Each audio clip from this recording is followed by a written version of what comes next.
Okay, yeah, we're live. Alright, hopefully the internet doesn't fucking crap out again.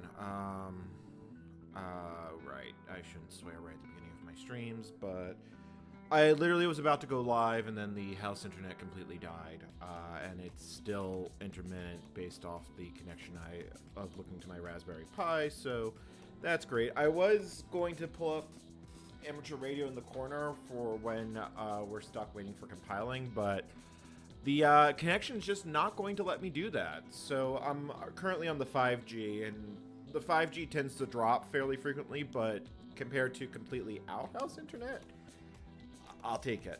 So we basically left this out last time that we were trying to get util Linux to build because it was kind of where we left off. Yeah, so it was having trouble finding part of its brain. Because it's basically, it wants stuff that's in lib64. Yeah, I believe it was looking for lib64 p thread 0. So, yeah, so why don't we just link it and then see if that makes it happy enough to actually finish the build. Because if we can build, if we could get this to build, it will be nice. So popd gmake4. Yeah, well, this is a multi-lib problem, and I'm not exactly sure what's going on with it. I'm also hoping, my wet string of an internet connection holds up, because when I tried to stream on my birthday, the whole thing went down the tube. I've already got the warning saying that I'm dropping frames, because the 5G is generally more shit than the house internet. But, whatever. I'm just gonna live with it. It's not a lot I can do about it, so there's that. So let's just basically let this go. Yeah, util Linux, I'm not sure what... Were you building... the thing is that you were building on 64-264, weren't you? Octoshuppet? I also need to tackle the pxelinux problem. At least with that one, I have a decent idea of what I actually need to do. It's just... I need to do it. This project has dragged on way longer than I thought, so I really just want to get over the flipping finish line. I think what I'm just going to do is I'm going to live stream until I'm actually done with it, so I can edit the last part of the devlog. Like, the final video is currently at 1:30. There isn't that much left to actually finish it, at least in theory. Like, I just need to get to the point that I can self-host build the rest of it. So, there we go. Hey, yeah, I've been spotted. Yeah, I was doing, what I've been doing is I've been playing amateur radio as a cookie clicker. I've just been keeping FT8 up on the second monitor. And, oh, yeah, hold on. I had the volume down lower for recording. I get an echo with this mic in this room, which I can't do much about right now. I might put up acoustic tiles at some point, but I don't have them, and getting them here to Greece will take fucking forever.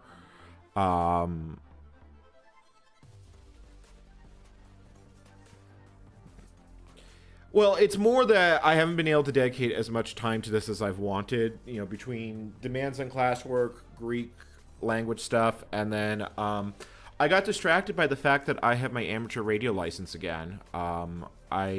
I have never had the ability to have a permanent HF setup, and there's only so much you can really do on VHF. I mean, there's a reason why it took me like 2 years before I actually started using my license on stream. And it's admittedly because I kind of forgot I had radio equipment. Like, it's not that I forgot that I had radio equipment, but trying to do anything in New York City or New Jersey with radio in an apartment is terrible. Like, I was able to use the whip antenna and I could talk APRS, but that was really about it. When I was living in Manhattan, I was able to do HF on a string, and it was a literal string. out the window. But when I tried that in Jersey City, I couldn't even break out. I couldn't hear anything on FT8, and I tried. So, well, I think it's better. I like it better than just having random YouTube videos up. And when I couldn't sleep last night, I was sitting in the bedroom with my laptop, and I was remote desktoped into the Pi. I actually heard Cuba and North America come on air about 4 in the morning. They couldn't hear me, but I did manage a two-way contact with Japan, which shocked me. I had to boost my power to do it. I had to run at 40 watts, but I did get a confirmed QSO with a Japanese station. So yeah, I can in fact work the entire world with it's probably a 7-meter vertical, a secondhand Hamfest Yaesu radio, and a Raspberry Pi. So I'm definitely, I definitely am going to be doing more of amateur radio now that I've got my license back. I shouldn't say I got my license back, because I didn't technically lose it. I still have my American one. There's just a limit of how I could only use the American one for 90 days in Greece. And getting the SV0 wasn't the worst process in the world, but it was not trivial either. Let's basically describe it as that. So now that I've got the SV0, I can operate normally. One of the things I kind of want to do is I want to do POTA activations, and we will see more radio stuff on the channel, because I've been really tempted to connect SimH, write an interface that I could basically make a TTY over RTTY, and then run old school Unix and interface with it over a RTTY connection. My internet is absolutely crying right now. Like, it is legitimately unhappy. Yeah, that's working about as well as I thought it would. Yeah, I'm already getting timeouts.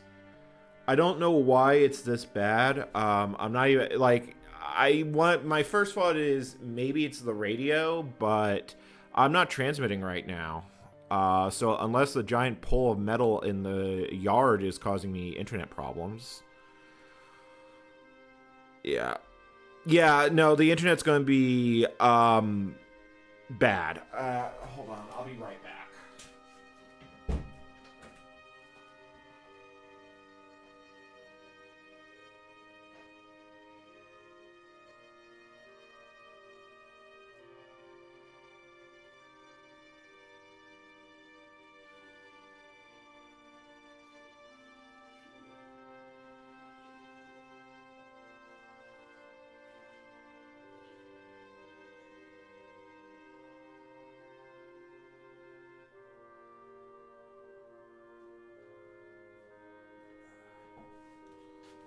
I'm back.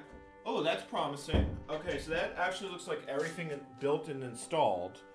So if that actually worked, we should be able to native build. Okay, let's see here. Gmake dest dir clfs install.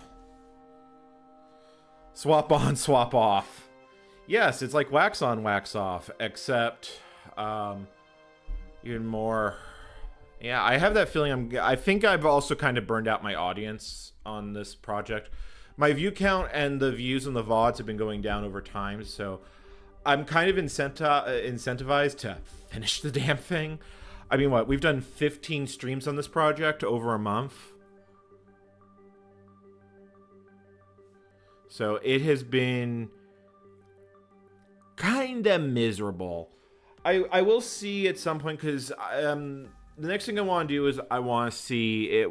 If I want to make this project fully legit, I want to be either going to have to build pxelinux, or I'm going to have to find a way to boot the kernel without it. Now that actually isn't all that terrible, because I have EFI stubs, so I really just have to make a disk image, which I guess means finding.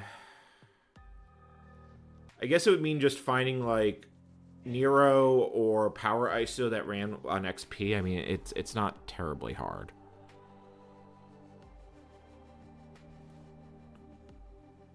Debian creates a swap partition because it's used for hibernation.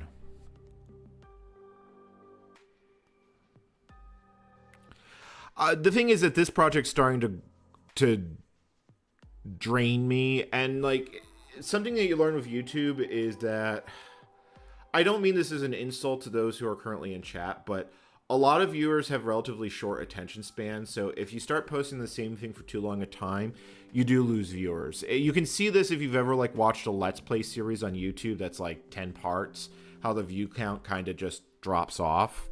It's why I'm editing this into one giant video instead of a multi-part thing, because YouTube as of late has really been favoring long-form content. This is going to be my longest video when it ships. And like I said, right now I've got about an hour and a half of footage. My guess is it's going to be just shy of 2 hours when it's done. We don't I've decided that the finishing point of this project is it needs to be able to self-host. I need to be able to build GCC. I need to be able to build Bash core utilities and the Linux kernel on the system itself, which is enough to prove that the system can rebuild itself, and we're good. Yeah, that's the thing. It's a known phenomenon on YouTube. I think I watched part of their stuff. I don't think I've watched their Pacific War one. They did I remember watching their videos on the Battle of Stalingrad. Or at least a video, but they had like a series of World War II week by week. So that's a good sign that that's building.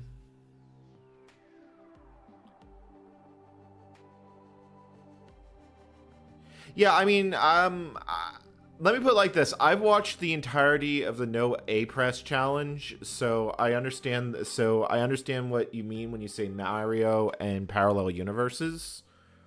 But yeah, apparently people have been setting up ham alerts to keep an eye on when I'm actually on air.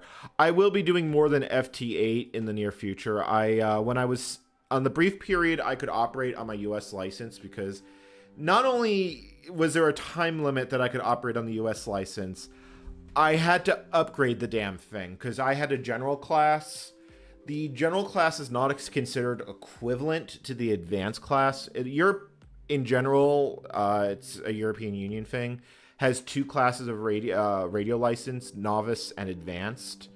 The general is not considered equivalent to the advanced, so I had to upgrade it, which meant that I had to sit the amateur extra exam over Zoom. That exam sucks. That is it's 75 questions and you need it's 50 questions and you need a 75% pass rate. And it is not a trivial exam to pass. I did a lot of flashcards. I read the book. I'm not sure how much of it I actually retained, but I did pass it. And I also had to pass that exam for getting the Greek license, because if I had taken that one and taken my general and used it for getting a Greek license, they would have given me a Sierra Yankee 0 call sign, and I wouldn't have had HF privileges, and I'd also have no way to upgrade the damn thing. So I had to do it.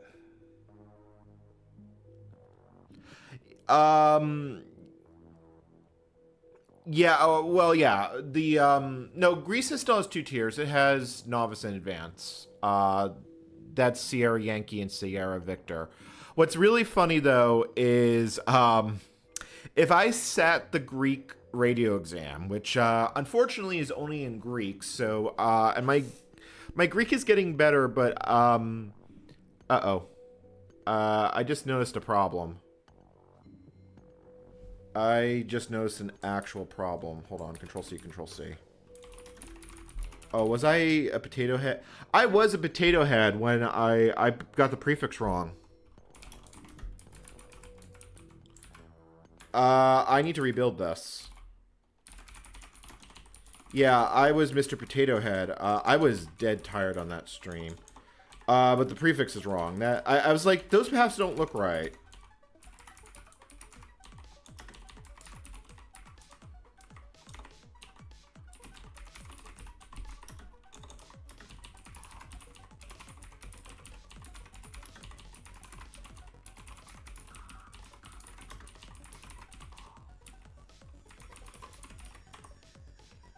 Yeah, that'll work.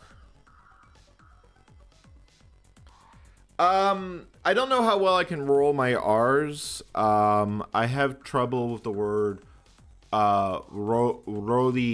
rodeo for clock. I'm pretty sure I butchered that. Hold on.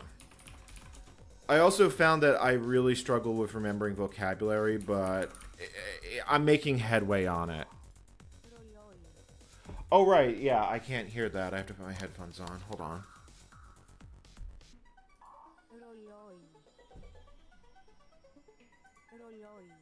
Rolly. Rolloli. Yeah. I mean, I'm getting better at it. So Greece puts a time limit on all foreign licenses. Its SEP license cannot work indefinitely without a Greek license. And if you have residency in Greece, I was looking into this. I found a German operator who was issued an SV0. So apparently that's just what they do. If you're here more than 90 days, you need a Greek call sign. End of discussion. Now, the United States, their own regs, though, and reality seem to be two different things. Like, the German station that I looked up that was living in Greece, they were issued an SV0, but the regs said they should have gotten an SV1 through 9, which is the normal one.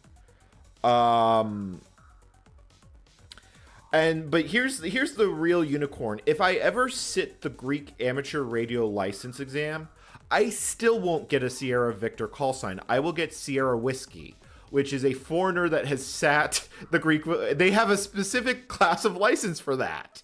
So if I want the absolute unicorn of a prefix, when my Greek is good enough, I will have to sit the exam, which I may do at some point regardless, because the idea of having a Sierra Whiskey kind of amuses me. I'm assuming it's Sierra Whiskey and Sierra Zed.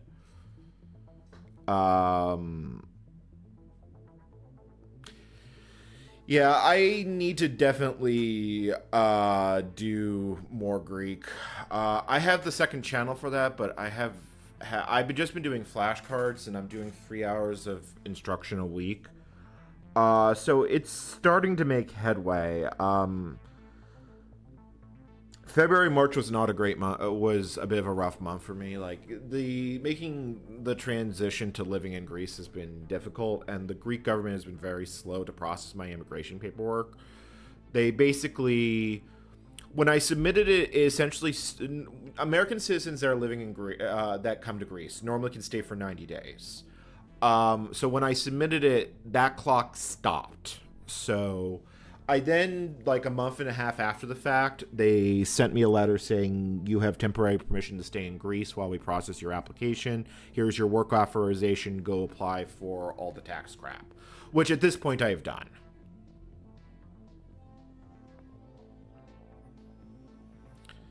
So, yeah. Yeah.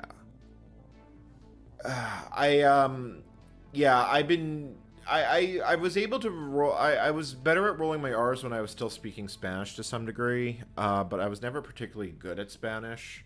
I was probably maybe A1 at best, possibly A2. Enough that I could have short conversations with my grandmother, which was the only real reason I wanted to have it, but that was it. But if I'm going to be living here in Greece full time, I am going to need to know Greek.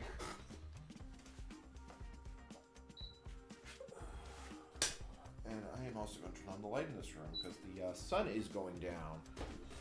Well, at least I've still had the green bulb telling me I have excellent connection. So I hate having to pay for 2 internet connections here, but when the house internet is just completely kaputski, this basically pays for itself. Oh, the food's excellent. I mean, that's a given. Like, finding bad Greek food, that's hard. I had some very tasty Slovaki for dinner tonight. It was really good. I've actually been doing essentially a keto diet, and I have dropped 6 kilos. I'm hoping... I haven't had the much inclination to get on my bicycle and ride much, but I'm hoping as the weight starts coming down, it will get easier. And I'm hoping to end the year at about 100 kilos, which is still overweight, but at least I'm not American overweight at that point. So, yeah, we have to sit here, recompile this. This is why, let me see if I can actually get onto the Pi. Actually, I can get onto the Pi. The problem is that it's routing over the internet for this connection because the desktop is on the 5G. So let me turn the window capture back on. The window capture is pointed at the wrong window. Let's try that again.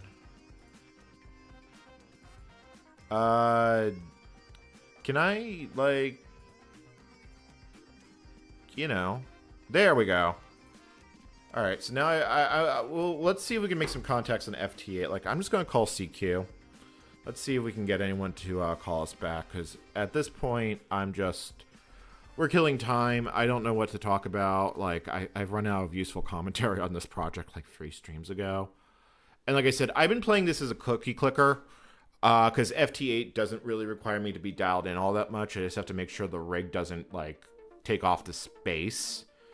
So we're on 20 meters if anyone wants to listen for me on an SDR or something. But yeah, I was actually being heard on 6 continents last night. I got heard as far as Reunion, which is an island in the middle, just off the. It's not quite halfway between Africa and Asia, but it is down there. So yeah, let's. I'm going to just basically. I'm just going to throw some CQs out, and we'll see if anyone calls back. The one problem with doing this is if the house internet craps out, I'll lose the connection to the Pi. Although there is a watchdog that will turn the transmitter off if it goes too long without me interacting with it. And I can always go and turn the radio off by hand if it comes down to that.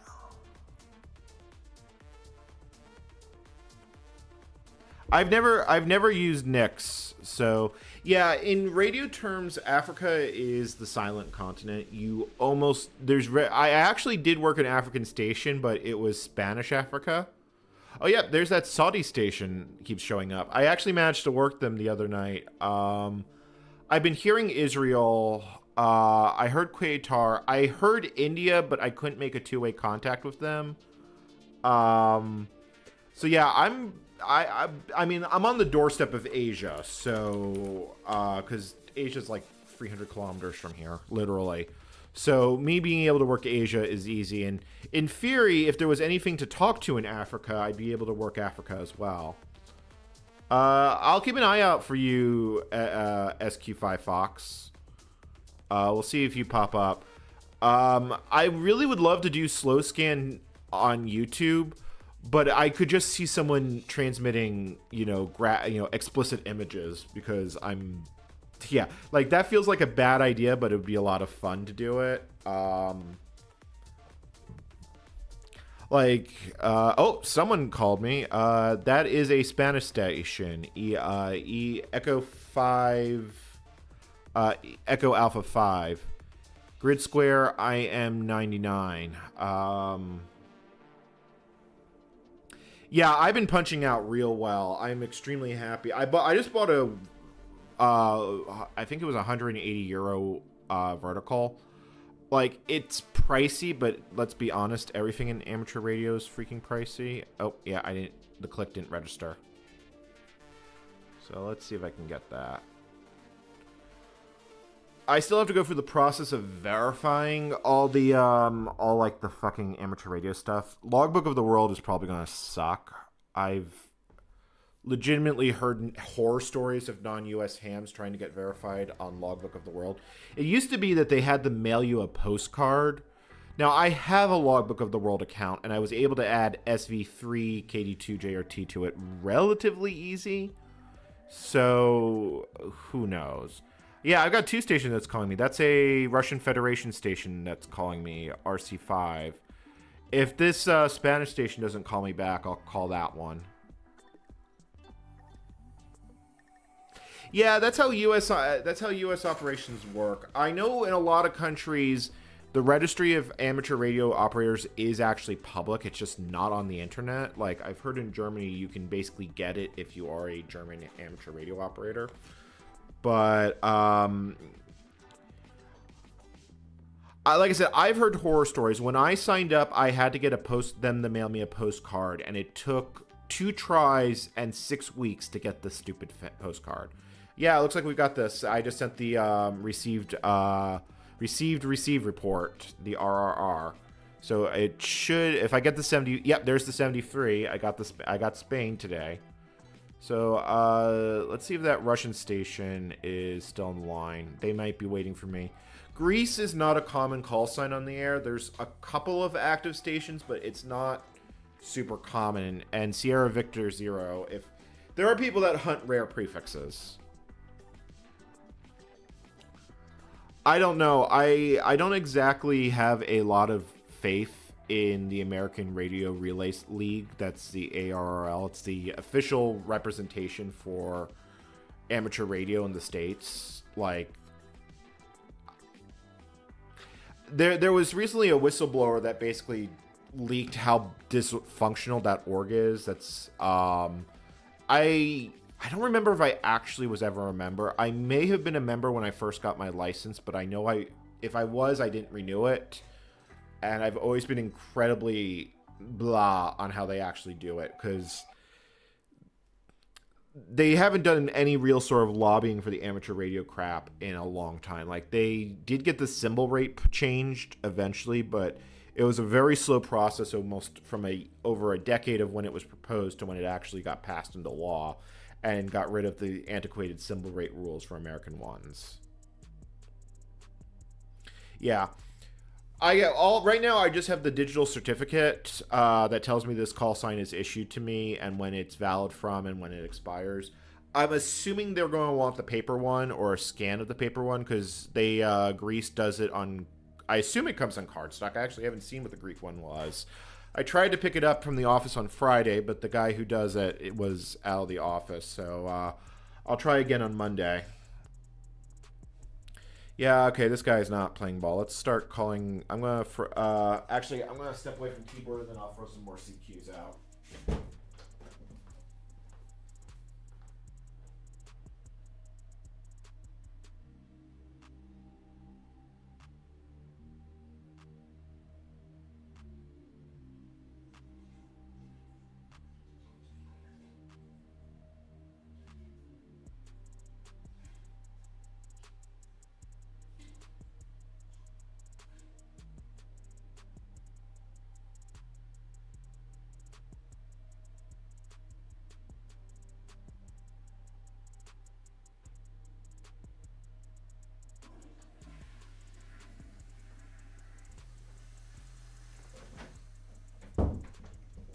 I'm back.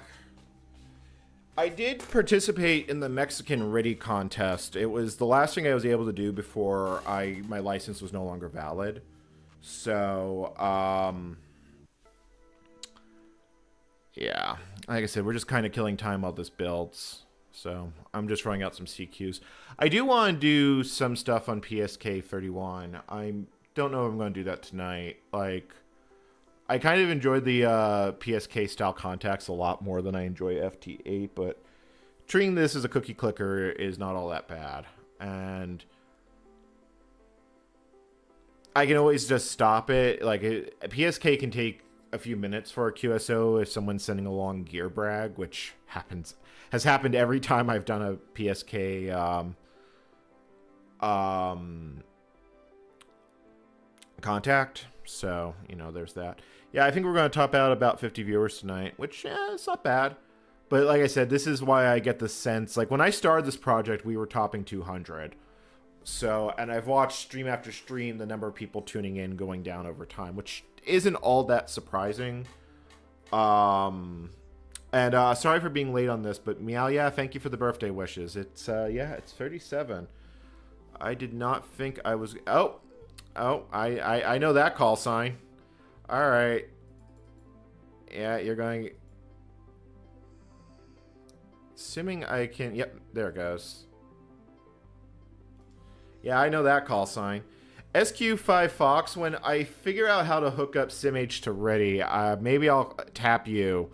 Because I can reach you reliably. So maybe we can do Unix over Ready. Yeah, and it's been pretty bad as of late. There's nothing I can do about that. I mean, I have yapped at Vodafone, and it has not gotten any better. It seems like it's okay tonight, at least in the 5G. I don't have the warning bobble that tells me, oh god, your internet's exploding. Oh, it does not want to finish this contact. I mean, we're just sitting here waiting for util Linux to build, and actually, you know what? There is something else I can do on the side. I'm gonna we'll see if that keeps going. So I do know that I think we're gonna have to build another copy of bin utilities. I think we're gonna need a 32-bit cross copy of bin utilities. So I'm gonna just get that cooking now. So prefix opt Linux i386 target i386 unknown Linux GNU. Yeah, that should be all I need. Actually, hold on, and then disable NLS because I don't need internationalization, and that's just gonna break crap. All right, we'll come back to that later. Because I'm pretty sure that's all I'm going to need for pxelinux. Yeah, I'm just running at 20 watts. I don't like taxing my rig that much, but yeah, if you're receiving me but I'm not getting the reply, then that kind of sucks. It goes to show you how finicky HF communications are, and it just became dark here. Like, it probably worked better on 40 meters, but I would have to go out and change the coil, and like, screw that. I really just want to get as much work on this done tonight as we can possibly get. My hope is to finish the actual main project this week, and then have the video done and edited by June 1st. All right, I'm going to hit halt transmit. We'll try again. If I hear you again, as far as CQs go, we will try. Come on. Yeah, I'm not surprised. I heard about that solar flare, and like I said, I really much want to do more amateur radio stuff, especially because I've really been on kind of a mesh networking kick. I probably will play with Meshtastic in the not so near future. I don't think it's going to work very well over HF, but I might pick up some cheap LoRa adapters and see what I can do with it. Like LoRa, I've got mixed feelings on as a mode. I mean, it's a great way for basically folks who don't have a license to get involved, and I've always been surprised. Like, even when I was, people that listen to me are listening for me on shortwave receivers that don't have licenses. But I mean, there's a lot of people that just basically, they never want to transmit. They just basically sit there and listen to stuff on SDRs. I actually got a bunch of QSL cards on EQSL from a shortwave listener station in Italy. Like, that being said, considering that most shortwave commercial broadcasting is dead, I'm pretty sure, I know there's one out of Mongolia that's still up, but BBC World has stopped broadcasting. Voice of America got axed by Trump. So I really think there's like maybe 3, and I don't think there's any English shortwave broadcasters left. Which, is really depressing when you think about it, because in some way, radio was the first time you could really interact with another human being. Well, I mean, I guess technically telephone and telegraph, but radio, outside your local area, because long toll calls are a thing. Oh, I just saw an SV Sierra Victor 7. I believe that's Thessaloniki. Is Sierra Victor 7. So it's always cool watching interesting call signs go by. I have also figured out that going for a DXCC award in Europe is a lot easier than it is in the United States, because there aren't 100 countries in the United States. All right, CLF install.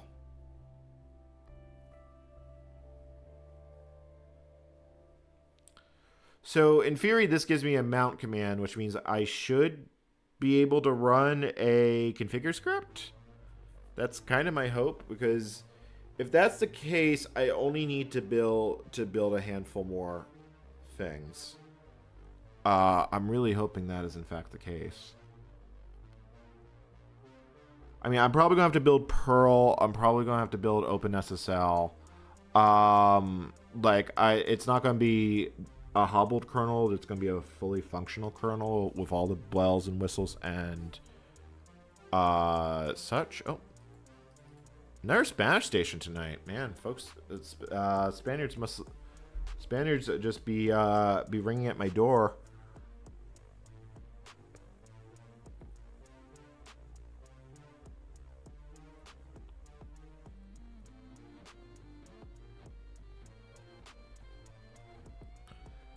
That being said, I do think there's a few stations here that are either completely automated or basically just run 24/7 with the watchdog. There was a station out of Qatar that was just calling CQ all night. I saw it, and I didn't see it respond to anyone, so I got the feeling that they left FT8 running, sending CQs. So yeah, there's that. Let's see if I can actually work this guy. He's not hearing me. We'll see if during the next receive cycle. I am definitely tempted to go switch into PSK land. Maybe we'll do that a little later in the stream. I think I have to clear out the. Oh no, I did that last time. Oh yeah, he did hear me. He heard me at minus 10 dB. I mean, I'm surprised he had trouble receiving, but if propagation really is that bad, I'm not actually surprised.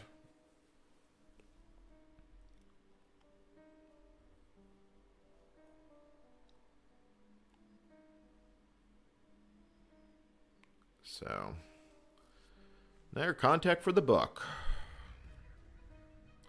Like I said, I basically play this as a cookie clicker, and it also happens to be something that's fascinating.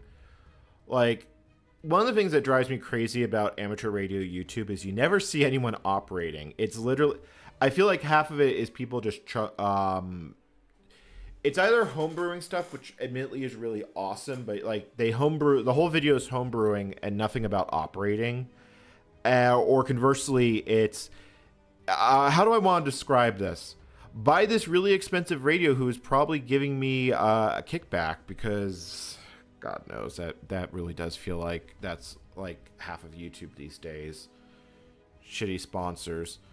And made worse that amateur radio folks tend to not like spending money. I mean, I don't like spending a whole lot of money on the hobby, although I will say it's a lot cheaper than Paper Magic if you want to play competitively.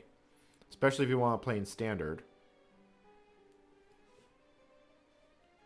Oh, there we go. Yeah, you're right. Propagation is just garbage tonight. Yeah, I'm just going to keep calling CQ. I'm just going to... Whoever calls me and responds, I'll respond to. Yeah, I'm not so surprised because, let's be honest, amateur radio is a very niche thing. Like, most people know what it is, but in and of itself, I don't think that many people would be all that interested in watching it. Like, I hate to say it's all kind of the same content, but not a lot of people do innovations on amateur radio. Like, a lot of people basically just are doing what I'm doing right now. They run FT8 or they stay on the band and they're just chatting. Like, I haven't, the thing is, I haven't participated in a net in a very long time.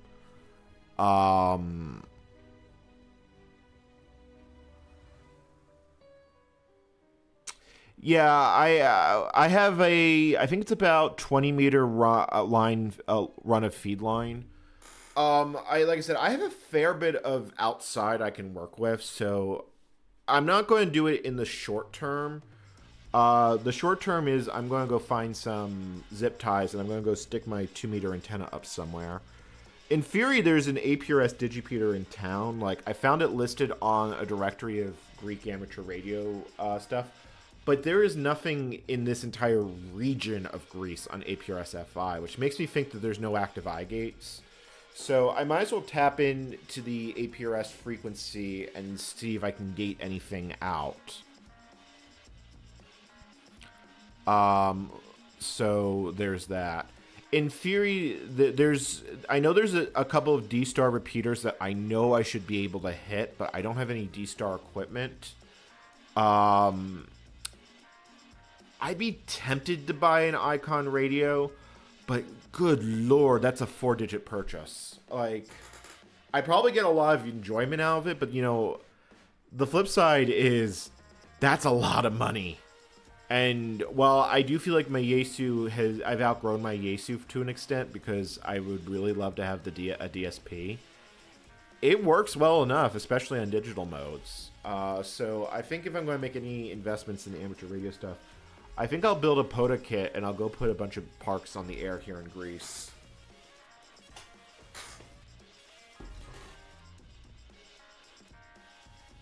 Yeah. Yeah, that was my experience on the Rochester repeater network. In New York City, I had trouble hitting the repeater reliably, so I oftentimes just didn't. But I did have a couple decent rag chews on 2 meter. It's a very regional thing, and my Greek is not good enough that I could do a rag chew here. Like, I'm nowhere close. I might see if I can listen in with an SDR, because until I actually... It really is just a matter of effing do it to get the antenna up. It's the same antenna that I actually had in Portland, but the problem I have is it's got mounts to be attached. You know, it's a PVC mount antenna, and they're all in Imperial. And had I known I was coming to the old Europe, I would have probably not bought it. So either I have to like redo all the mounts, but I think I'm just going to zip tie it and I'll mount it horizontally and we'll see what happens with it. I've also been a little tempted to try listening for meteor scatter. Apparently you can hear meteor scatter. I won't be able to work it, but you can hear it with a 40 meter vertical.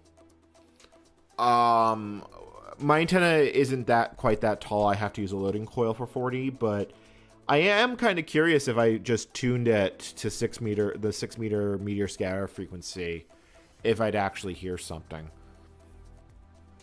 Transmitting is an entirely different ball game, but if hearing is half the problem, and there is a possibility. Yeah, like I heard that station. I don't think they're hearing me. Oscar Echo 9. I want to say that's a Nordic station. I don't recognize the prefix offhand. Europe has a lot of prefixes. So, yeah, so we're currently waiting for this to install. At least it's installing nicely. Yeah, I'll give up on this receive cycle. Yeah, I'll transmit.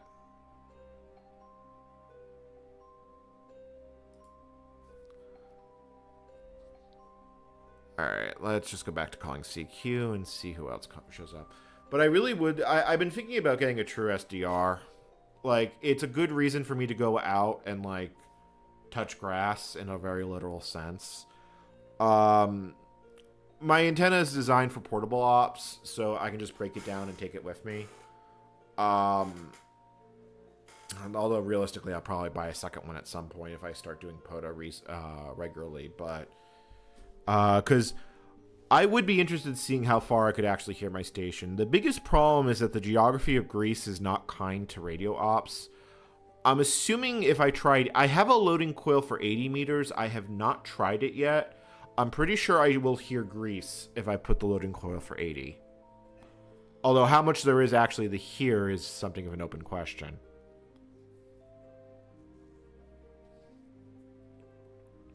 But yeah, I've really been tempted to like do to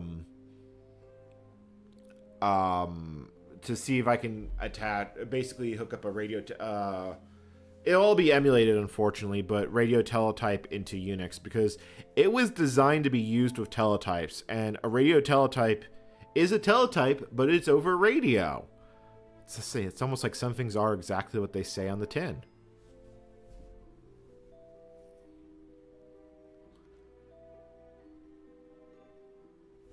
So that's going to require some custom coding to pull that one off. It might legitimately be the next thing I do on this channel. I've got a couple of ideas on what the next one thing I'm going to do is. That's one of them.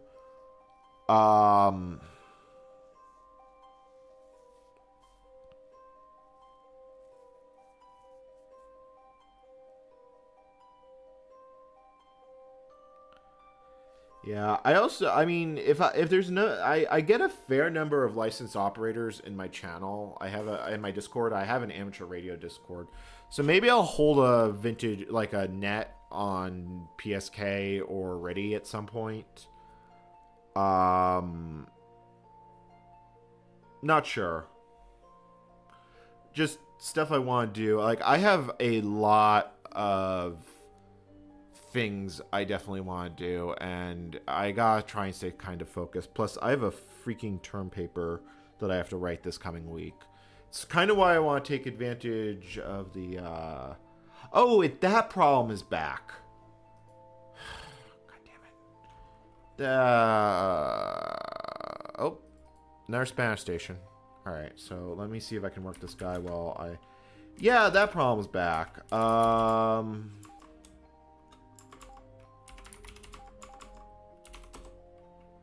assuming this is... I think what I did last time was relink command. I think I just disabled that. You kind of gotta love the jank that is this cross-compiling setup. Like, it just feels like jank all the way down.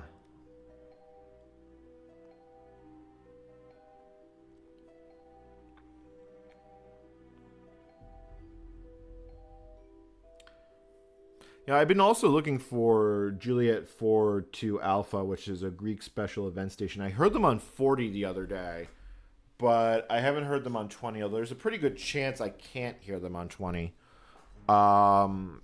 When I was experimenting with a horizontal wire, which was my previous antenna, I wasn't hearing anything in Greece, period. Vertical antennas are generally better for DX, but they suck for local operations. So I think I'd probably have to try 80 and basically make a cloud warmer.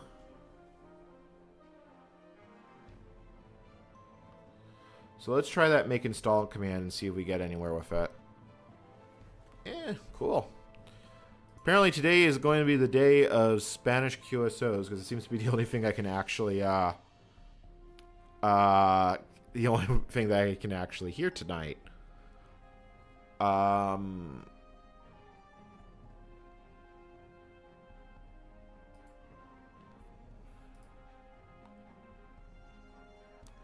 Yeah, let's just try out some more CQs. Like I said, this is me treating amateur radio as a cookie clicker, and honestly, I do enjoy it.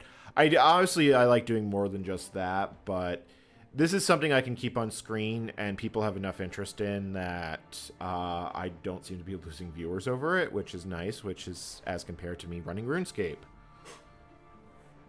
Let's see here. What are we? Yeah, we're at 67 viewers, which is definitely not bad. It's actually quite good.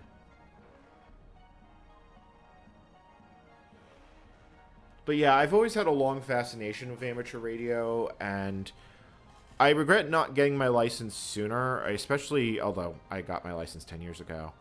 But I really wish I got it when I was living in Alaska, because I could have gotten a KL7 call sign living up there. I think I made the decision to get it in Alaska, but I didn't realize Alaska had a unique call sign, so it wasn't until I went back to New York that I got it. Got my license. But on my list of things that I'm going to be doing is I definitely am planning on working on writing a book. I'm probably going to see, part of me is in two minds about that. Because if I live stream my writing process, I'm more inclined to actually get the damn thing done. Because it's just not me sitting in a room and a keyboard and feeling completely isolated and cut off from the world. The problem is that if I do it on a live stream, I'll probably never be able to publish the damn thing through a publishing house. But I also don't know if I want to try and do that. Plus, given the fact that publishing is as hard as it is, you know, I'm pretty sure on Amazon you can basically pay $5 and self-publish. I'm almost certain you can do that.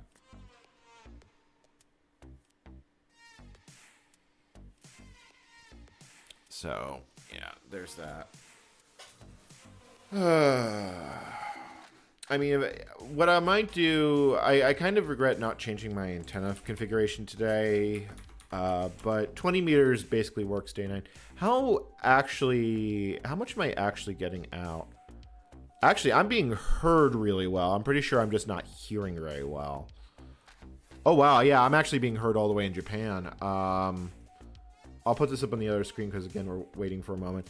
Yeah, so this is every... Hold on, let me switch. Last 30 minutes. Might not be as impressive as...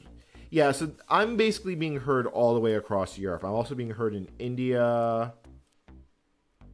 Wow, even down in Australia. It's not very strong down there, but I am being heard.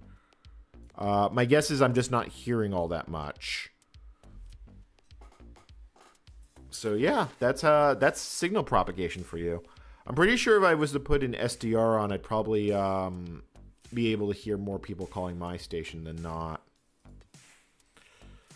And I would have to look at the actual like rules for EQSL.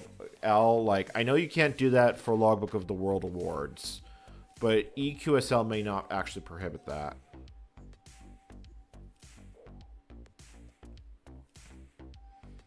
It's also possible that there's no band opening. Like, I'm not hearing anything outside. I'm only hearing about 1,000 miles. Like, the farthest stations I'm hearing is basically Spain and Saudi Arabia, so the band may only be open in one direction. So one of the things that I definitely want to do is I want to look at VARA and other data modes on HF. So I will be spotting myself on SDRs when I do that. And basically seeing how well my packets decode. Like, I don't even know if I could transmit APRS packet or traditional packet modem at the moment. In theory, the setup should do it. I don't know if I actually have the bandwidth to do it. I've tried it on random wire antennas in the past, and I had absolutely no love. Now, if I go further, the thing is that if I want to do packet, that means 30 meters. I don't need a loading coil for 30, but I may not have the bandwidth because I think for 300 baud bell tones, I think I need to... it's almost the same bandwidth as an AM signal. It's chunky.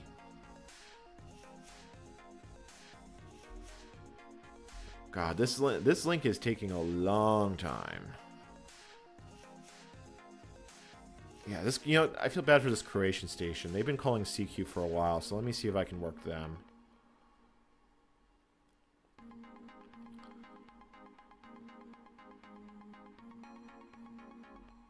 I forget what light blue is. When I've used FTA in the past, it either didn't support colors or I didn't have it turned on. Color highlightings. Nope, those are active stations. Okay, oh yeah, he hears me. All right. It's a new call sign, that band. Okay, yes, because I've worked Croatia before.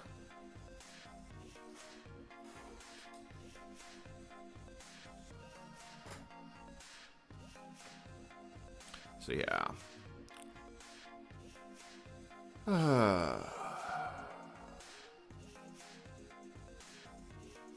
Oh, that was suddenly a whole bunch of stations I just heard there. Alright. Croatia station has been worked. Let me move back out of his area of the band. Like, you can tell how many people actually know how to use FT8 versus how many don't. Because you can see that all this noise here on the left-hand column, those are people that are basically using it on default settings instead of going to an unoccupied part of the spectrum. Because FT8 transmissions are extremely narrow. You know what, screw it. Let me see if I can get to Switzerland station, because I've tried to work... I think I've tried to work this guy before, and I could not get it. So I would like it for DXCC credit. Not that Switzerland is a rare call sign.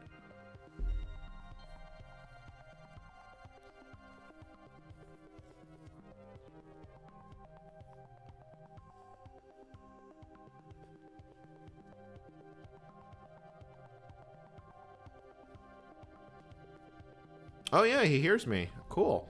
Yeah, I wasn't able to work Switzerland the other night. I tried a few Swiss stations and I just wasn't getting through.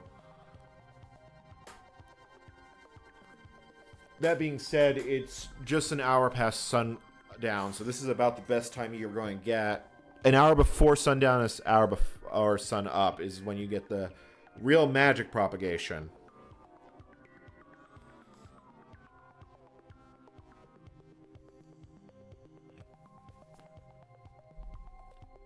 Nice. And our call sign in the bag. Alright, so that's util Linux actually installing on the side. So, yeah, there's that. So that means I should have a mount command. And if I have a mount command, that in theory means I should be able to compile something on the system. Do I still have the PuTTY connection? Yeah, I do actually still have the PuTTY connection up and running.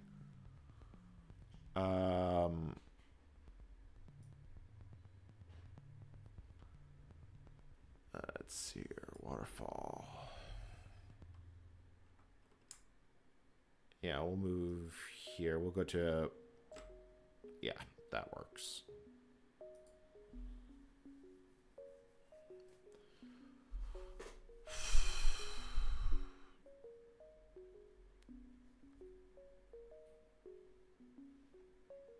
See if anyone else... Yeah, that was a decode error.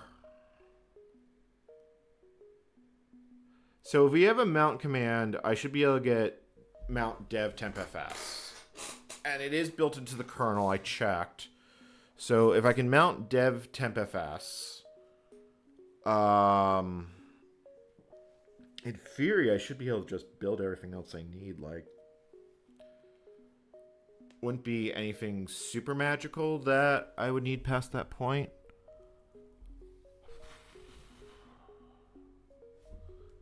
Why, is this done already?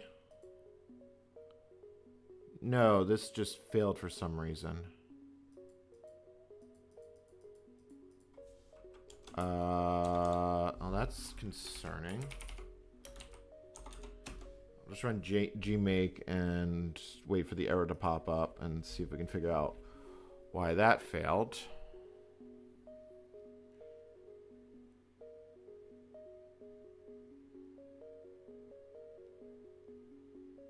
Oh, that's a different Swiss station.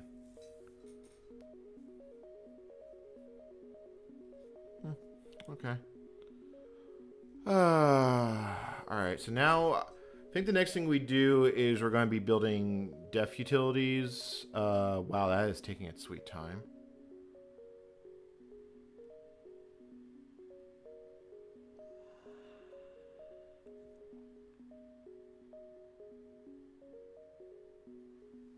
Or diff utilities, not def utilities, because my brain is putty.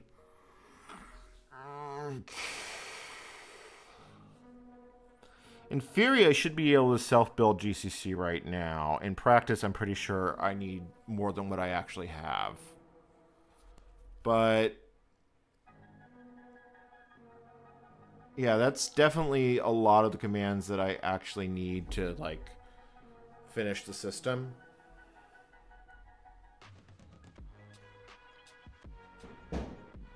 Yeah, I've been going back and forth in my head saying if I'm really going to finish the Linux from scratch thing. The idea of just doing the whole system, like, that's it takes about 20 hours. 10 to 20 hours, I would say, to do the whole thing. Actually, hold on, I'm thinking about that, because I did it over the course of 3 or 4 live streams, but that was all the way towards building Firefox. It might not be that bad, so let me open up this terminal session. First, I want to make the colors brighter because these are actually really hard to see on stream.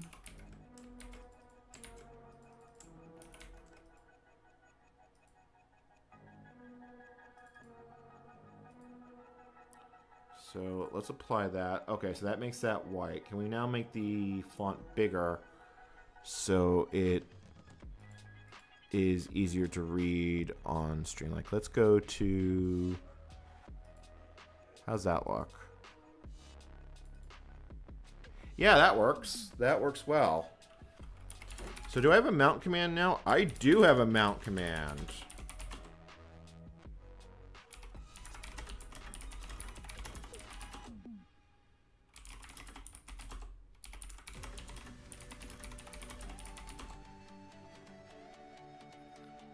File system mounted, but mount failed.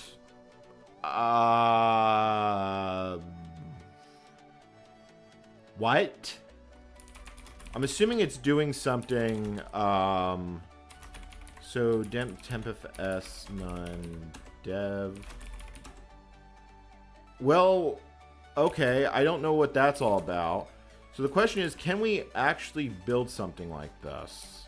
So let's try and see if we can build DF utilities.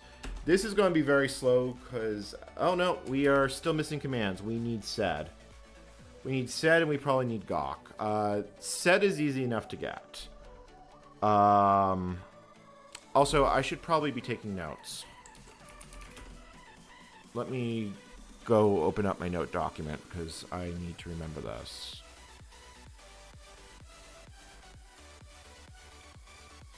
Come on, Google Docs, sometime today.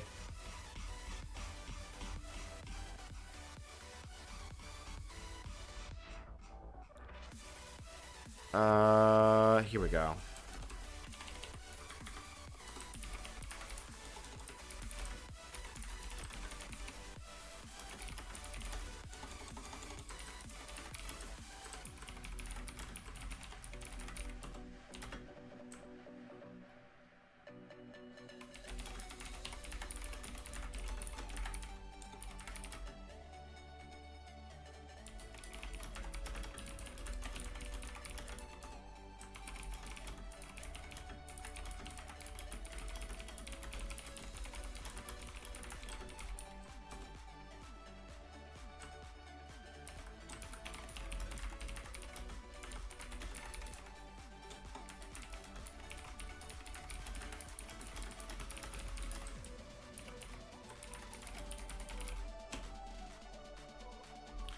Okay, so it looks like we need fine utilities and...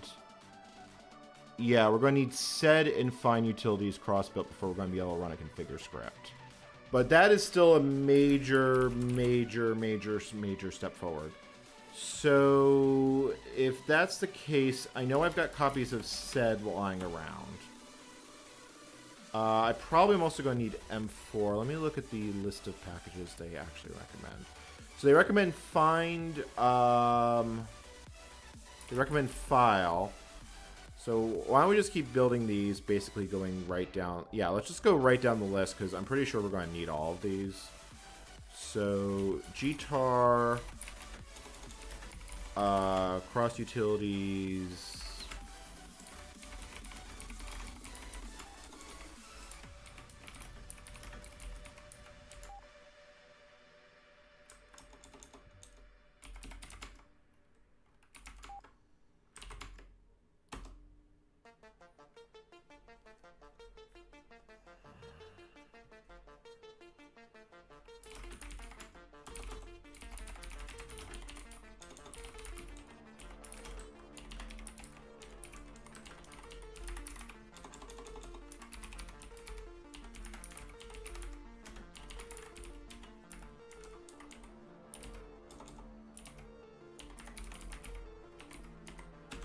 And I noticed that this died.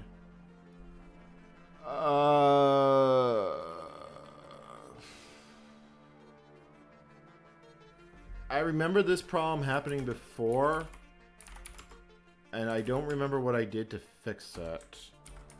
541. Oh yeah, now I remember what that problem is. Config H. Yeah, we don't actually have this function. I don't know why the configure check thinks we have it, but we don't.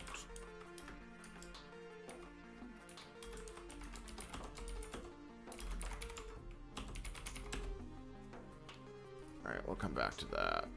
Oh. Also, I had a personal off by 1 error on that one. So, alright, there we go. Let's let that build.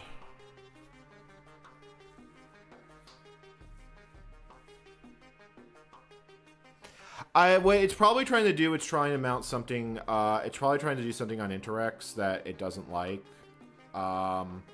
It might be trying to update mtab, which honestly would make sense. I mean, obviously the mount is working, so this is definitely a solvable problem. We just need to, you know, solve the rest of it. Yeah,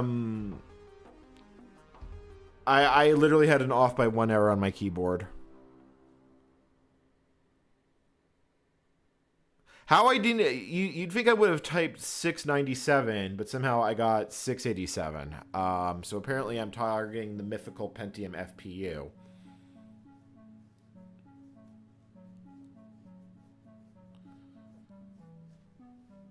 Oh, there's a Ukrainian station going by.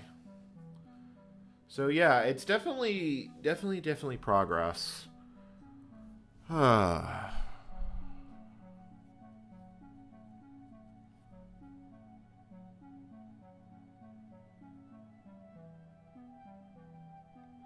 Using cross tools not prefixed with the house. Oh no, that's just MT it's complaining about. We don't need to worry about MT. Yeah, like you really kind of do need to pay attention to configure messages when cross-compiling. I could try. Yeah, they're currently working on another station. I hear Ukraine fairly often. I'm actually surprised by that, considering the little war that's going on over there. But I mean, as compared to like World War II, what's the point in banning the amateur radio service? Smartphones and internet are a thing. Starlink's a thing. Like, the war in Ukraine is literally being streamed. You know, you can watch it in real time over see, now that's interesting. Before, I was having to click to make it respond to a given CQ, but it seems to be fine. S5. I don't remember what S5 is.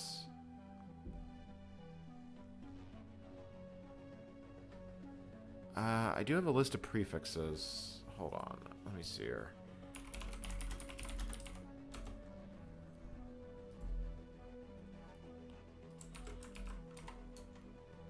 Oh, Slovenia. That's a Slovenian station that just called me back. I do have to be a little bit mindful if Zeta 6 shows up. That's Kosovo. But it's not officially assigned that by the ITU. And some countries do not allow you to make contact with stations that don't have official call signs.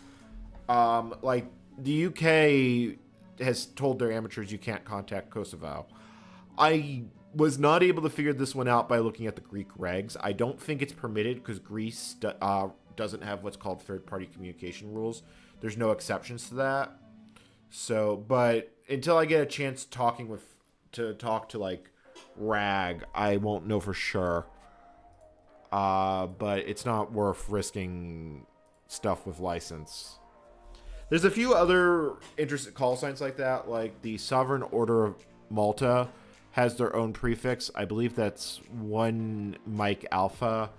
Western Sahara also does, although God knows that one's probably about as much of a unicorn as anything. Like, there are some extremely rare prefixes in the world. Strangely enough, North Korea is not the rarest one. They do occasionally allow foreigners to operate with P5.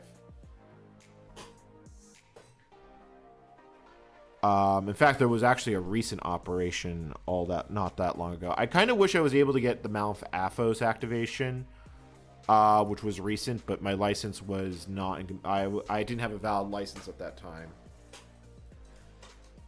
Well, yeah, Western Sahara, that is a thorny political issue, to put it bluntly.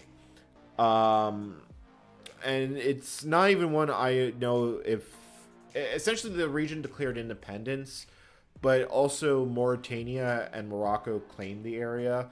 So it's basically that part of the map, along with North Korea, that is just no data. But unlike North Korea, you can actually go there. It's not necessarily a good idea to go there, but you can go there. Oh, that's an Italian station. There are a few other, like, not complete, like... The thing with the United States is it only requires one side of the party to have a license. So, in theory, of the other... This is where you get a disconnect between DXCC and, like, other countries' rules. And it gets very messy very fast. I would be actually willing to drive through Western Sierra and go all the way down the east or west access road. It's definitely not trivial. I will put that, like, bluntly. But if I was just passing through on my way to Mauritania, I would consider it. Yeah, I mean, Morocco does patrol the highway that goes down, that connects it to Mauritania, so that part of it is more or less fine. It's just going anywhere that off the road. Do not leave the path is, I think, the answer to come to here.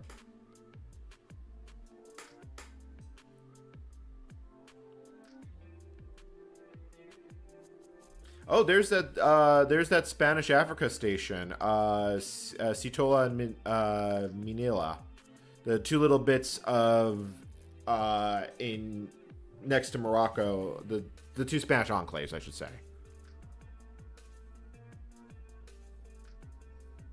All right, that's file built. So cross tools. What else do we have on the build it list? So we did file. We need find utilities, which I did build earlier for. Yeah. So GTAR.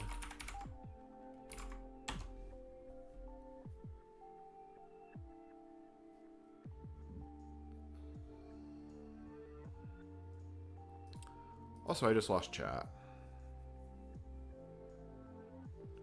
I have it pretty small. I could make it a little bigger. I don't want to completely cover up the stream with it.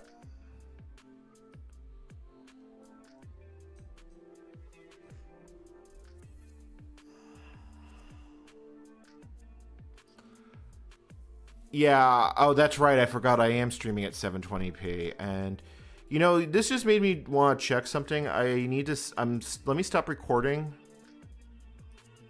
And the reason I want to stop recording is I just want to make sure I'm not accidentally burning that in. No, I'm not. I'm good.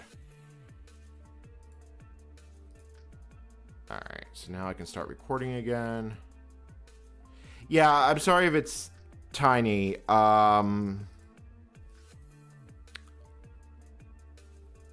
Like, if I make the fonts any bigger, the UI isn't usable for me. So, yeah, that's a slight problem.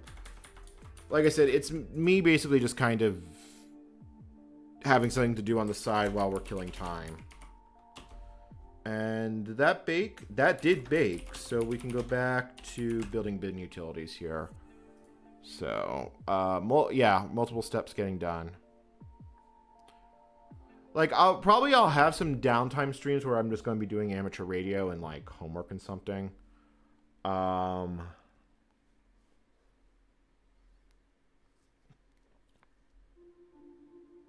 Yeah, well, 720 works. 720 has been much more happy than doing 1080p, because right now we're on Vodafone 5G on a fixed base station. Because how's internet be completely garbage tonight? Although the Pi is working okay, so I'm guessing it's running nicely. But when I ran a speed test on the house internet, it was giving me 2 megabits up, 2 megabits down, and that was all that she had. So, yeah, that's how that was going. So, I'll throw some more CQs out.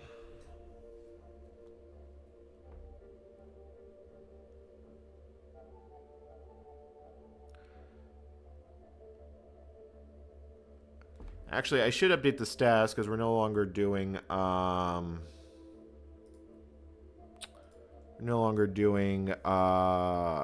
let's see here.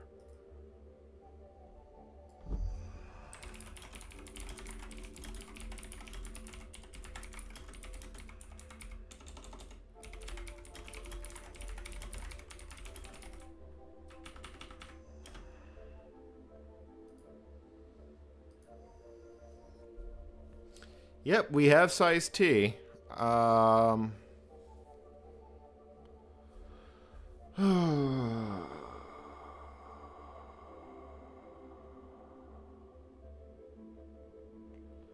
take a break here after this one. Yeah, we're currently building fine utility. Oh, this is going to actually take a while. Yeah, I'm going to go get a drink. Let me hit the halt transmit button, and then I'll be back in a moment.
Oh, you know what? I just realized I completely failed to make a new picture of T, and this is still configuring. Let me actually go make the picture of T, so I have it for later while that's still configuring.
Alright, now I am sitting at my desk, so...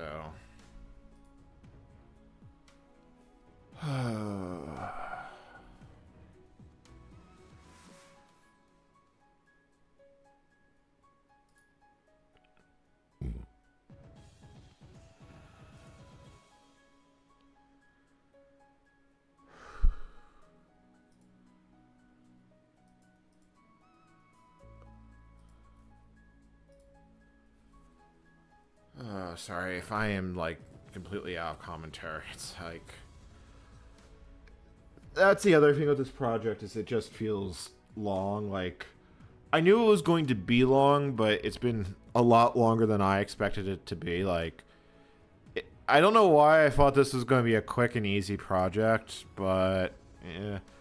It's kind of why I'm debating doing CPM and rebuilding CPM from source, so I can just have an excuse to talk about CPM for a while. Because doing anything with CPM is hard.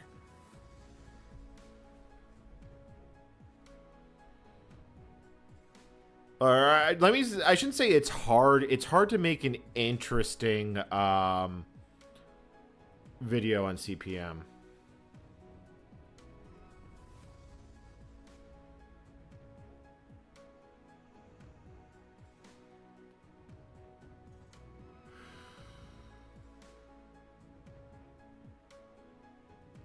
Like, what do you even talk about? There's a few channels that have tried, and it just has not been particularly riveting content. I feel like building it from source is kind of the best I could hope for. I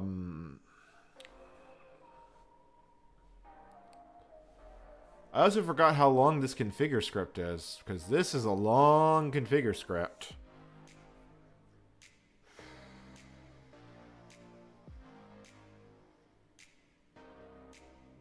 Look at those CPM videos.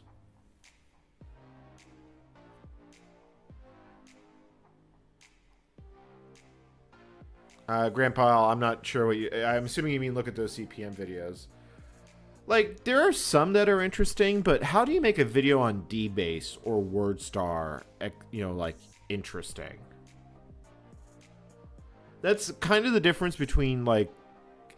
Making good YouTube content is hard. You have to have a good idea. You have to kind of see it through. You know what? I'm gonna see if I that Ukrainian station just finished a contact. Let me see if I can work them, because the Ukrainian station just sent 73, which means that they're done with that contact. So I might be able to nab them next, even though they're not calling CQ.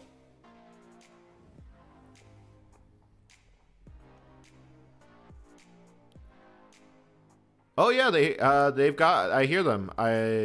Uniform Romeo 9 Quebec Quebec.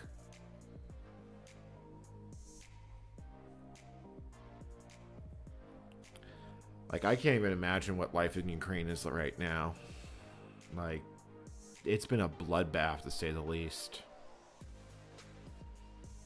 And for what? I mean.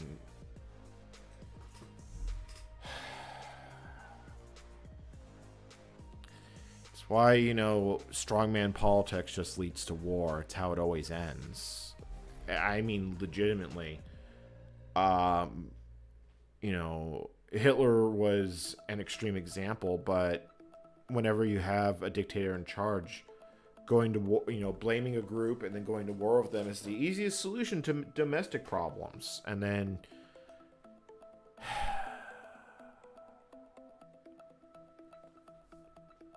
Sorry if I sound too overly depressing right now. You know, it's like, it's something that's been true throughout human history, and it'll probably be true for a hell of a lot longer, but with the way the world is right now, I feel like just feels like dark days ahead.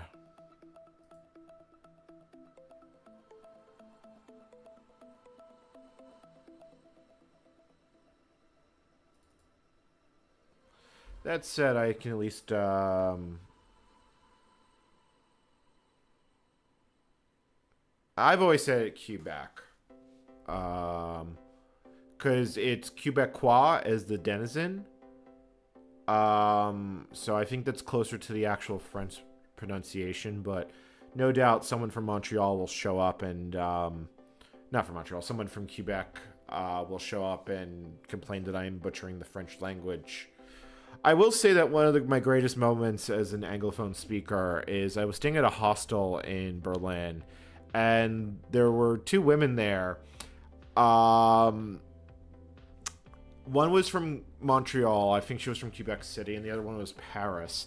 And I legitimately just, I admittedly did this intentionally. I asked them which one speaks the better dialect of French, and this started a great argument between the two, which I didn't expect. But like, I was admittedly troll faced, but you know, the English speaker in me was rather amused by that.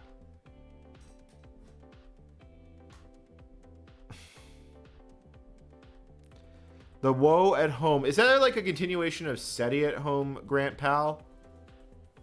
Hey, Abnar Polish Station. I really do. At some point, I will get. I've got the schematics to build an egg beater antenna. I want to actually contact Alpha Oscar 7 or AMSAT 7. When towards the end of the Cold War, Poland had internal resistance to the Communist Party. And what they discussed... So AMSAT 7 was launched... Let me back the story up from the beginning. AMSAT 7 was launched in the early 1970s as an amateur radio satellite. It's all it did. And it stayed in orbit for many years. It was functional as is for about 10 years and then went silent, which isn't all that unusual. So what had happened, though, is that towards the end of the Cold War, resistance members in Poland discovered that AMSAT 7 was actually partially operational. What's believed to have happened is that the battery packs on the satellite degraded so much they became an open short. So when AMSAT 7 was in sunlight, so its solar panels were being charged, the satellite was actually usable.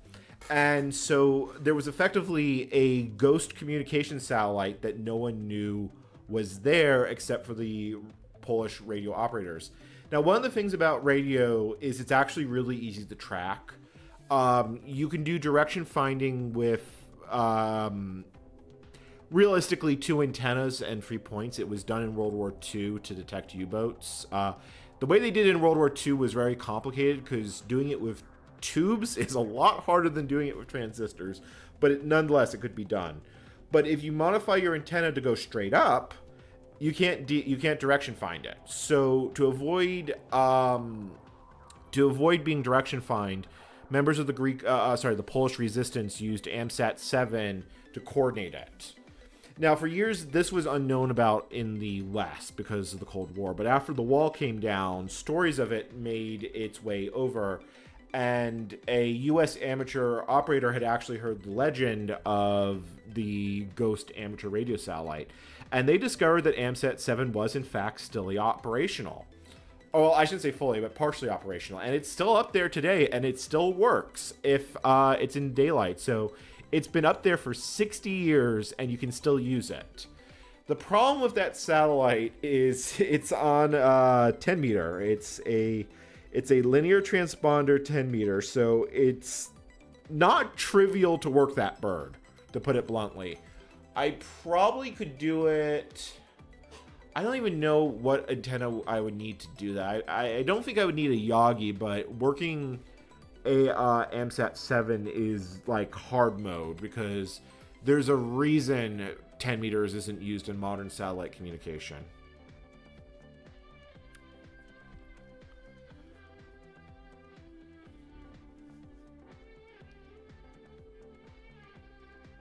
Hey, Figel Studios. We're currently doing both amateur radio and building Linux from scratch. So I don't know why the algorithm recommended it to you, but if you like cursed Linux, Because we're building Linux on top of Windows XP, or if you like amateur radio, you're in the right place.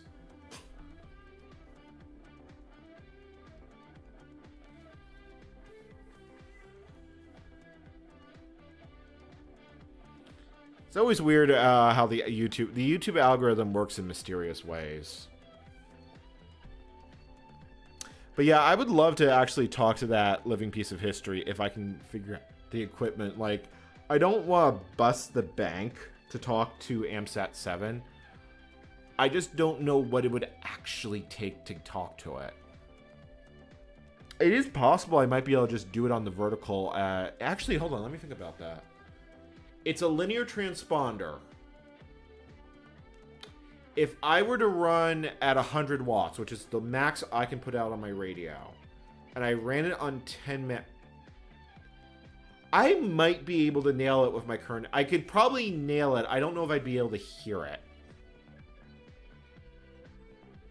I have to think about that. Like, I have a vertically mounted vertically mounted antenna with a radial system. So that gives me a high skip, which is why I have good DX. Now, 10 meters is right on the edge. It's basically the line between very high frequency and high frequency. So 10 meters will bounce off. Actually, you know what? Let me look up the frequencies for it. Oh, wait, hold on. There might be a legal problem. I may not be able to legally use that band here. The FCC had to give an exception for AMSAT 7 because it's no longer in the amateur radio band in the United States. There's a specific exception for AMSAT 7 that lets us use it in the States. Yeah, here it was Fighting Solidarity was the one that AO7 was able to operate. So what are the frequencies on AMSAT 7? Oh no, I was wrong. It's 70 centimeters. It's not 10 meters. Or it carries 2 amateur radio transponders. Its Mode A transponder is an uplink on the 2-meter band and a downlink on the 10-meter band. The Mode B transponder has an uplink on the 70-meter band and a downlink on the 2-meter band. It also has 4 beacons that operate on 10 meter, 2 meter, 70 meter, and 13 centimeters, but the 13 centimeter beacon was never active because of a change in international treaties.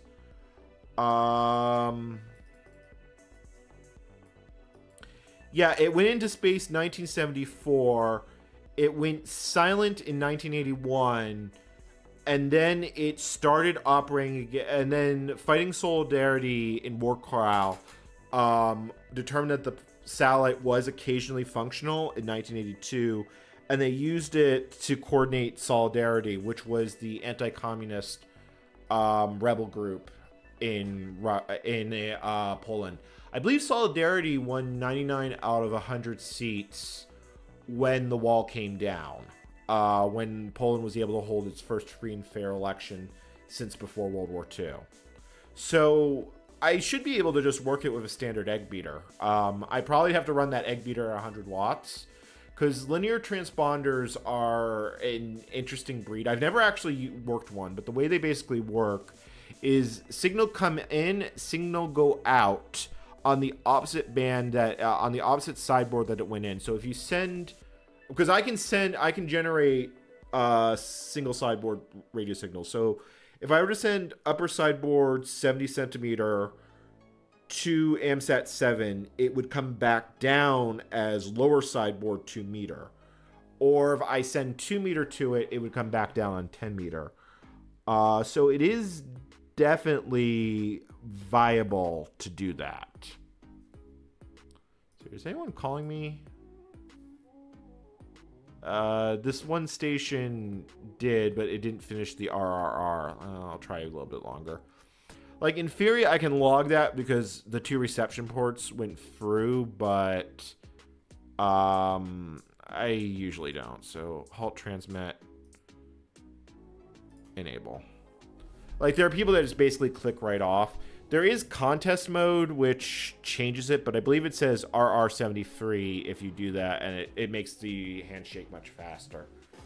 Honestly, I should probably set FT8 to do that, but whatever. So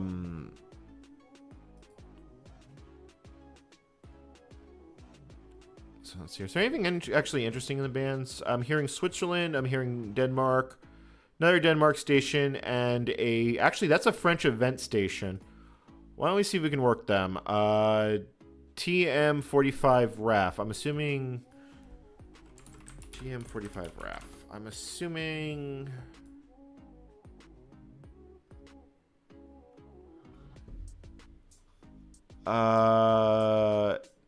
The Centurion Challenge of the Ref. Yeah, it's marking 100 years of radio. They are doing SSB, Morris, and FT8, FT4, RIDI, PSK3, blah, blah, blah.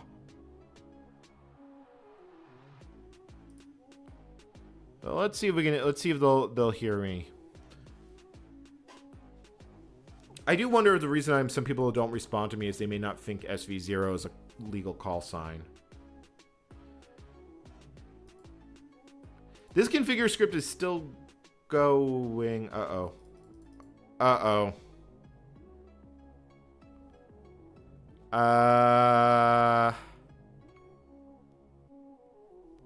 Chat, press F. I think it crashed. Yeah, yep, there it is. Chat, can I get some Fs, please? That's the first crash of the night.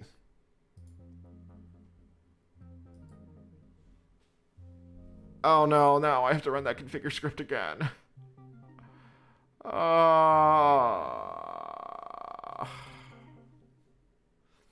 the plus side, the French event station heard me.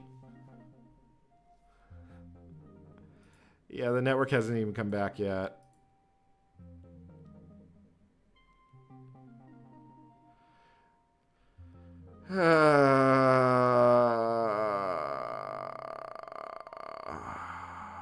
My soul hurts. Let's see here.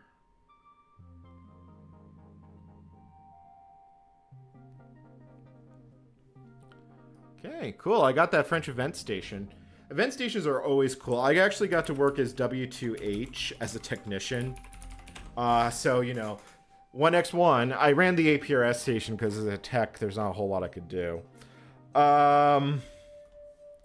Yeah, that was a big fat goose egg. I do think bin utilities had finished building, so you know there's that. But all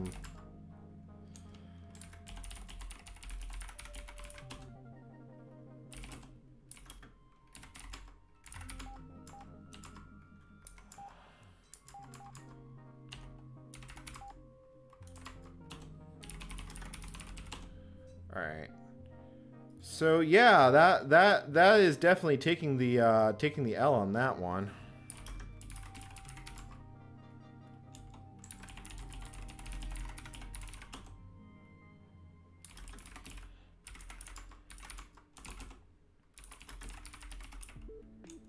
Yeah, it did not actually finish the configure. You know what? I'm gonna give it /C so it writes a cache file. Just in case it does that again.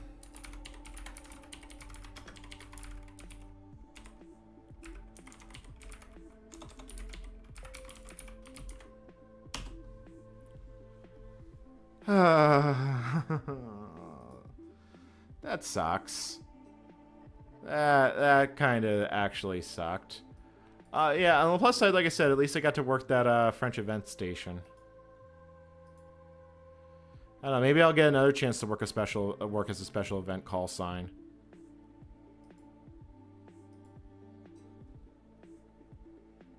Yeah, so it's funny, I can actually vote in Eurovision because I reside here. I had so many American friends that went absolutely ape whenever Eurovision was on. And it's like, okay.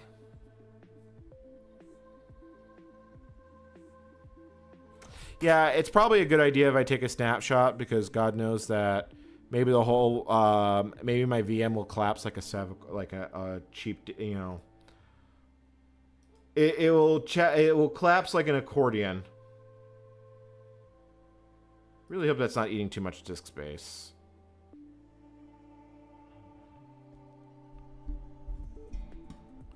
Vote England. We're never in. Oh, if only imagine if the Beatles existed when Eurovision was a thing. But I mean, you basically just had a bunch of blokes singing about what life in the UK was.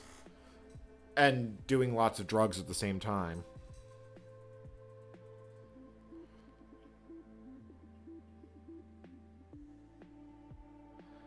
I used to follow. I never was that deep into Doctor Who, but I really enjoyed the revival series for the Ninth Doctor, Christopher Eccleston, Dave Tennant. I didn't like the 11th Doctor. That was I can't remember who the 11th Doctor was. Oh, that's gonna bug me now. Like, the specials were okay, but I was kind of meh on his entire run. And I never really got back into it with the last two Doctors. Well, last three Doctors now. I did watch the special that brought Dave Tennant back, but that was about it. Matt Smith, thank you. Oh, Russia's calling. Yeah, that's RY7G. That is a Russian station.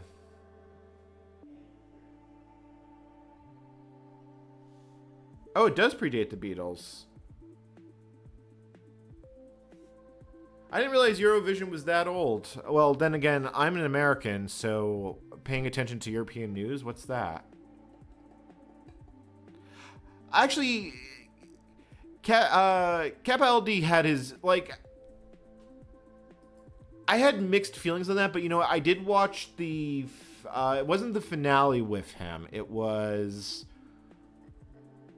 Which one was it? It's the one where he's stuck in the time prison and he basically is stuck in a loop and he goes through thousands of iterations. That was impressive. I think I just didn't like Clara. Like, her mystery was interesting and all that. And I really liked her when they had David Hunt, not David Hunt, John Hunt as the Doctor. It's like, god damn. If he was only, like, you know, more than one special, and unfortunately ripped John Hunt. But I really enjoyed The War Doctor. Yeah, I had a soft spot for Eccleston, too. I wish he stayed for more than a season.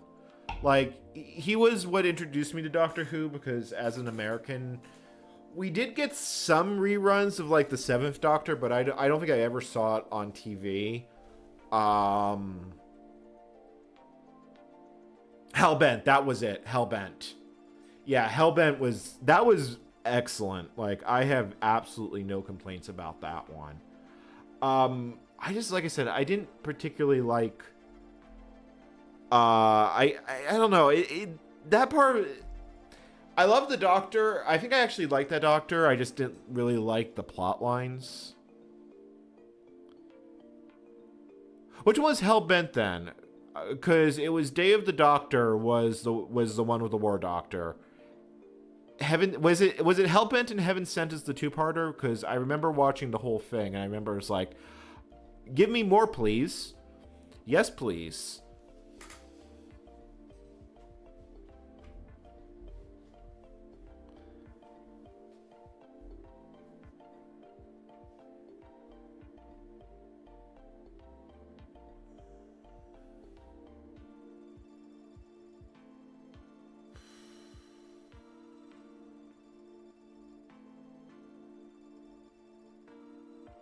Oh, is Hellbent the one where he tries and gets Clara, like, undead, and he basically runs rampant?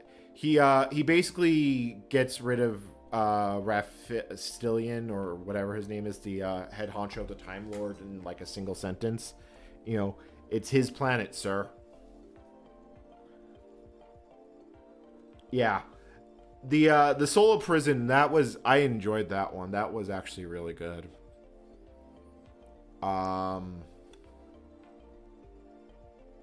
His regeneration into the 13th Doctor was also good. I haven't watched any of her episodes. We couldn't get them in the United States very easily, So I saw the last one with the 12th Doctor, and I can't remember her name. I think it's Amanda something.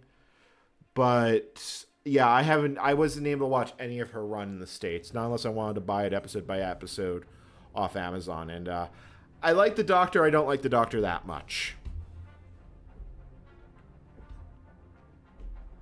Yeah, the problem is that the rights to it were really kind of iffy in the US. Yeah, it's like we basically we got like after the Tennant era and the after Tennant, it got dropped by Sci-Fi for whatever reason, so it wasn't all that easy to watch in the States. Jodie Whittaker. I have kind of like I kind of like the format of the Doctor and a single companion for a season, as long as it's an interesting companion. Like I liked Rose, Donna grew on me, and then the companions have become a little bit more forgettable. Like I would have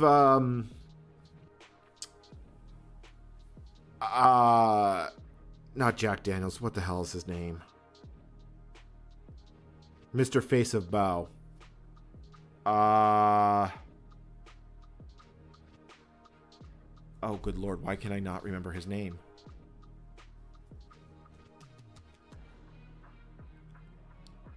That is going to bug the crap out of me now that I can't remember. It's Jack something.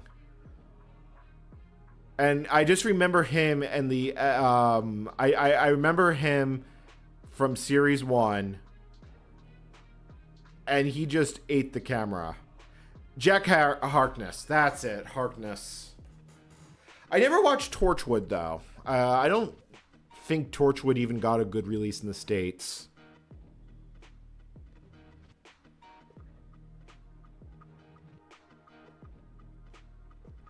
Yeah, Torchwood never made it to the States. It was available on premium streaming services, but it never got broadcast TV for us.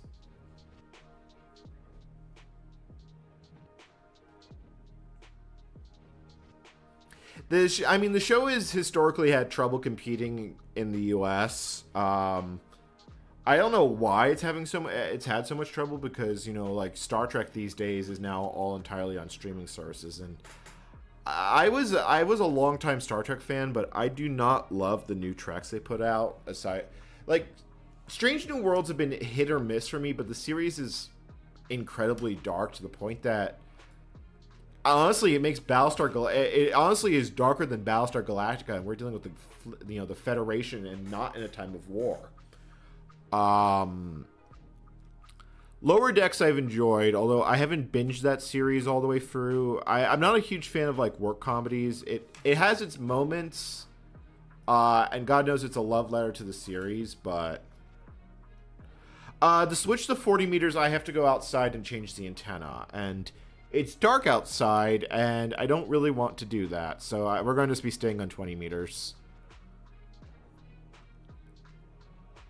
So ON2, Oscar November. I'm pretty sure that's Denmark. No, well, I'll find out in a moment.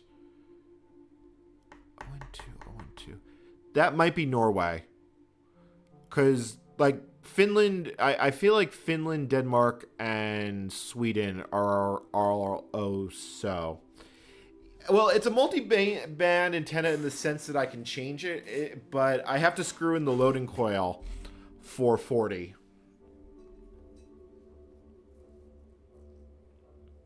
Yeah, I haven't watched any of his stuff. I watched the Regeneration episode because... oh, that's Belgium. Oh, I just made radio contact with Belgium. Forgive me, Father, for I have sinned. That is a /S there. We're building fine utilities again because we dealt with crash. So that actually installed. I actually liked Enterprise. I'll be honest. I actually did enjoy Enterprise. So, okay. So now my question becomes... since we've got this and a 32-bit toolchain, can I... Oh, I don't know. Can we actually build pxelinux? Because we can build pxelinux, then we actually have built the everything on Linux directly.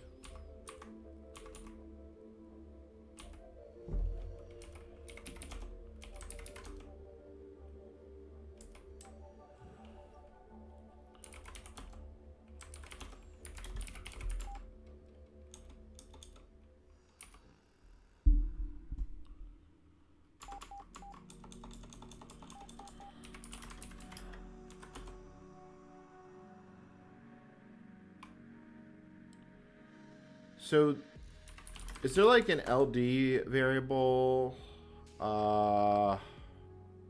There's LD Linux. There's install. All right, so let me add the 32-bit.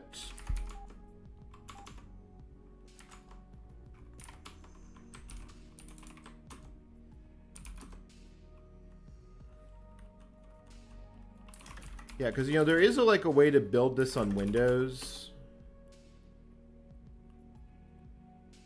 You can build it under Cygwin or MingW.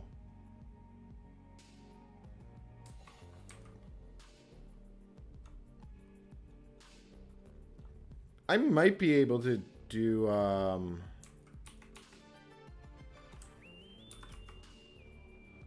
might be able to convince that to build... Yeah, we got win prefix, we got WinCC.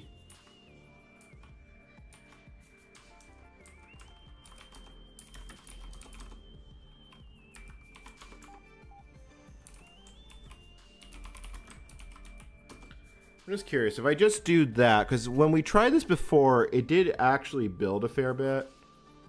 So maybe we'll get lucky. Hey, Real Tech. Oh, apparently I'm now popular with Russian stations.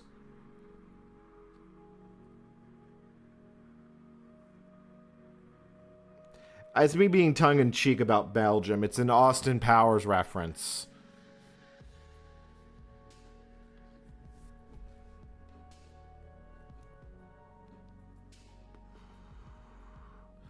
We did tell XP not to reboot automatically. It's still rebooting automatically. Like...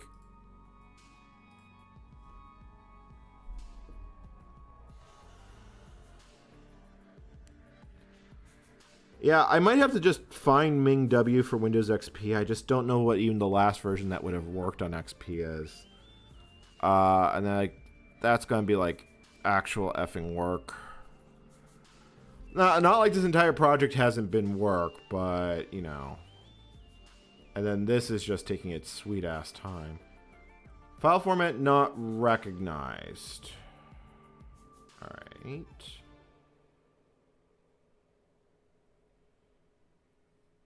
So that makes perfect sense that it's unhappy with that.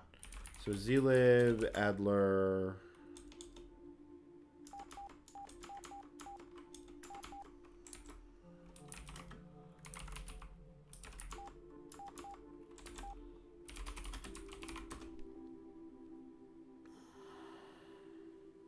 The problem is I didn't build the toolchain multi-arch, or I would think that this would just, you know, work.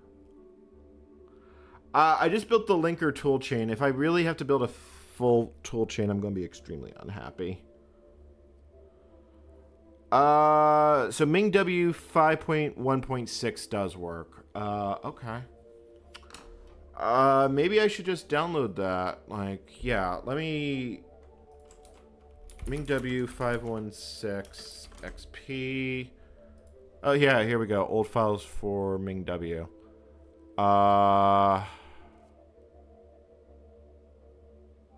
It's got the get setup command. Hopefully it can still download its brain by using this.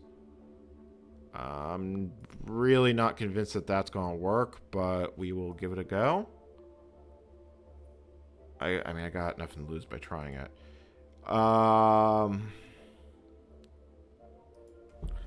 And then I know some people in chat are going to hiss because it's Internet Explorer.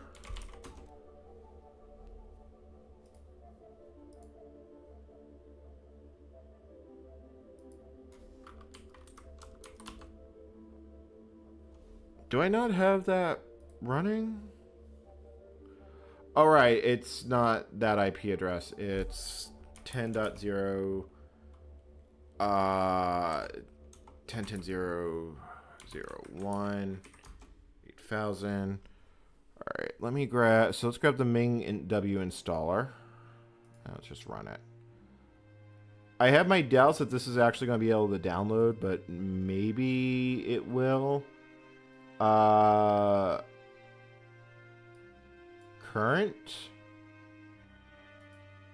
I need the G++ compiler. And I need MingW make. I'm pretty sure back in these days it didn't ship with Bash. Oh, right. You don't have... reconnect your dial-up. Oh, God, that is an old error message. All right, I just suddenly remembered that at some point our network connection broke.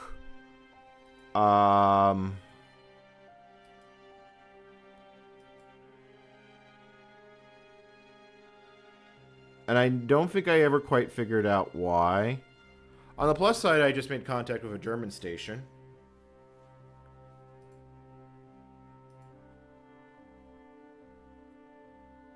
pxelinux. pxelinux.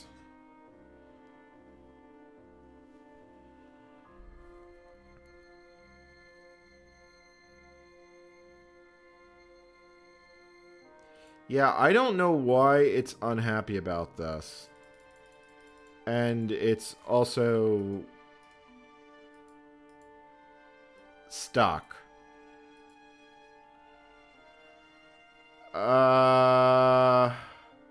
You know what? I know exactly what I can do. I know exactly how we can do this.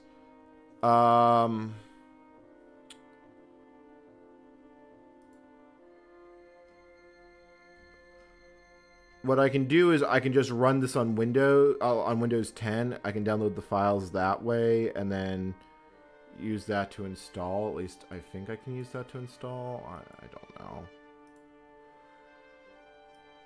Like, this was working earlier.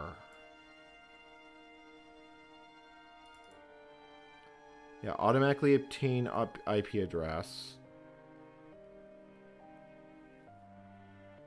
But at some point, that entire network bridge went kaflooey. Virtual switch. LAN. Connect to... That would do it. Yeah, that would actually completely do it. Yeah, why don't you connect to the Wi-Fi, please?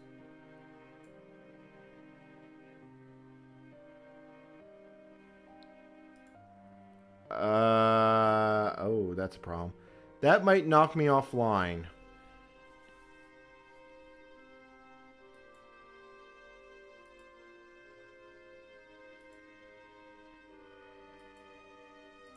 Because I need it to be on the external network. But that... Alright, chat. I'm going to push the button.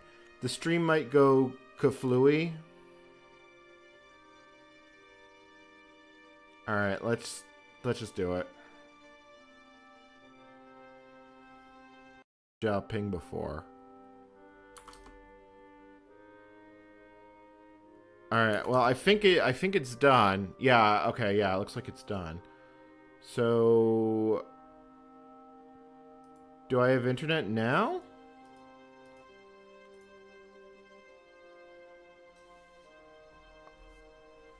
I'm not convinced that that's going to work.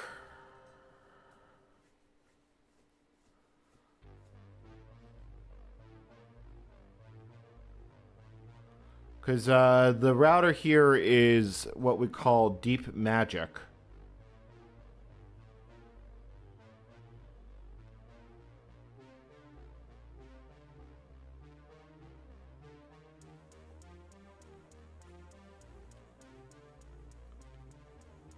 Yes, the magic is deep and deep.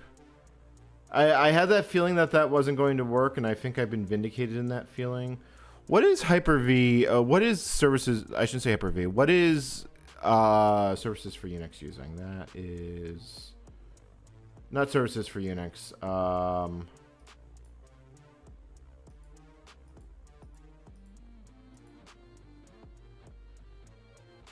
Because I don't know why it can't get online. So you're on default switch. Maybe if I put you on LAN?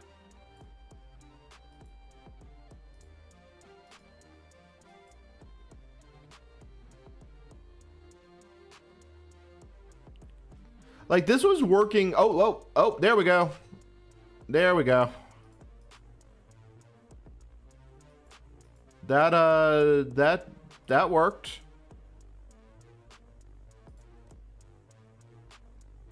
All right, so now the question is, can I install it? Okay, download, install, agree, current. I don't know if I need the G++ compiler, but I'll grab it. I need MigMake.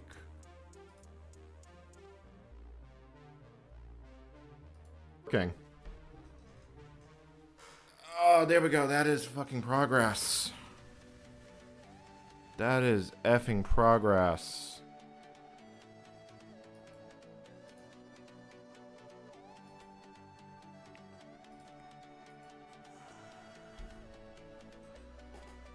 Alright, so we gotta let that download. I'm calling out CQ again, because I got nothing better to do.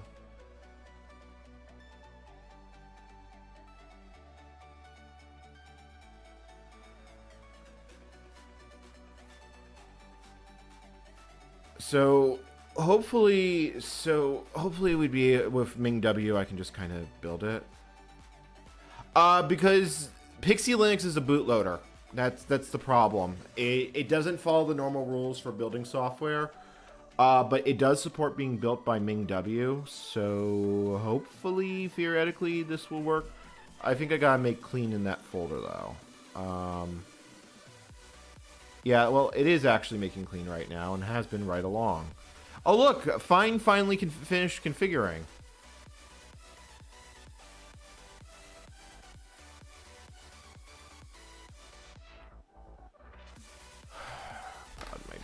My brain is legitimately putty.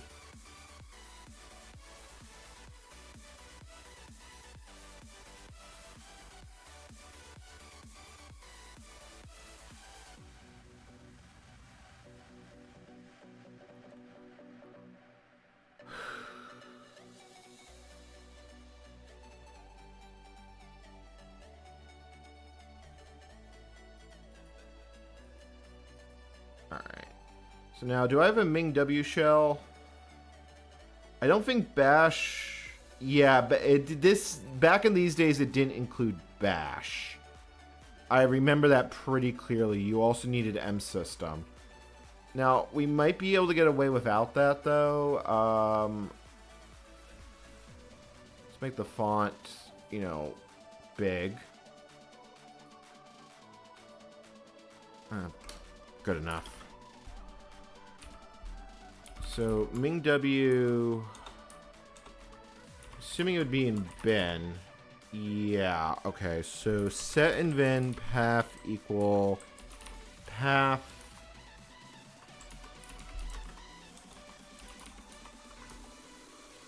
Right.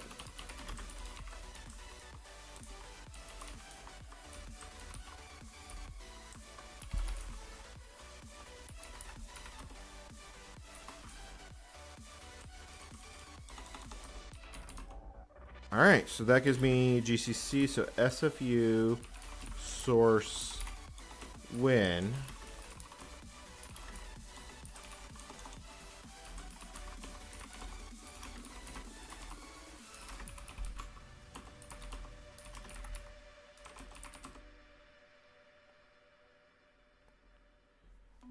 That shell script concerns me.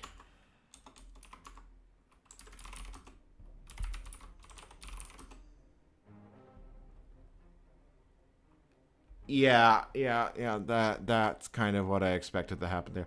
I need msystem. I need M system from the same period too. Of course I all right, maybe I don't. Maybe I don't. Wait. I just had. There is a chance that this just works. It's not a good chance this just works.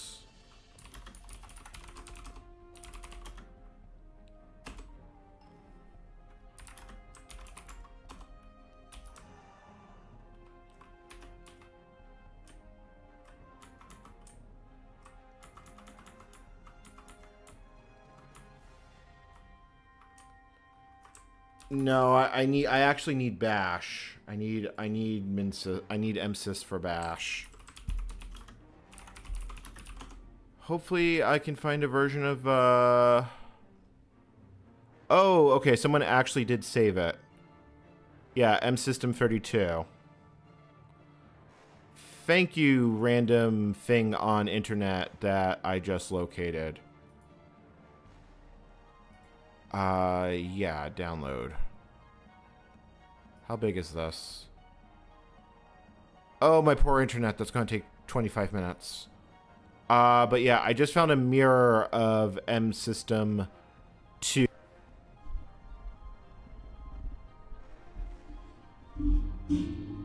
Yeah, that's the Kohlberg backport. Because I need bash. I need the actual environment. That's 21 minutes to download, so we'll get it cooking. And while that's cooking, let's see here. PD3, I don't remember what contact that is.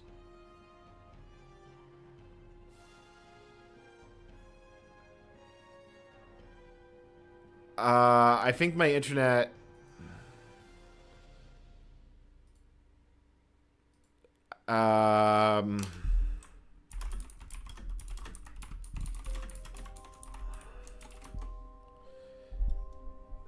yeah, I think my internet's not having that. I wonder if I should switch over to the house internet. Because I got the warning buffer and I'm dropping 92% of frames.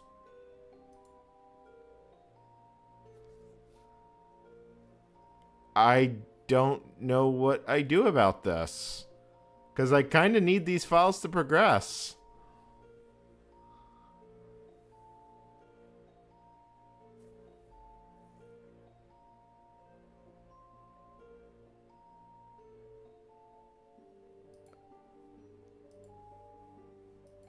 Real to...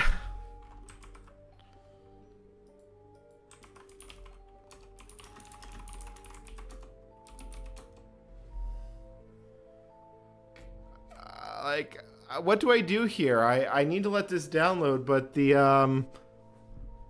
I'm assuming people are not actually. Can folks even hear me, or am I just screaming into the void right now?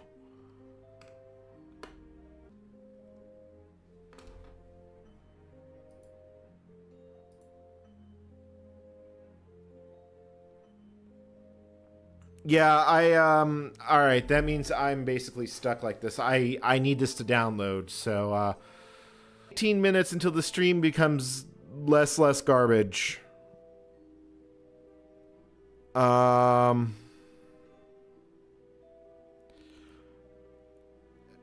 Yeah, like I legitimately don't know what I could do. The only thing I could think to do is try the house internet again. Oh, and then I just went no data. Yeah, bad things have happened.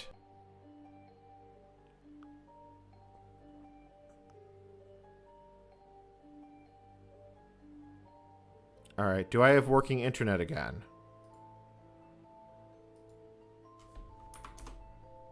All right, I've got pings. I got pings. I'm on the house internet now, so I think it's going to be less bad.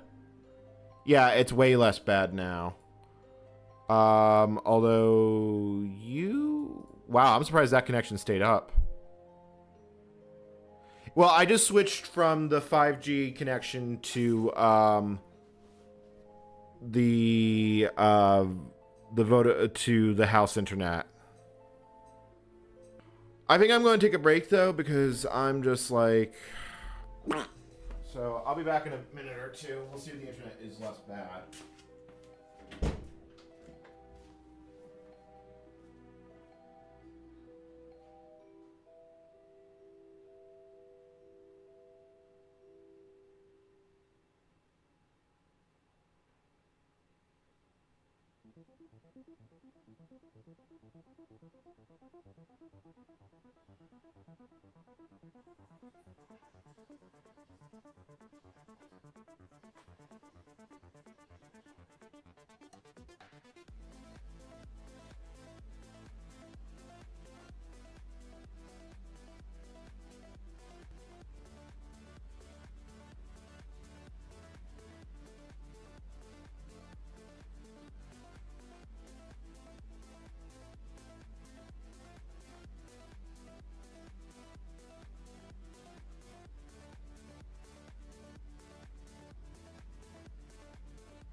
Oh, I just saw that it went green banner and file finished.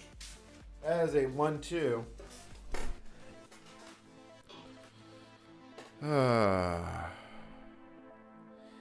Yeah, I have it on the alright, that station isn't calling me back. Alright, /install.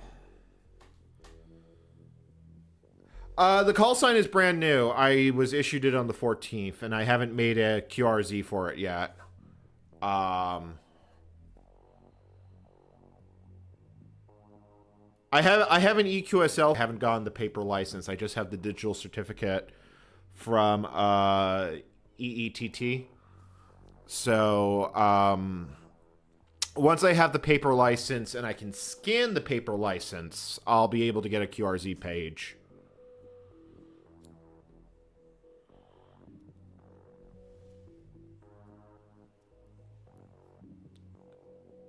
Thank you. I've been licensed for a long time. My U.S. call sign is Kilo Delta 2 Juliet Romeo Tango. It does have a QRZ page, but Zed. Oh God, I've gone Canadian. A QRZ page, but I never put anything on it. I do think I registered SV3/KD2JRT, so that should be on there.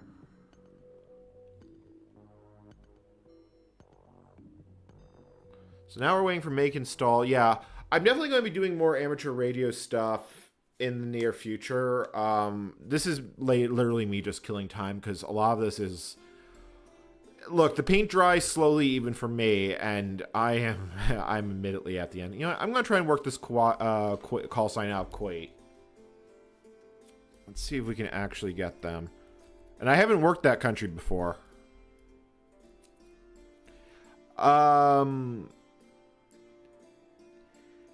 Nice, Martin. I definitely am going to be looking for people with amateur radio call signs to help me with a project at some point. Like, I've had this really crazy idea of modifying SimH to emit ready and then putting that on the radio. There's nothing, as far as I can tell, there's nothing legally wrong with doing that. But I might have to implement flow control and authentication for ready to make it actually work.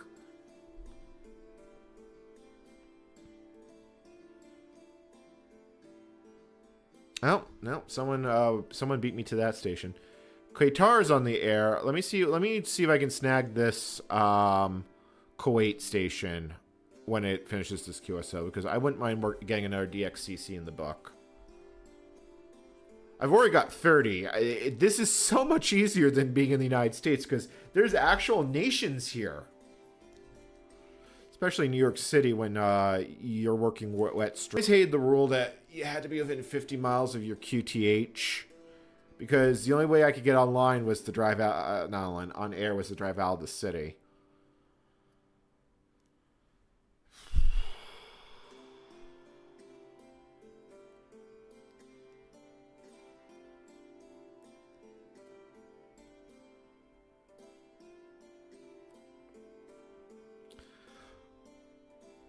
But my thought here is that the original Unix was designed to be used with a teletype, so why don't we go teletype, but it's on the radio? Like, I can't think, like, even by default, when Unix v6 starts up, it starts up expecting no support for lowercase, so that makes, I mean, it makes sense in my mind.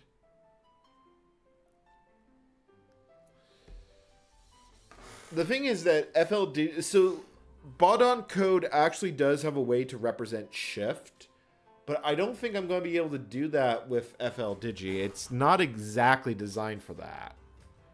But I've definitely had some thoughts along those lines. And it's a good excuse to, like, interface with the FLDigi modem. So, you know, there's that. Let's see. Ah, screw it. I'm just going to go back to calling CQ.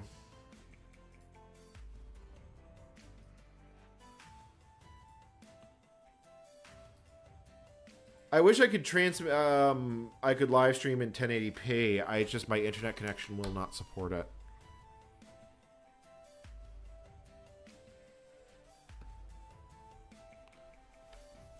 Maybe, I don't know, maybe on Sunday. Well, we're on Saturday right now, so I'm not sure. But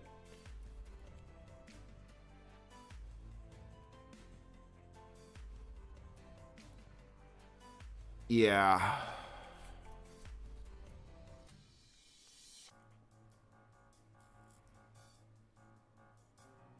I mean, hell, this is proof that you can actually tell that I'm a real live human being, because you'll be able to, if you look on any signal tracker, you'll be able to see my HF emissions on band.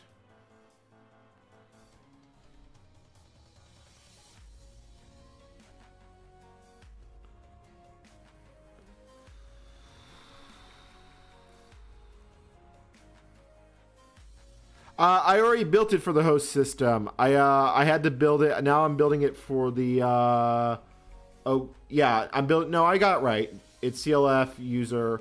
I then need sed and I need awk, and then I should be able to run a configure script. Let's see here. Yeah, like what else do I actually need? I've got file, find utilities, gawk. Probably should get text. I need grep, gzip, make. Oh yeah, I'm going to need make. I don't have a make command right now. Oh god, this is definitely proving to be a project. At least this is almost done downloading the MSys stuff. I'm not going to build a full DE. I'm just going to prove that it can self-host. It is a lot of work.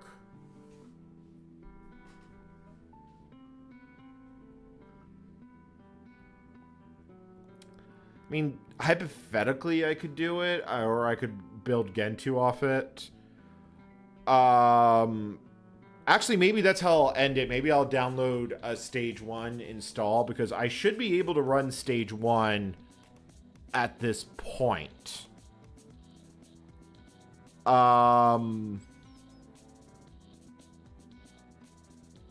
Yeah, that might actually be how I finish the project off.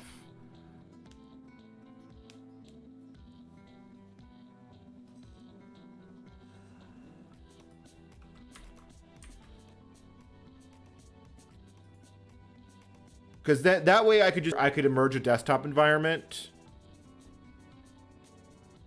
I wouldn't exactly need a whole lot to do it. Yeah, that might be exactly what I end up doing. I am hoping to finish it this week. I am legitimately hoping to finish it this week.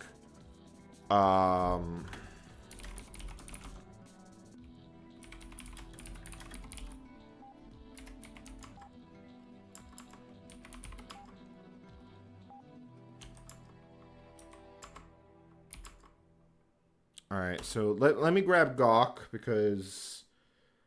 yeah, I'm just going right down the Linux from scratch, basically, checklist. Here. But yeah, actually, that may be exactly how I finish this, is then I will grab a stage 1 Gentoo, because at this point, I should have enough of a system that I could actually run a stage 1.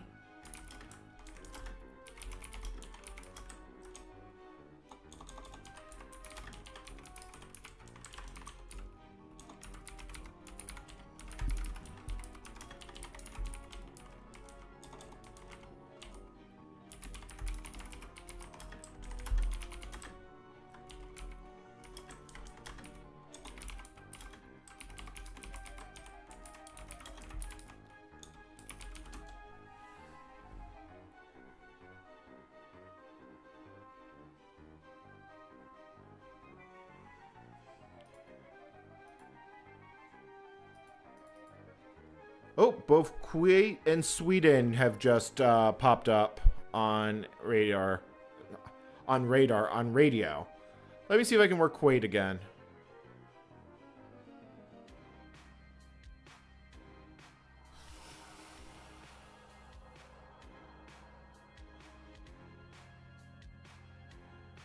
The prefix is correct because I'm using -dir to install it into the correct place. I talk about that in the most recent devlog, which is your cue that becoming a member. But I am, however, I like that Linux Alpha compilation hacks, which makes me wonder what the hell those are. Nope. German station got the Kuwait one. Okay, fair enough.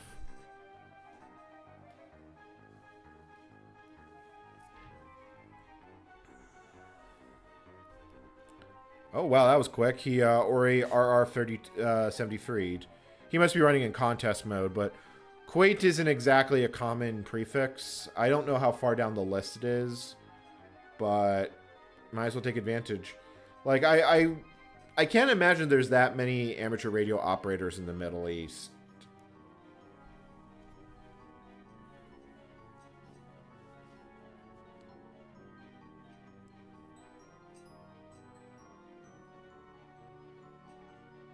It's used in packaging. It's not really used in regular day-to-day usage. Like, I can think of cases where you do it, but for like a regular user, you really gotta go out of your way to find a viable use case for it.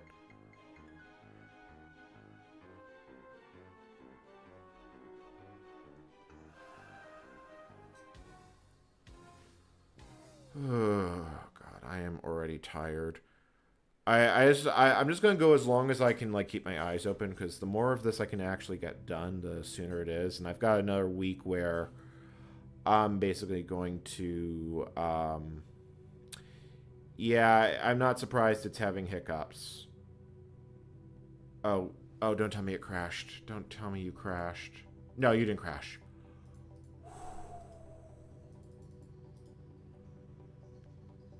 That would have sucked. Alright, so while that's down, so M system downloaded. So why don't we grab that? And then, yeah, M system 32. Open. And we just let that download.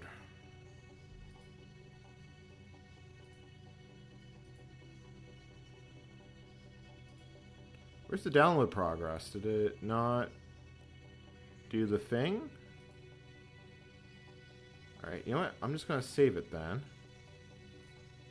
Save to desktop. 1 minute. Yeah, you won't be able to see it over there because that's where the FT8 window is sitting. Yeah, it's definitely having a, the internet's having a normal.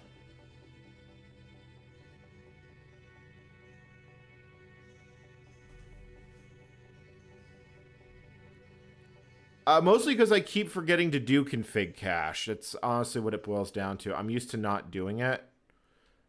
And that's the default. Like, if I did it, it would be faster, but you get oddities with config.cache, and you really are... Yeah, like, I should do that. Like, you're completely right. I should do that. I probably would have shaved like 2 hours off this project if I had actually done that at the Polish cam. That being said, it's not like I'm not using the time productively. I still got a bunch of stuff I actually have to do. But yeah, we are definitely dealing with the stream being very irkadirk.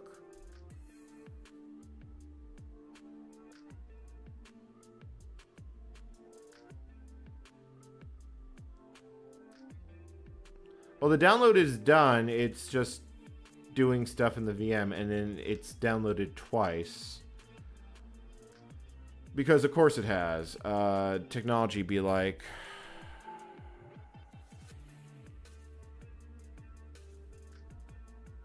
Alright. Open...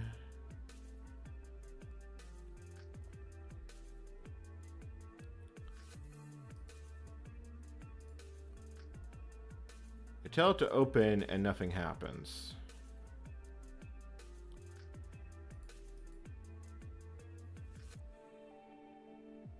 So we open msystem.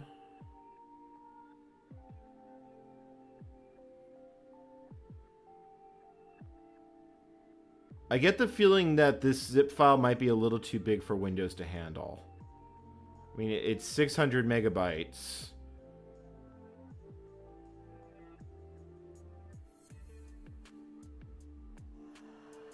Let me add some notes. So what else have I done today? So diff util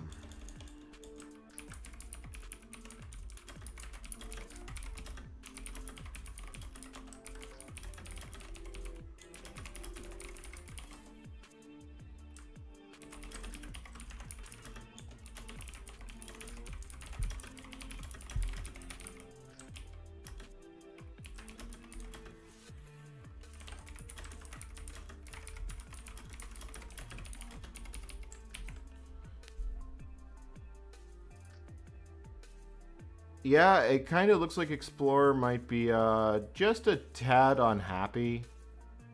Yep, and that's Explorer buggering off this mortal coil. Let's try the extract wizard.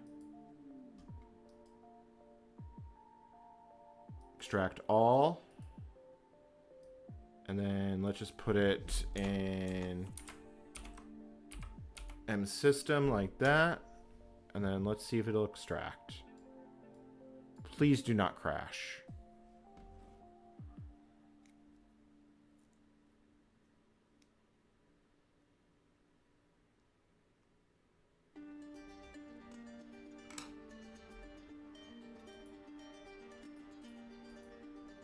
Oh wow, the Windows is chugging a little bit. What does Task Manager have to say on the subject? I have that feeling we're going to like completely and totally pegged out, or like something using an ungodly amount of memory. Yeah, it looks like it's the ungodly amount of memory. Is it actually like making any headway on extracting that thing?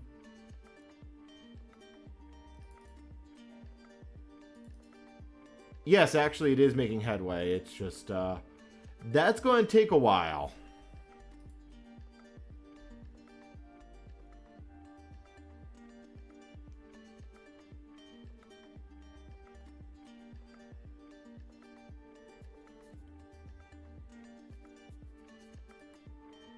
I don't know why we're not getting progress. I mean, it is definitely expanding just fine. So, I'm not going to worry about it. I think... Yeah, I don't know why the extract bar is not moving. Oh, no, it just moved the first notch. Okay, that's going to take a while. So that's gmake done. Not gmake, that's gawk done. So that means we need gsed next.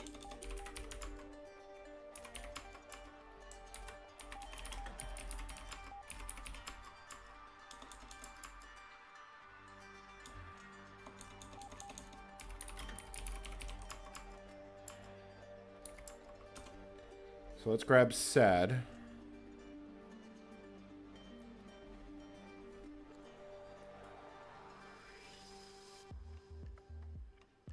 I don't think I have a zip command for 7-zip. I think we're just going to have to be patient, chat.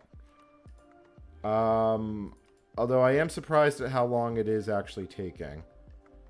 My guess is it's just a lot of little tiny files, which is making it less happy. Yeah, I would use 7-zip too, but we've got other stuff we need to do, so I'm not going to go out of my way, right?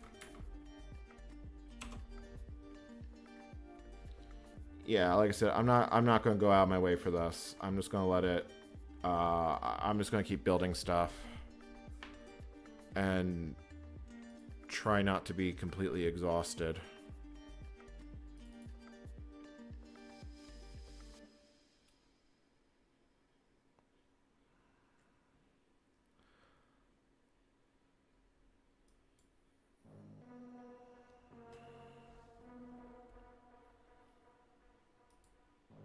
Well, so it is definitely going. I'll put it so we can see it there in the corner.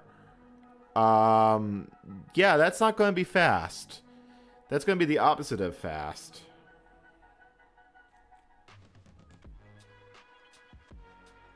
It means I'd have to get 7-zip for Windows XP. It's working. I'm not going to kill myself by this. Like, legitimately, I'm not going to kill myself.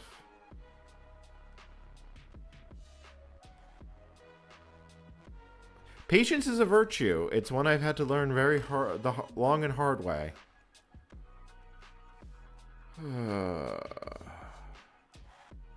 Oh, you're an S9. You can help me get my you can help me get the work all Greek radio zones. I've got 1, 2, and I think 8 right now. So I'm guessing you're on cost because 9 is the prefix. Wait, is 9 Crete and 8 the island? I think 8's islands, 9's Crete. Because 3 is the Peloponnese, 1 is Athens and surrounding area, 2 is Northwest Greece, and I think 7 is Thessaloniki.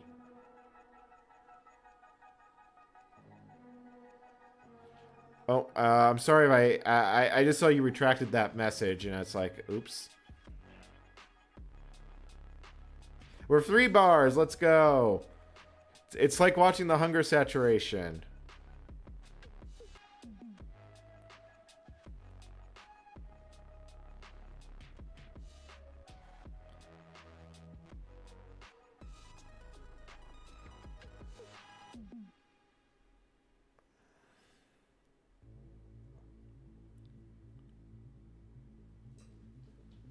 Ah, for Crete. Oh god, my brain is legitimately kaput. Yeah, Elliot, I would completely agree with that assessment of 7-zip. I would completely agree with that assessment of 7-zip. It probably would be faster. Like, I kid you not, it probably would be faster. Yeah, actually, I'm going to take a break from keyboard. I'm just going to let this build. We're going to let this extract. And everything's going to be happy.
I'm back.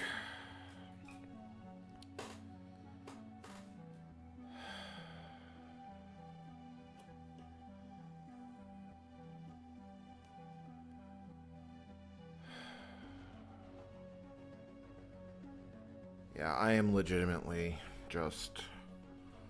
I'm tired, but I want to push. I'm not going to have a lot of time next week to work on this, and I'm just kind of want to get it done.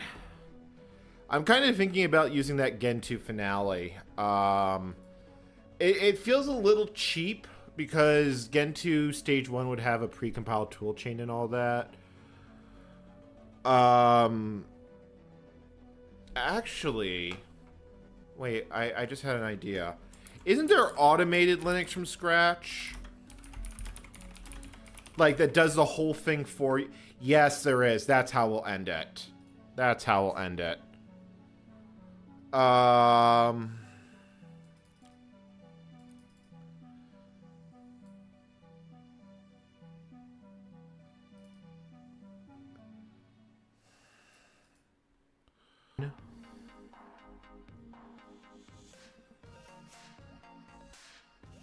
We still have a bunch more packages we need to build. pxelinux is literally the last thing we're going to need to make this project, shall we say, reach the endpoint I want to bring it, which is self-hosting.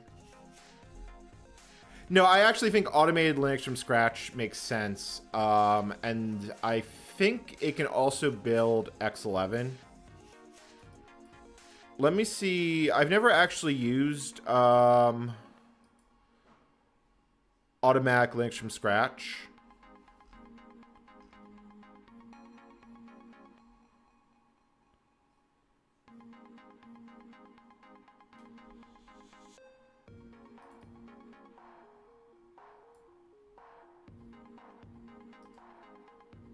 So let me look at it.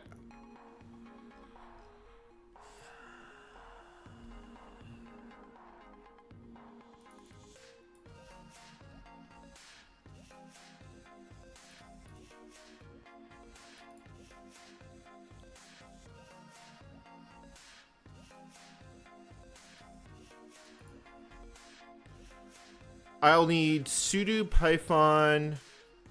Yeah, I'll need a couple of commands to actually do it, but it does look like it can build all of LFS. It also can do, let me see, there's a README for Better Linux from scratch.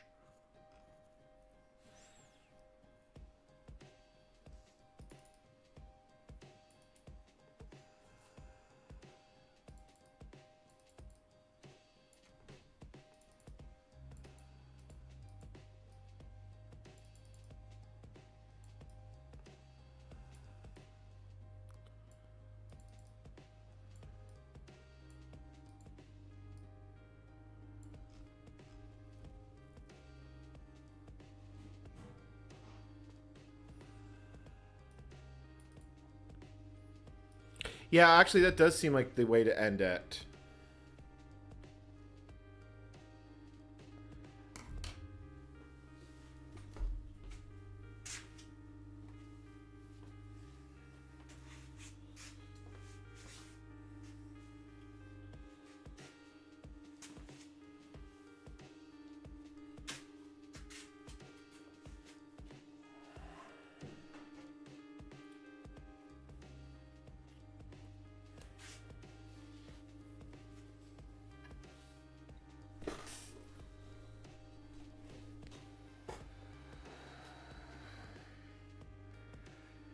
Yeah, I actually like that. Real tech. I actually like that punchline. That is that's gonna get people kind of upset, but I kind of like that punchline.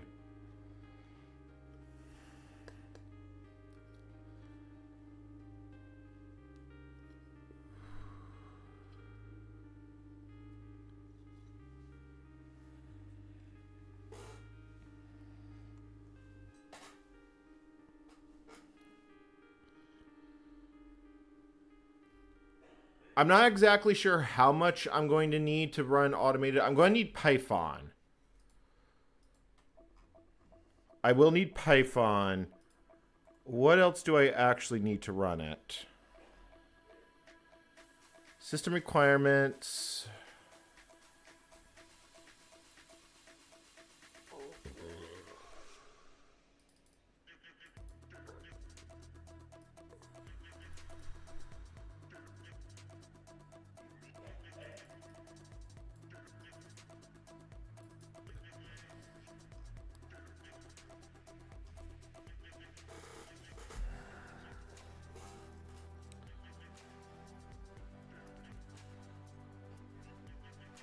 Oh god, my brain is legitimately like fried.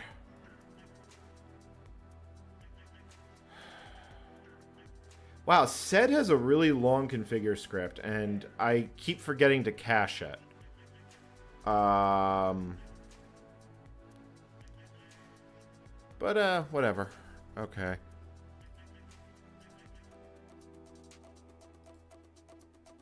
All right, I'm gonna put off the radio, turn off the radio for now because I'm just not in the mood, and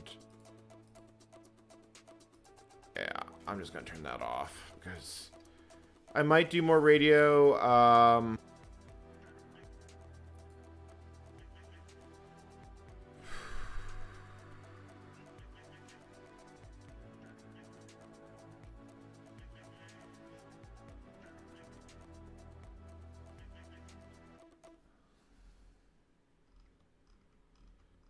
Someone pinged me on Discord. Let's see here.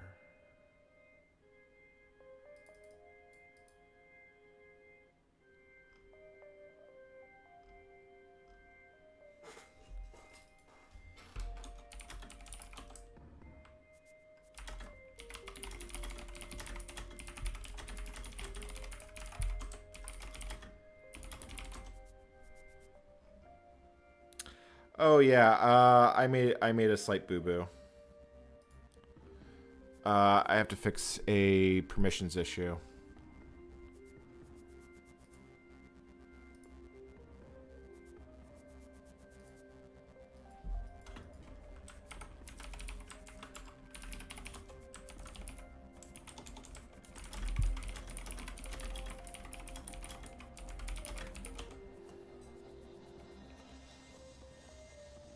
Yeah, that was a slight oopsie. My internet connection says that I am dropping 87% of frames over the last 2 minutes. Go internet.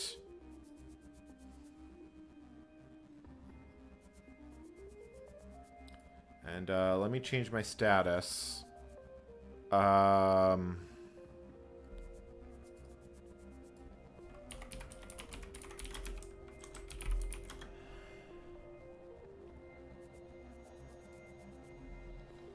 Alright, so sed is looking like it's basically done. It's not the installation, it's just extracting all the files. All of them. Even the ones we don't care about. But, like I said, I just legitimately... its small file I.O. is just slow. I remember M-System on XP taking a long time.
Wait, what?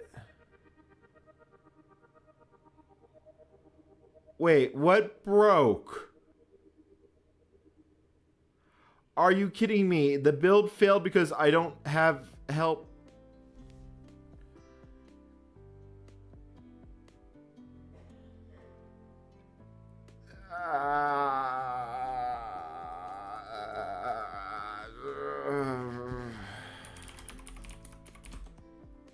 You know what? I don't care. I just need the sed binary. I'm just going to copy it. Done.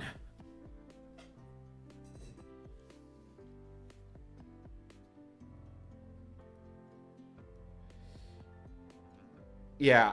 Yeah. You know, that's how you get a sed command. that was like good enough.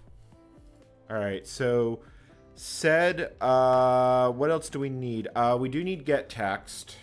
I don't really want to compile get text. I really don't want to compile get text. I don't even remember where I put it.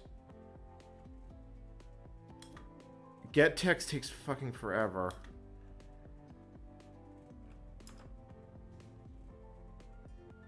I think it's in cross tools.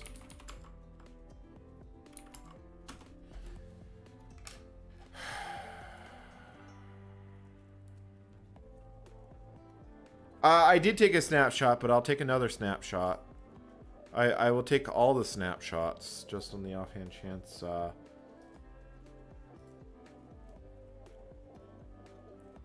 Okay, it's been snapshotted.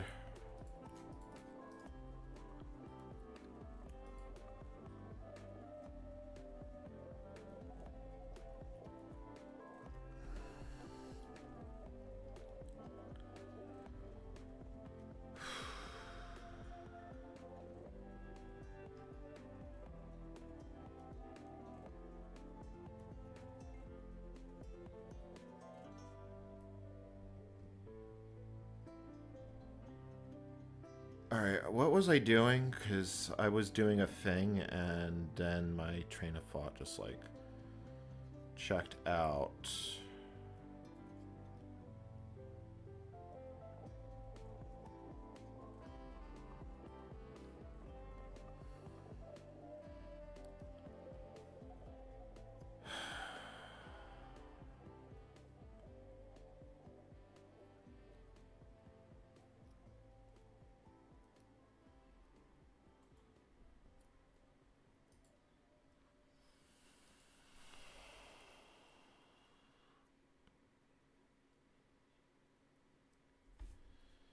Yeah, get text takes fucking forever to build. I don't think the cross system from Linux stuff seems to imply that I don't actually need the whole thing, but I don't know. I just don't care. Oh, I just saw SX2 Vieira as a call sign in the log. SX2. I'm assuming that's a Greek call sign, SX2.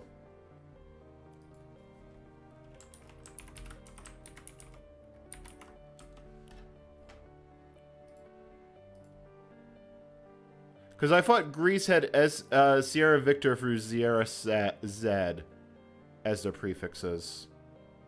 So that looks like that's an event station. Hold on. Let me see if I can find it.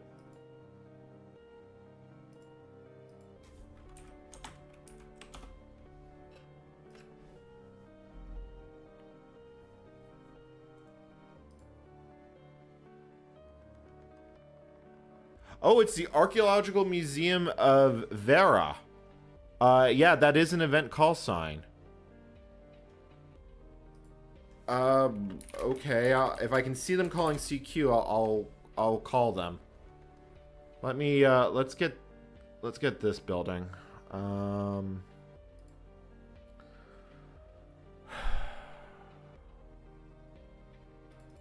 actually just gonna follow the instructions on this one because I am. Can I not paste?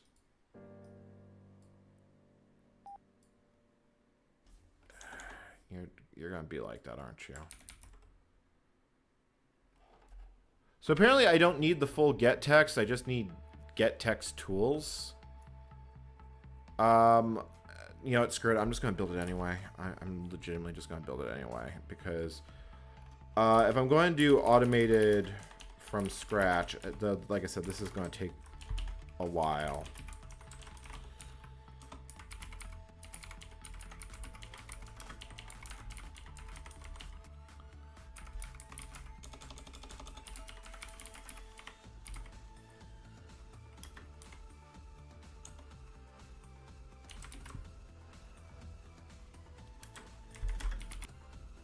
Screw it. I'm just gonna build the whole damn thing.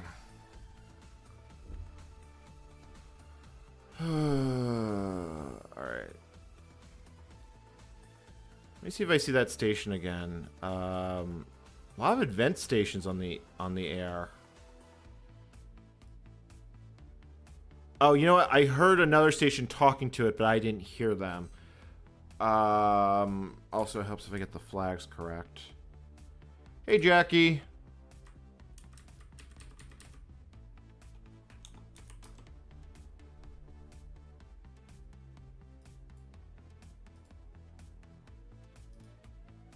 Alright, I'm gonna move. You know what? I'm gonna put up the amateur radio part again, because, like, I know you guys really can't see it all that well because, you know, stream quality be stream quality. But I'm just gonna start calling CQ again.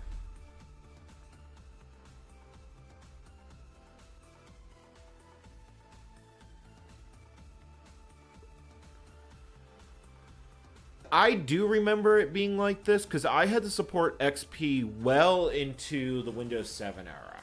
So it's much more recent memory, and I remember compiling on XP even without services for Unix being like this. Like, this feels like the right speed for me.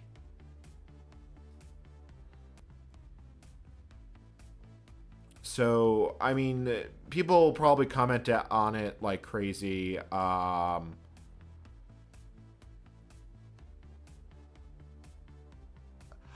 For that, so for the award that I needed, I need to work 7 of 9 stations of SV 1, 2, 3, 4, 5, 6, 7, 8, and 9, and I need 2 Greek stations to verify that I've actually gotten the award. So, essentially, I need to be able to hear you on amateur radio. We need to make a QSO, and then when I apply for it from RAG, I need you and one other station to vouch that I actually got it. Hey, Jack Q. I also the Greek Amateur Operating Awards. There's one for getting contacts with every country that the Orient Express went through. I might already have that one from the number of DXCCs I have, or DX contacts I have, but I wouldn't mind trying to get that one. I wouldn't be surprised if it's just the zip extraction being that bad, because I remember using 7-zip on Windows. From what I saw from the award, there was no mode requirement, but if we can... I don't want to say your location on air again. I apologize for that. But if you're within 200, 300 miles of the Peloponnese, if I screw on the loading coil for 80, I should be able to hear you direct. So we could just get on radio and I can call CQ for you. I actually have to be sitting in front of the radio for that because I don't have remote voice controls. See, this is how... I remember M System taking forever to install on XP. Like, I legitimately remember it. Watermelon. Watermelon tasty.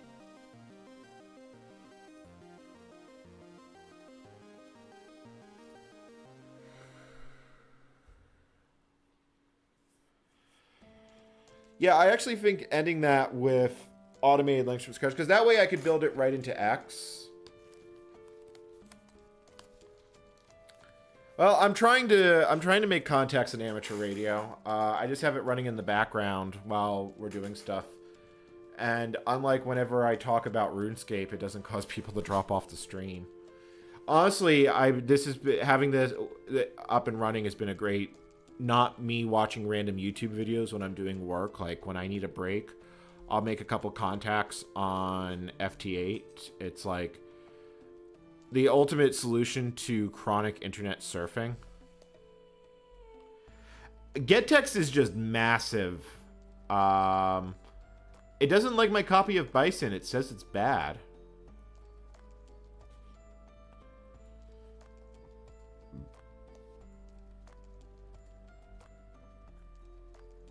Oh yeah, we are using like it's like glibc 2.1 or ulibgc. So, oh, I just spotted Wales. Oh, but he wants North America. He's CQing for North America, so I won't call him. There's one you don't see every day. I think I saw Jersey last night. Not New Jersey, the original Jersey.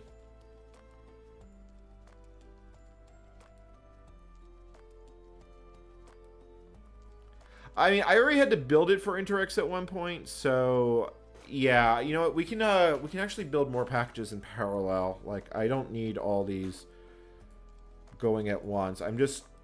I am tempting fate and hoping it's not going to crash. I mean, we've already had our crash for the day. We're good, right, folks? Let's see here. So get text is going. What else do we actually need? Grep. Well, yeah, we definitely need grep.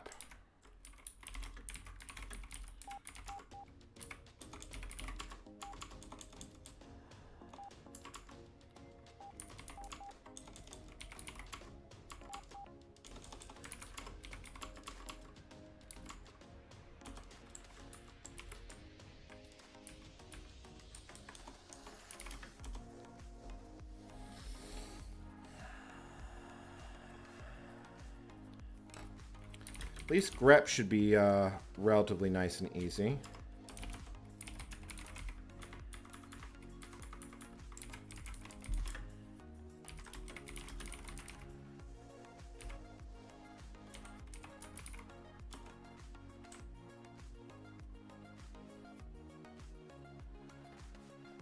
Alright, you know what, screw it, I'll just type it out by hand.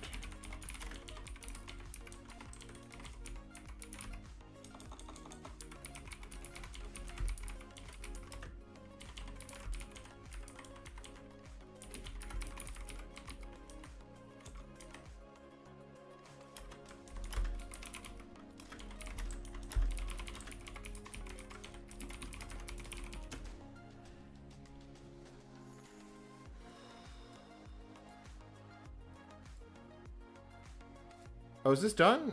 No, it's not done yet, but it's getting there.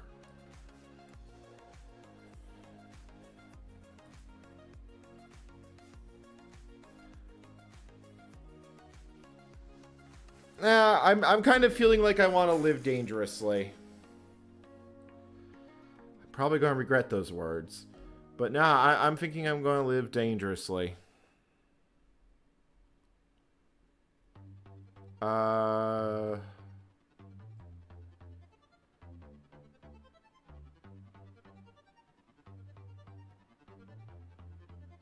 Yeah, the region is the third number.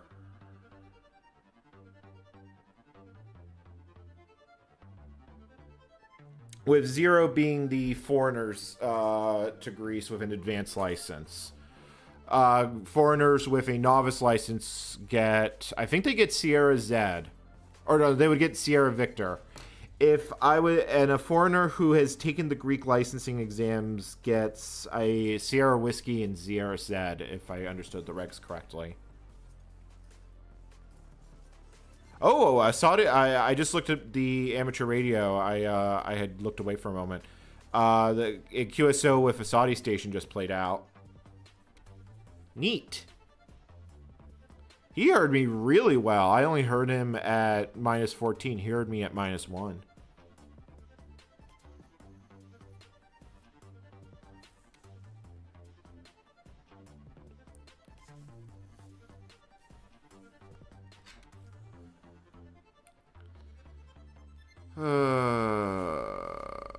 God, my brain is, yeah, kind of tired.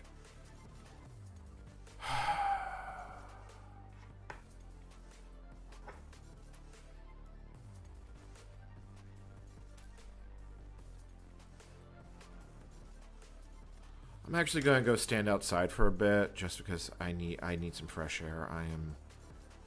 I am fading. I will say though, I was really happy when I got on the scale today. I've now dropped 6 kilos since I've gone to Greece. So, yeah. All right, I'll be back in a little bit, just in a few minutes.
Let me also update my notes.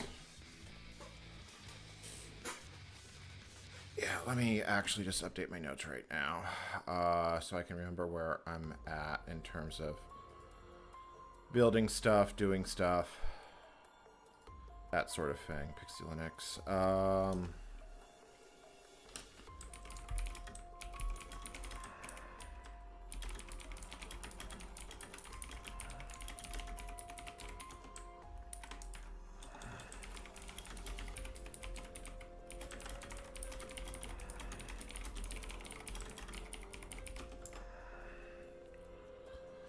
I honestly think I'm just going to push to the end with this project and,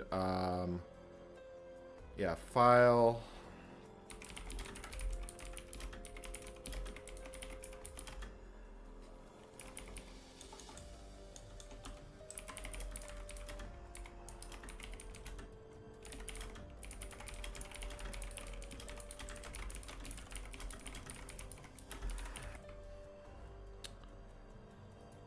Here, grep, gawk, get text. What else built successfully? Find utilities. What?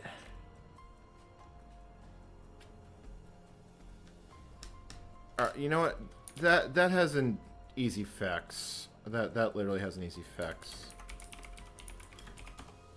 I'm just gonna put the script where it wants it to be, and I'm just not gonna care.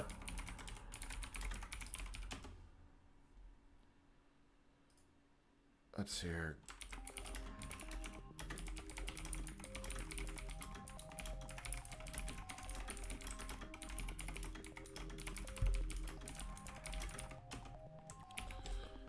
what else do I actually need to finish this? So, file, find utilities, gawk, grep, gzip, make, patch, set I've got. So I need tar, text info, and vim. And that is actually the entire base system.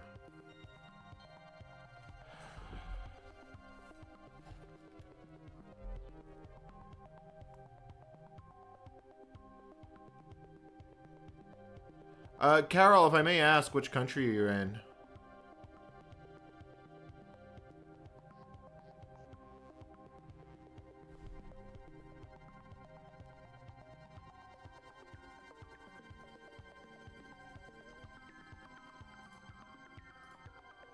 Yeah, I'm actually going to turn off the, I'm going to put the radio away again. Or, I had the radio away. I didn't have it up on the screen.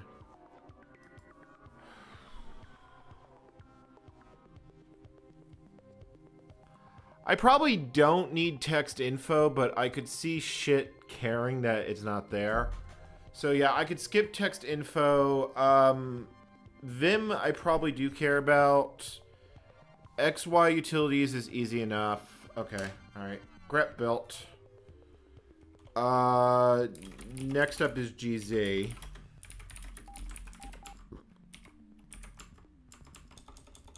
Which I'm not actually sure where that is. Maybe it's in the old folder. No, is it in the cross tools folder? Oh, you know what? GZ probably was on the system to begin with. I probably never built it. Yeah, we kind of care about that one, so I should go get it.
Alright, so we gotta get gzip, we gotta get make, we need patch, tar, I don't think we really need text info, but I probably should grab it for the sake of having it. At least these are literally one-line build commands at this point. Like, I just don't need to care.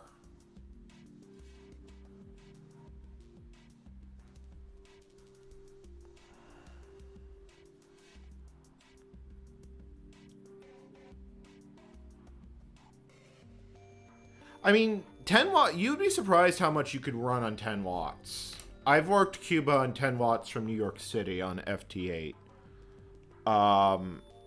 Like, QRP, like, you can work the world on 10 watts. The difference between 10 watts and 100 watts is actually pretty small.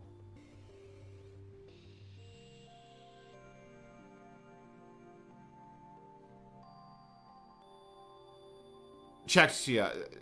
Problem is, Karl, I tend to forget. I apologize. I really do apologize. Now I feel bad that crappy memory be like that.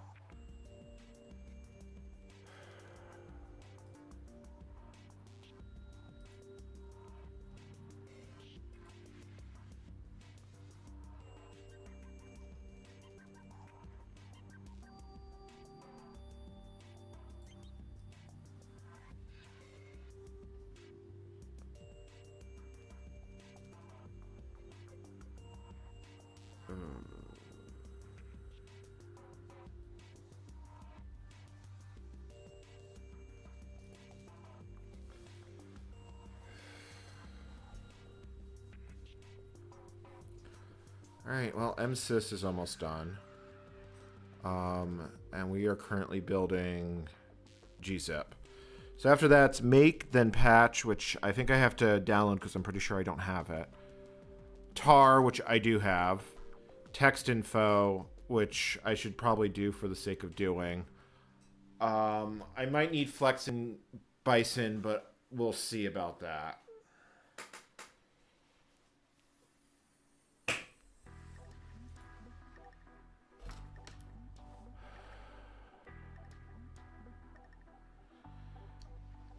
Canadian novice exam isn't particularly hard, or basic, and if you get a high score, you get basic with honors, which is essentially equivalent to a U.S. general. You do get HF privileges. Canadian advance is not so easy, but...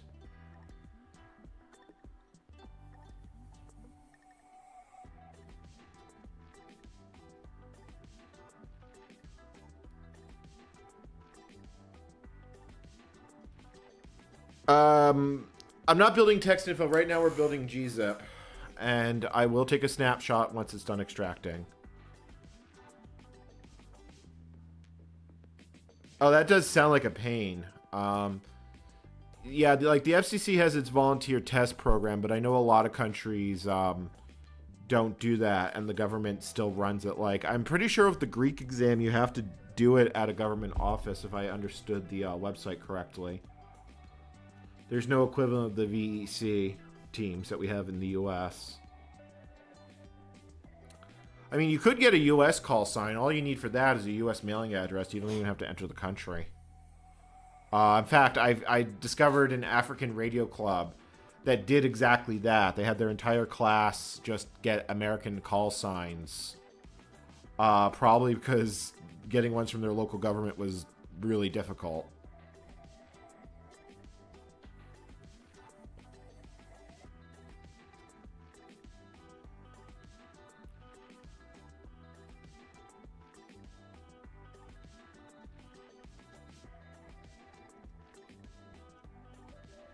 No, I was doing get text, not text info. Those are two separate packages.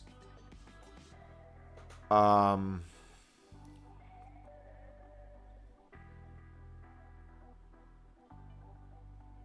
we've been going for 3 hours at this point. I really dislike how tired I've been. This keto diet really has done a lot to help me lose weight, but it's left me also very lethargic.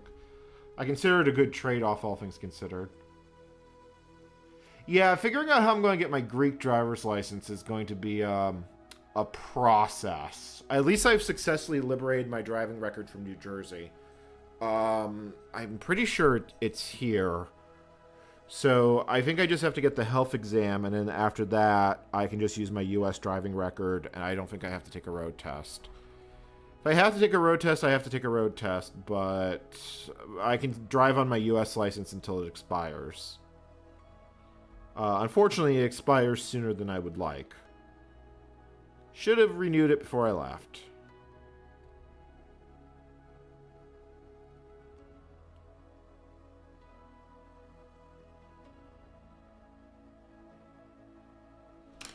Is this actually done?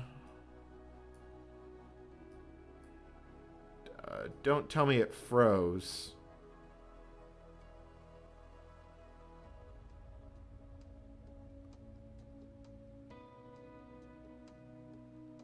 I'm assuming it's not actually frozen and it's just doing stuff.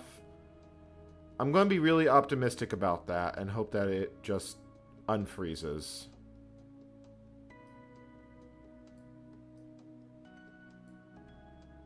Yeah, we're just going to bury that there and hope it comes back.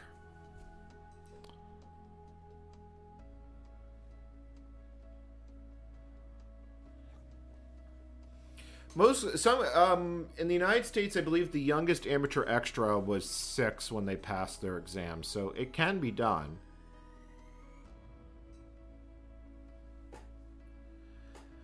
Yeah, I could take the driving exam. I might have to, but I shouldn't have to sit it as long as I have a copy of my U.S. driving record. Oh, yeah, it's done. It's done! Now I have to move the files into the correct position because it extracted to msystem.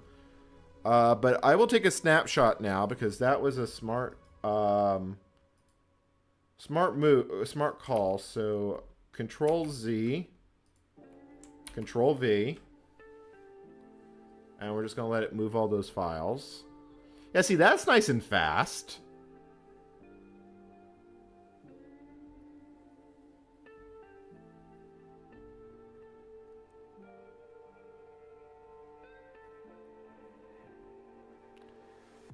So I went to take my motorbike exam in the US and I broke my leg. Since then I have not gone on a motorcycle. So if the good Lord decide that I was to ride a motorcycle, I would have balance. All right, it said 20 seconds, but I'm pretty sure it's lying to me.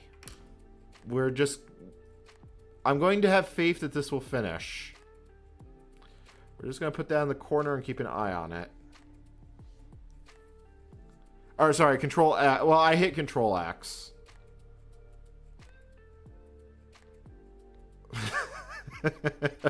Yeah, Petra, that's kind of how that went.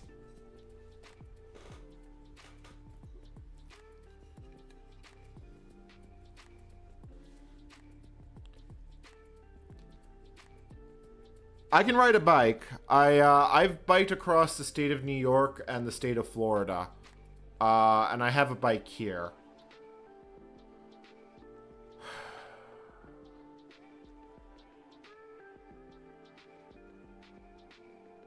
I don't know, maybe I'll get my motorcycle license at some point. I don't know. It doesn't seem worth it to me.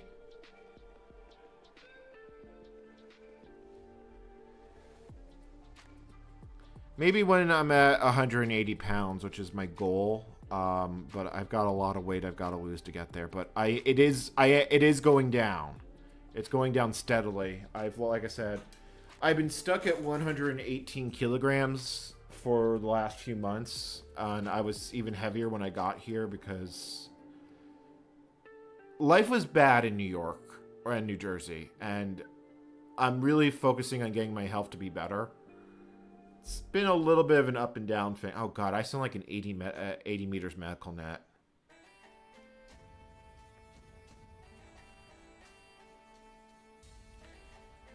Greece the problem is that Greece doesn't believe in the concept of shoulders. Like, it astounds me that I don't think I've seen a shoulder on the motorway or even on like local roads.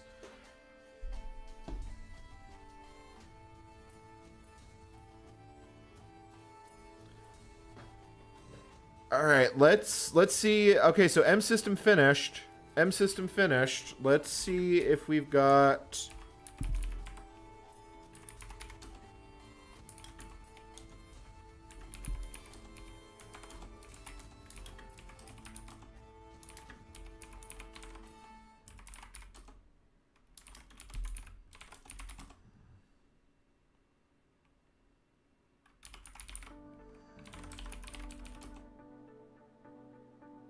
Oh, Chad, I have a shell.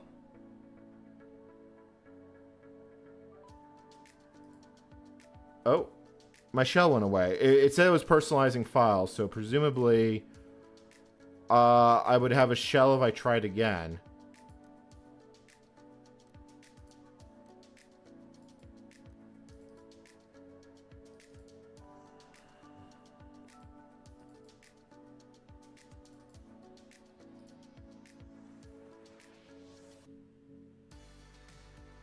Hey, I have a shell. Let's make it big.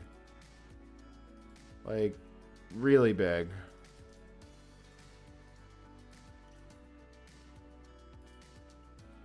Chat, I can has shell.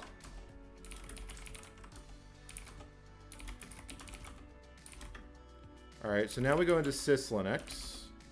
We go into Win32. And we type make. And it doesn't find script. God, look, all the features I have been not living with. Okay, so uname MSR. M system NT. Okay, so it's probably...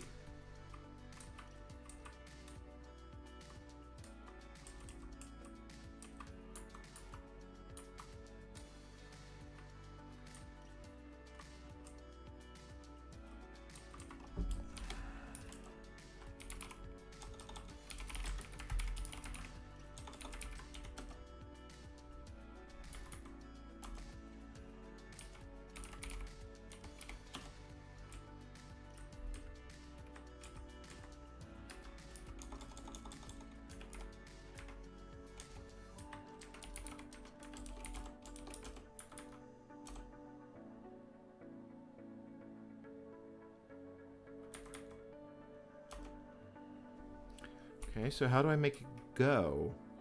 Well, that builds syslinux.exe. I kind of want the... Are you kidding me? Oh, it only effing builds syslinux? It doesn't build... It doesn't build fucking... You don't build pxelinux, do you?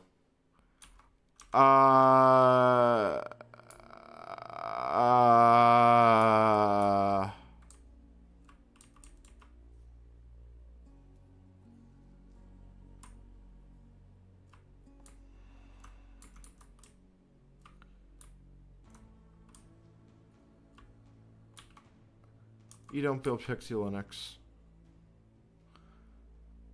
I legitimately just went through all that for nothing.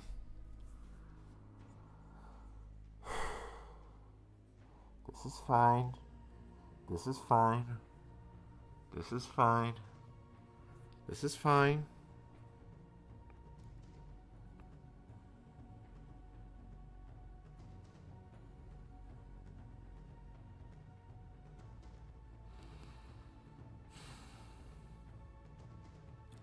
It doesn't build pxelinux. It only builds syslinux.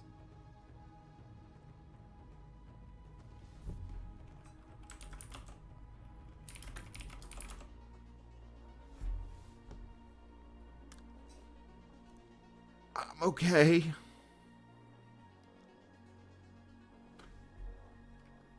I literally feel like something in me just died. But I'm okay.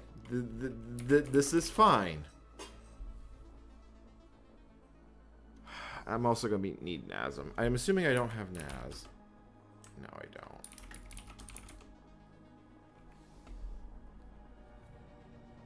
That's a problem.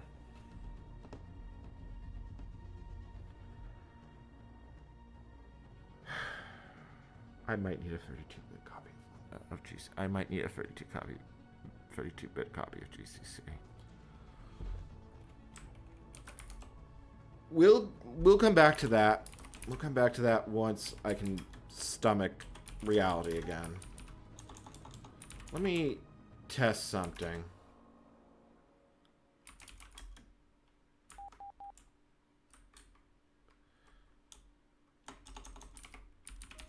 If I give it M32, does it actually know what to do with that? It does know what to do with that.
Chat, there is a chance.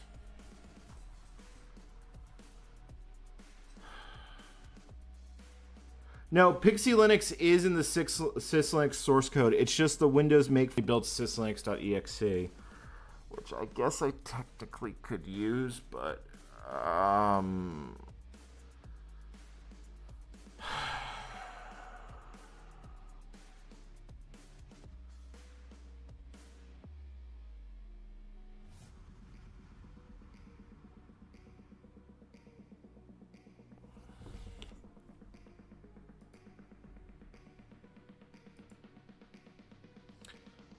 let me write this in my notes. pxelinux built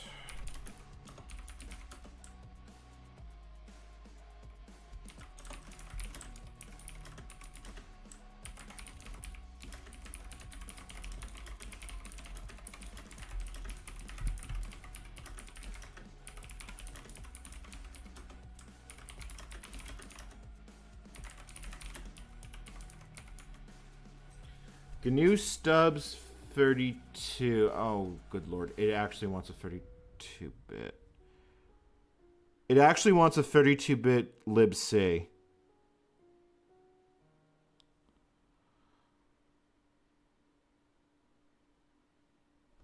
Yeah, it wants a 32-bit libc. That means the only way to actually...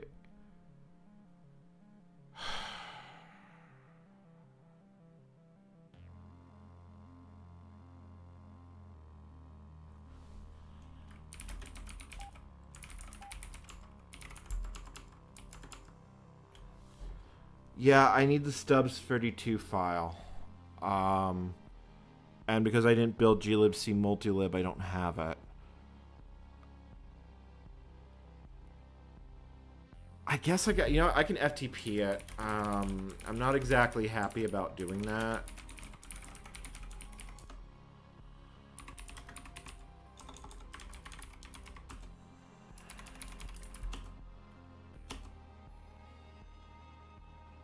Oh, right, I can't log in anonymous to this.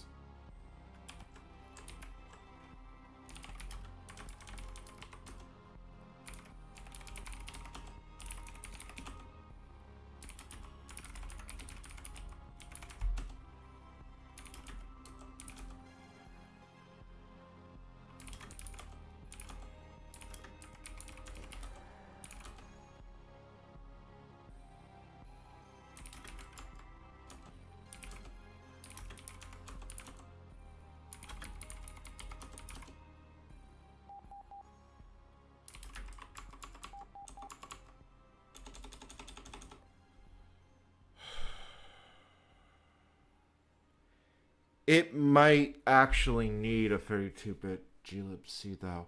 I could build it again.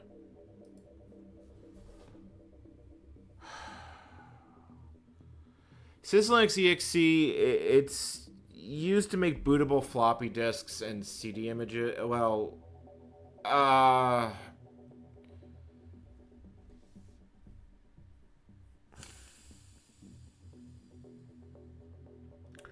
I do have the EFI stub, so that is an option.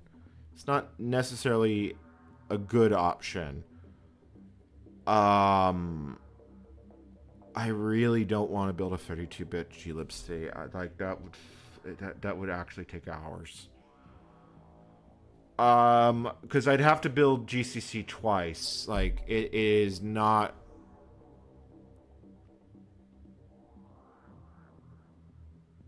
Chat, I'm literally percolating it in my brain right now, and I think I'm going to do it.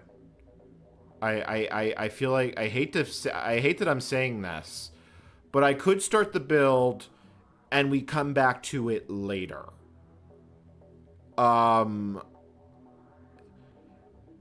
glibc is the time sink, but at this point I have patched quite literally the everything. So I could conceivably do this.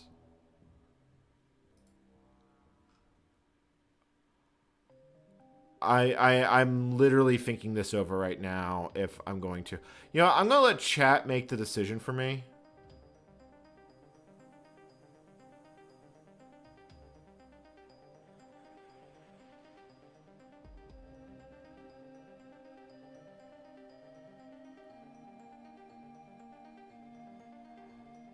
I don't think I could run automated Linux from scratch. Won't build pxelinux. It does have a set of things scratch, but it won't work as is. I've had to make too many tweaks to get it this far. Yeah, I'm gonna...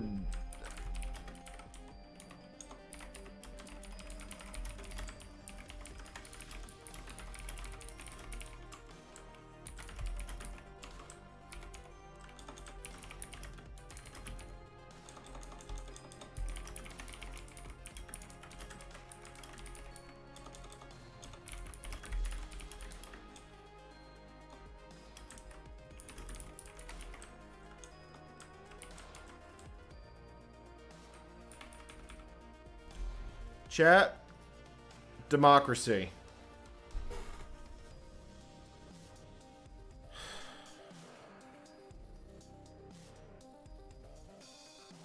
Someone wants to save my soul.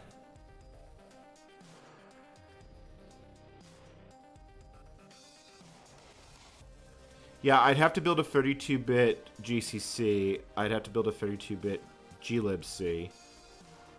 Oh god, no, it wouldn't just be... No, I don't need the dependency libraries. It's a cross-compiler.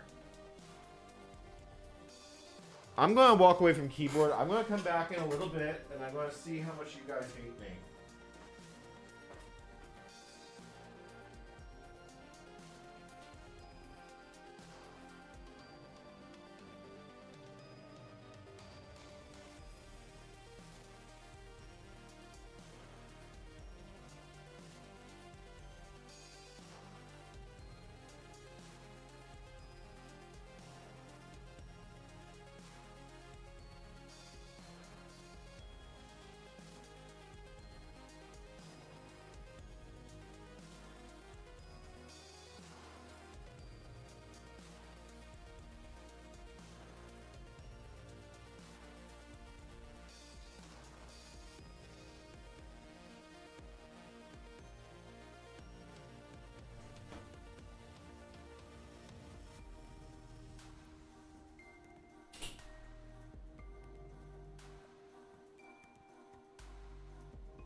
Alright, looks like saving the streamer's soul has won out. So let me try something first.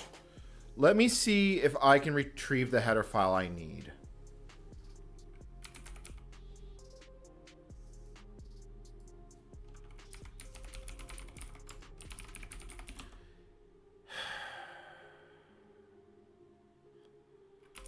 If I do apt install libcdev i386,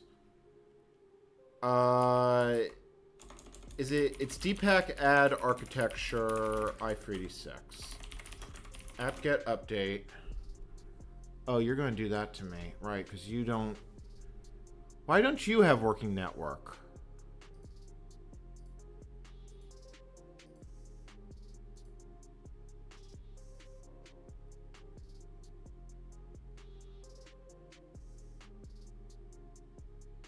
Well, we have mount. The problem is that I want to build the whole thing on Linux, so I'm using a pre-built copy of pxelinux, but it is cheating. So I kind of want to build it legit.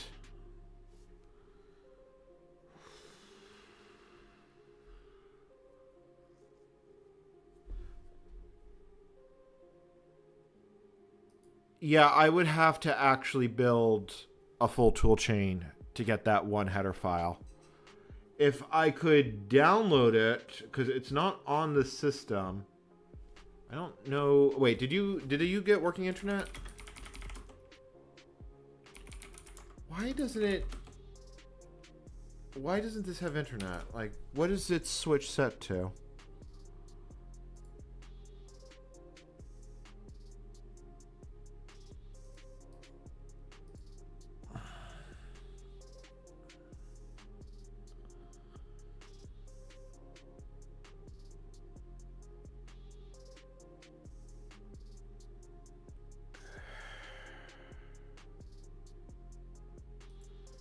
You're on the default switch and internal. Oh, you need to be on LAN. That's why you don't. You're not seeing it. All right. Let me switch this to LAN. Oh no, wrong machine.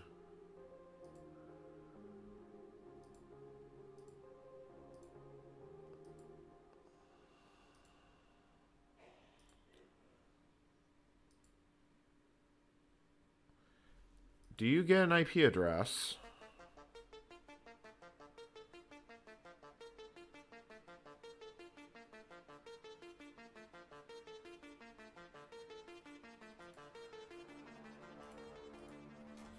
There we go.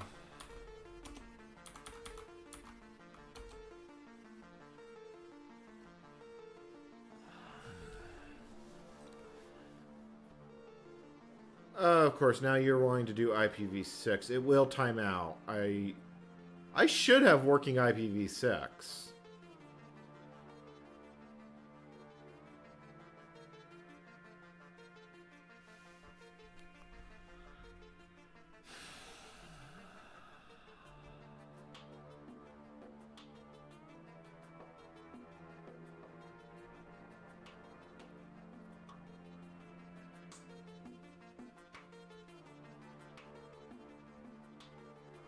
I mean, that is the whole point if you had XP and nothing else. I fudged this slightly when I built the Linux kernel.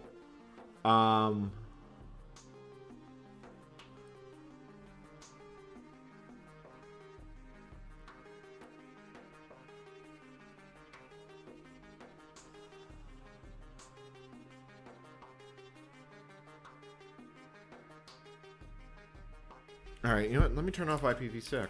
Syscontrol.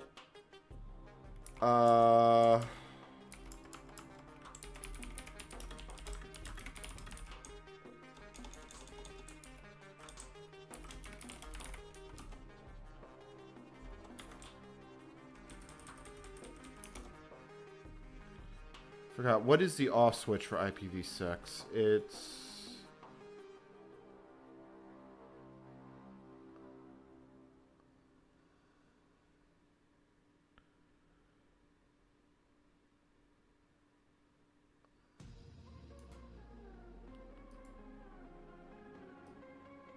I'm legitimately confused on why it's...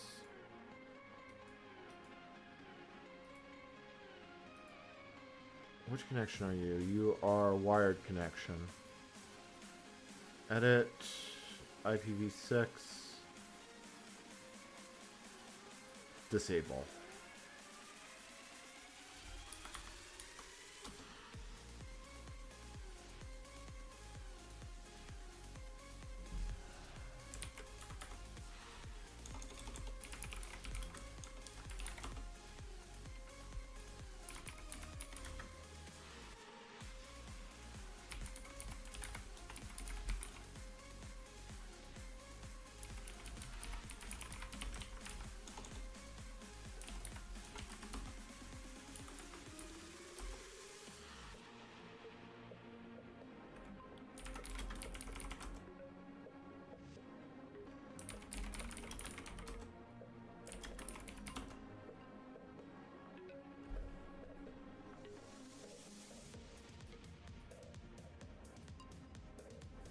I'm kind of feeling like internet don't like me.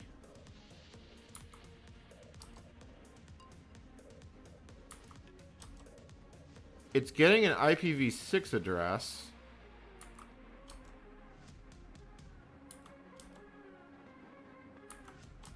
I don't know where it's getting that address. It's not getting an IPv4 one. Why? I legitimately feel like I'm losing my mind here. I legitimately feel like I'm losing my mind here.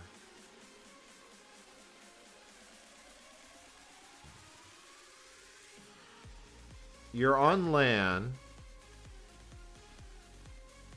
The XPVM has working network. Why don't you? LAN internal, LAN internal. LAN internal. Yeah, you do have... I'm sort of losing brain mind stuff here. Alright, disconnect. Edit connections.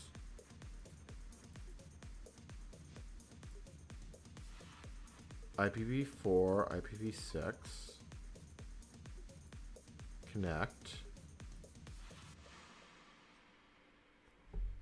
Thank you for the subscription, the dog off DC.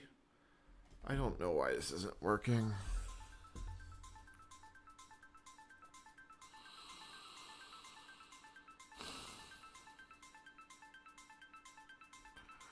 There's a large part of me that is just debating doing the 32-bit build.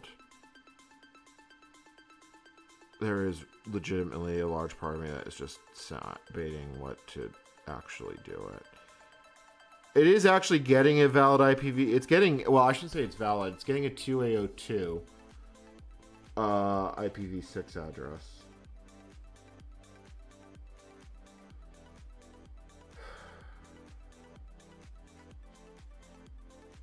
I mean, I do have everything I need to build 32-bit GCC and 32-bit glibc. Like, it wouldn't be end of the world awful. It would just be pretty terrible.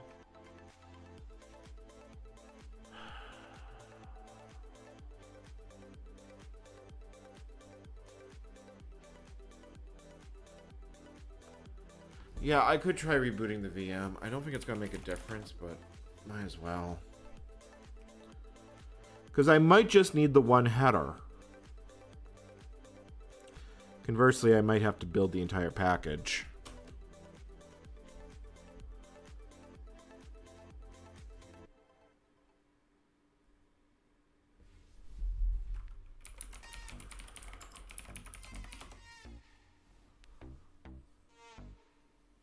No, it's still spinning. I can see already it's still spinning.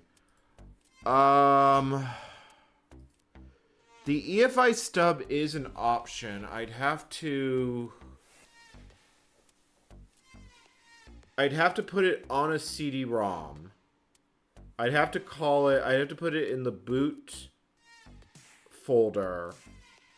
And I'd have to embed the kernel command line to make that work. But it would work.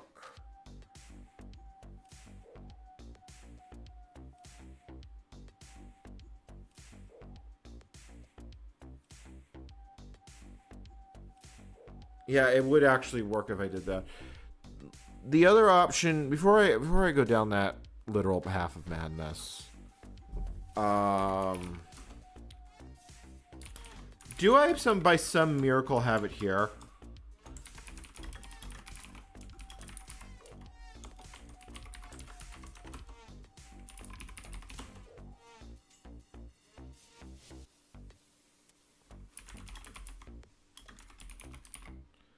I don't know if it has UEFI shell, but it is UEFI.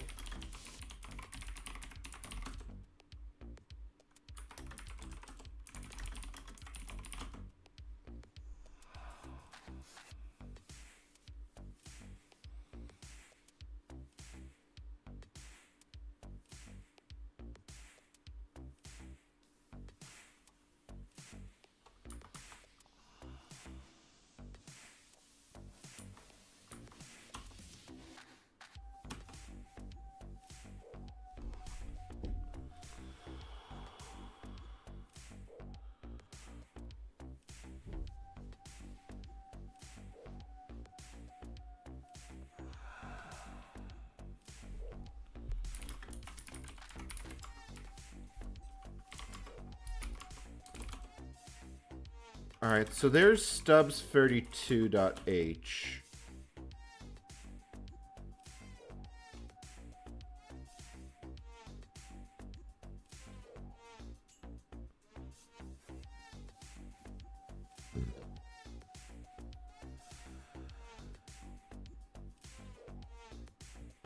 Chat, I think I can make an empty file and it would just work. I actually think I can make an empty file and it would just work.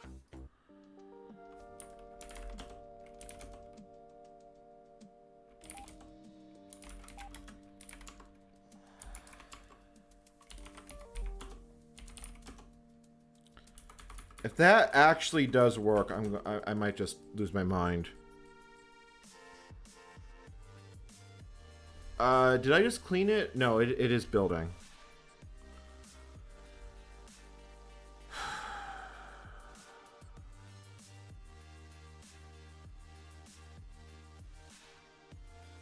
I'm not all that worried about it.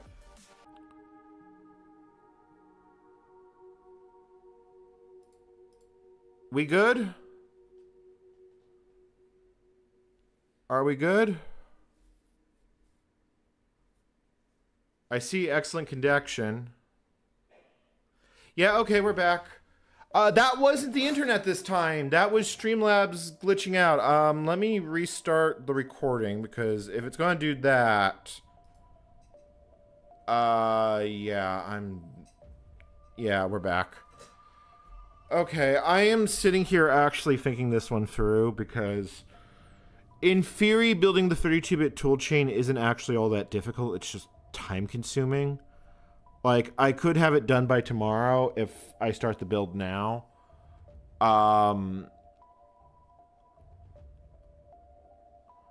Conversely, doing this with EFI shell, it's irritating for multiple reasons. I'd have to build multiple kernels. It's probably faster to do it that way. I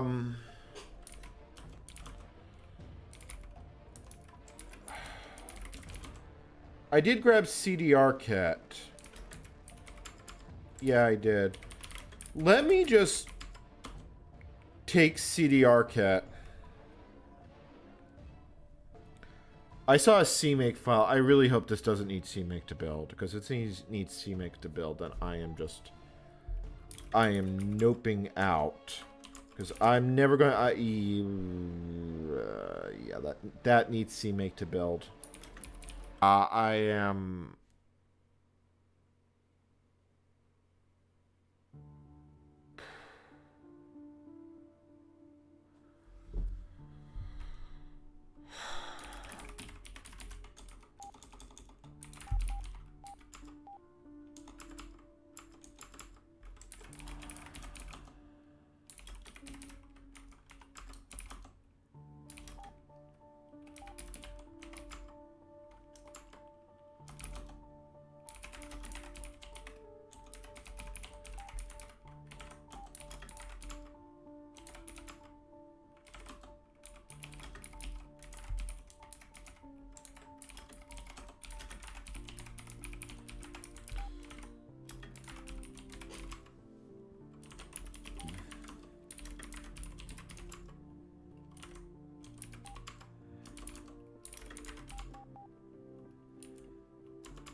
Chat, help.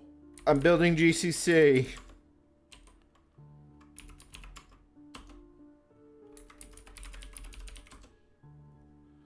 Oh, good lord. That's a configure line.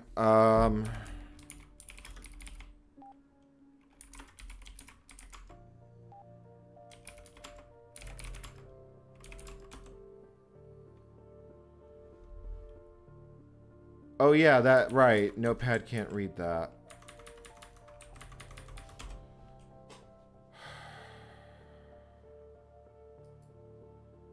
Screw it.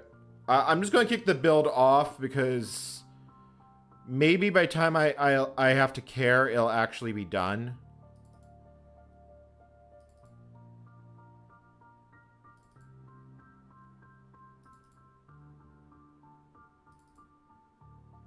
Okay, so this is the command line I need. The only thing I have to change here is the target. 6. And then I also have to change where it's installing to. i386. Yeah, it is going to take 1 eternity. Yeah, I mean, that's... there's nothing else to say about it. It's going to take a while. And it... You know what? I'm not even going to run Gmake with parallelization. This isn't going to finish tonight. We've still got a fair bit more we got to do here, so we will...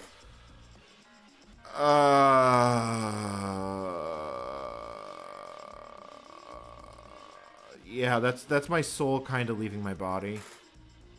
I still have to do the headers. Oh wait, I just realized I have to make another config change. It needs...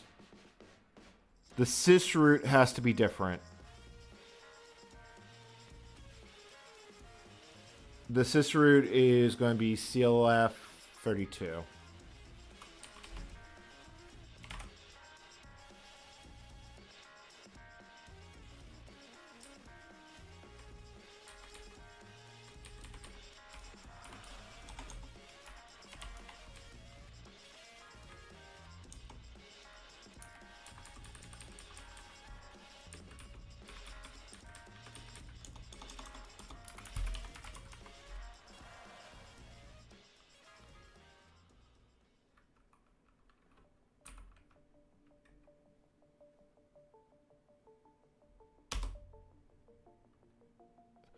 I'm also going to have to go install the kernel headers, but this should get me the cross compiler.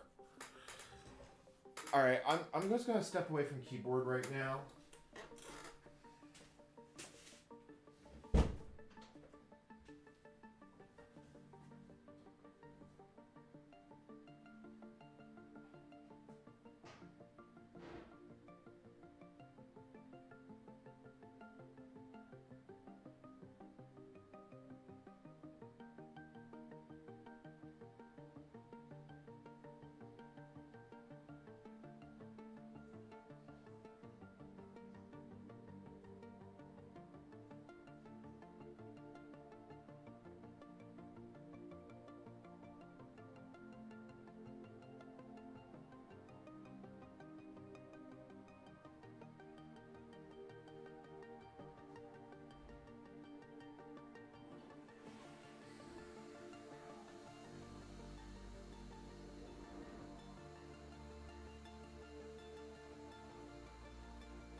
Okay. I'm alright. I'm sorry, I'm just having a bit of a moment because... No, I'm just legitimately having a bit of a moment. Where are we on the everything else? Okay, get text is still going. I am... How long have I been streaming for? I've only been streaming for 4 hours. What the fuck? I feel like I've been on a marathon stream. We've done grep. Let me add to my notes.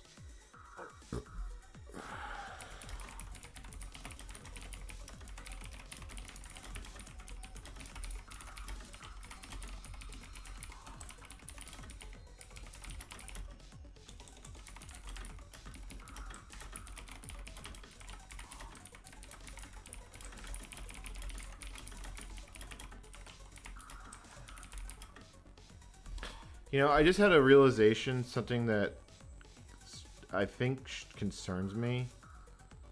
I need to look at this build failure. The reason I need to look at this build failure is it might be trying to build a host tool, which might mean that this is actually impossible. If it's actually trying to build a host tool, because I was thinking about this. There's no possible way that this...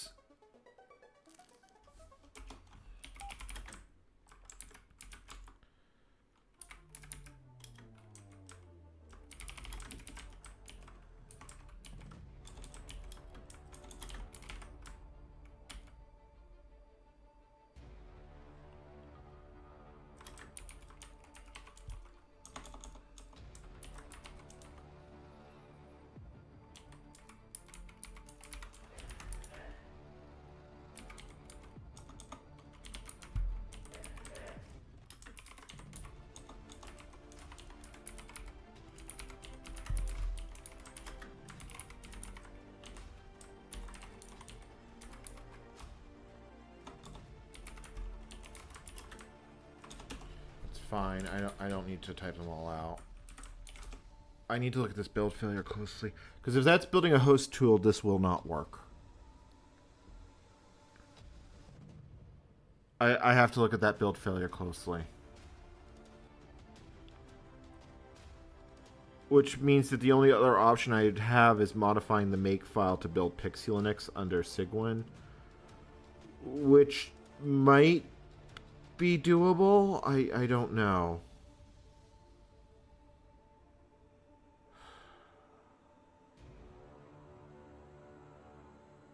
I'm just gonna let it run until it fails.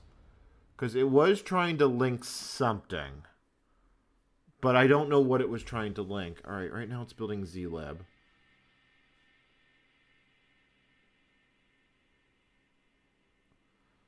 Like, I'm worried that this is a wild goose chase.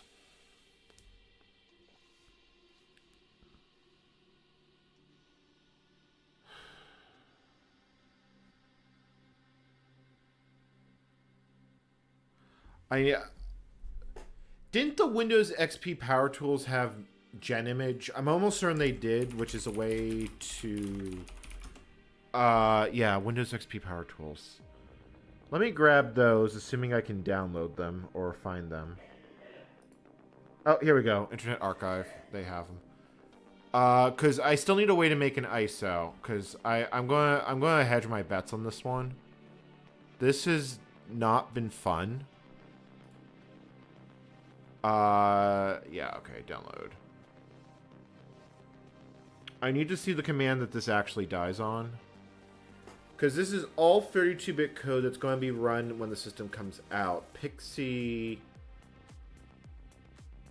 I'm fairly certain this has to be built with a 32-bit tool chain. I mean, maybe it can be built with a 64-bit, but I question that.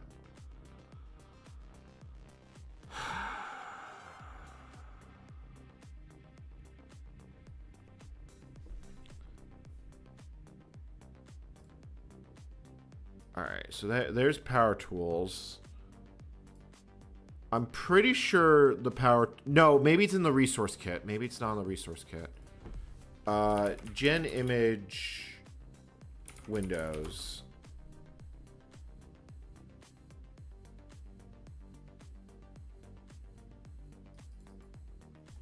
Or make ISO image Windows P resource kit. I think it's in the resource kit.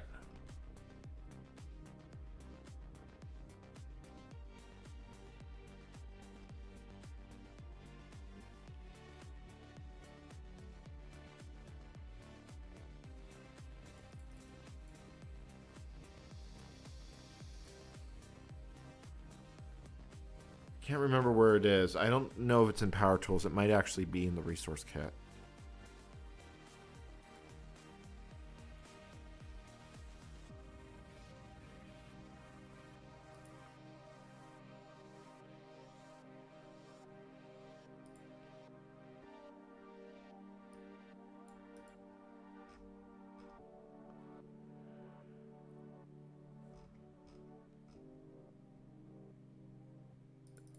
So CD burn is in the resource kit. Is there a...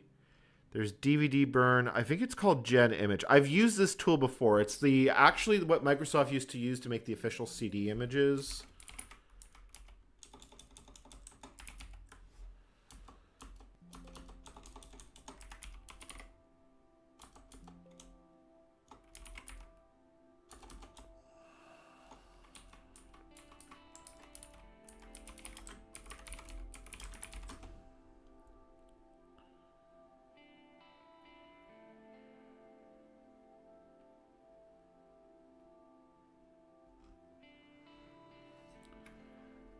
You know what? No, wait, this says Pac-Man. Pac-Man, is it SYU Gen ISO FF? There might be a chance.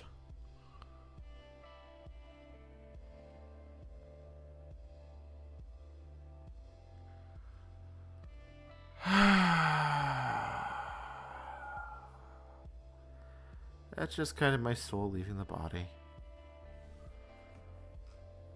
I could have sworn there's a tool to do this under XP.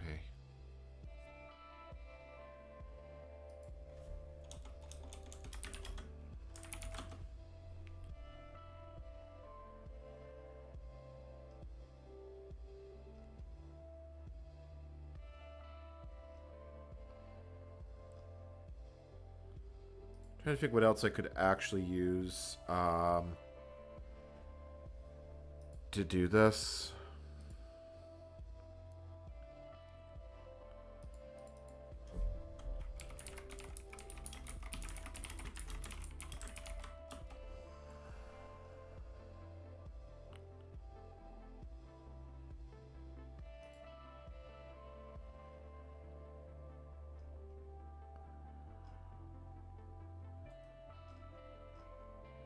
There's free ISO. Okay, Windows Resource Kit 2000. But it doesn't say what the tools are in that. Okay, hold on. There's a copy on the Internet Archive.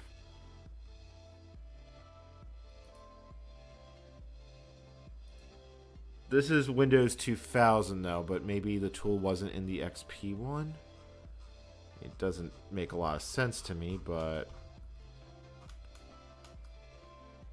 it says all the POSIX stuff.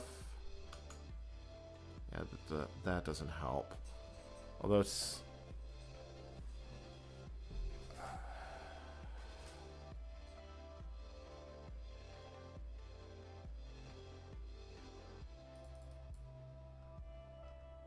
I'm legitimately thinking about the best way to do this because I would need to make an ISO file, copy it out, and ideally I do it with NXP. I feel like the tool was called Gen Image. I know it exists.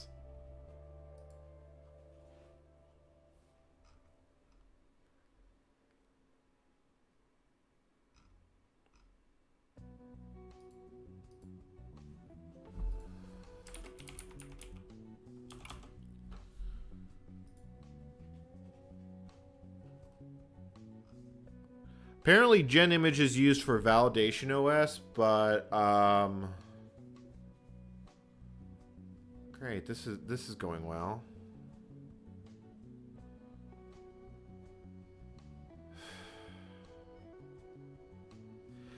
M system has Pac-Man. Strangely enough.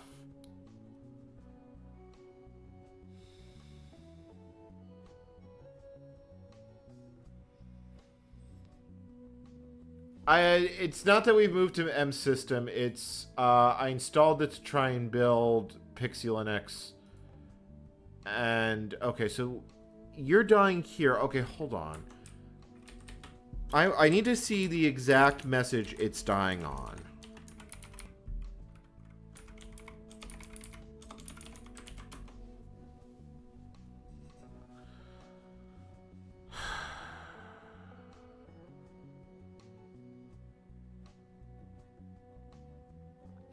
Because pxelinux should not depend on a C library.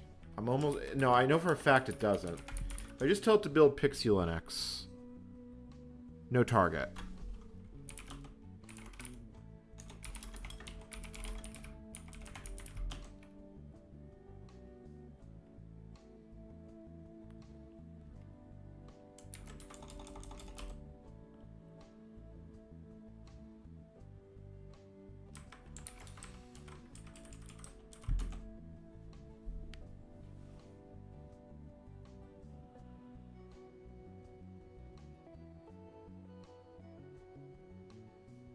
Yeah, so all the pixie stuff is there.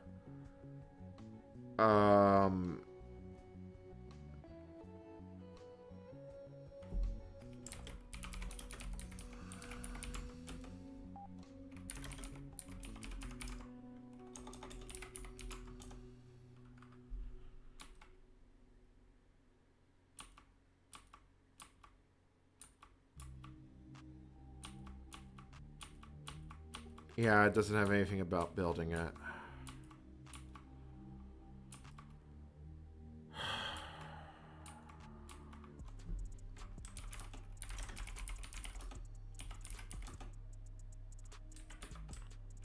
Okay, hold on. I can do core pxelinux 0.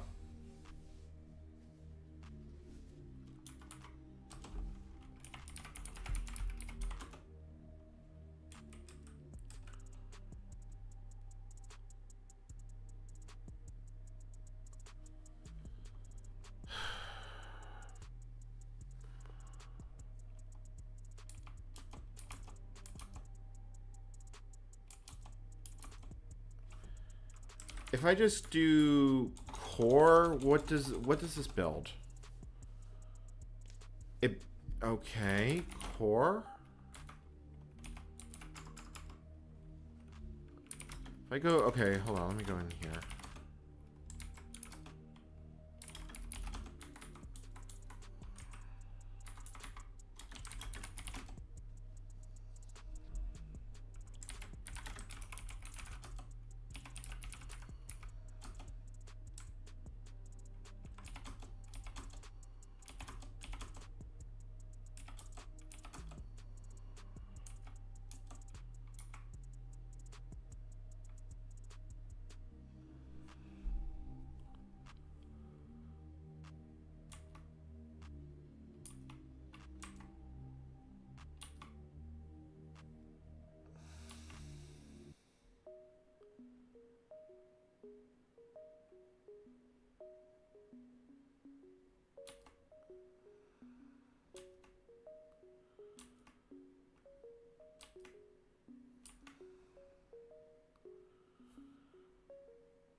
Let me do make BIOS. Let me just see what comes out of that.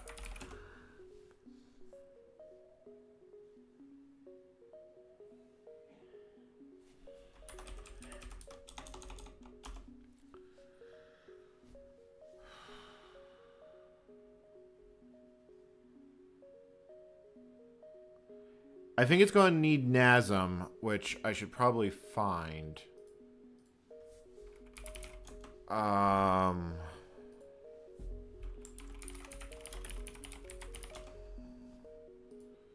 NetWide assembler. Pretty sure I'm just going to be able to build it. Really hoping I'm going to be able to build it.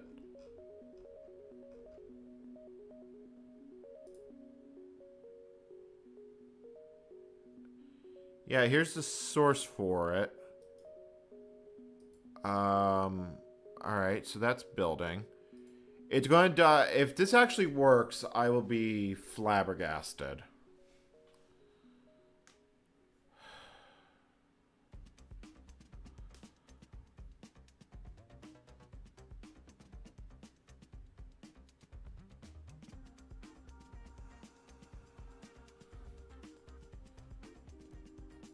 Let me get NAS NetWide assembler downloaded. Because I know for a fact that this is a build requirement. So regardless of what I do, I will actually need it. Alright. Do I have an unused terminal window? That looks like that's hung. Yeah, that has almost certainly hung. Alright. That's why I'm not running gmake with that flag. We're just going to do single builds, and we are going to be happy, happy, happy people.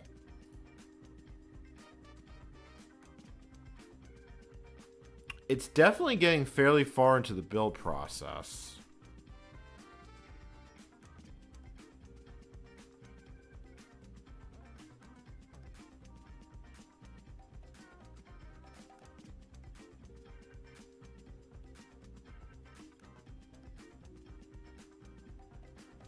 Yeah, the thing is I need Gen ISO FS as for Windows. I mean, I guess I could do it on the Windows 10 system.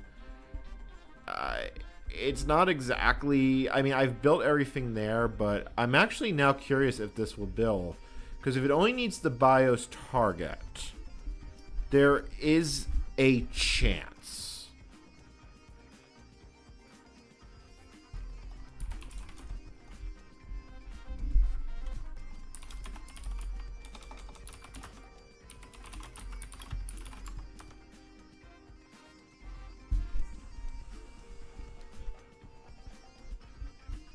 DisCC won't speed this up, unfortunately. This one, I'm actually intentionally running this at a low make speed. So, yeah, see, it's actually building libgcc stuff here, so I legitimately don't know if this will or will not build. Like, if the BIOS target has everything we need, then we're kind of in business. But I don't know. All right, so it's doing a link right now. Will it link? It did ranlib that, which is weird because that was the Interx ranlib.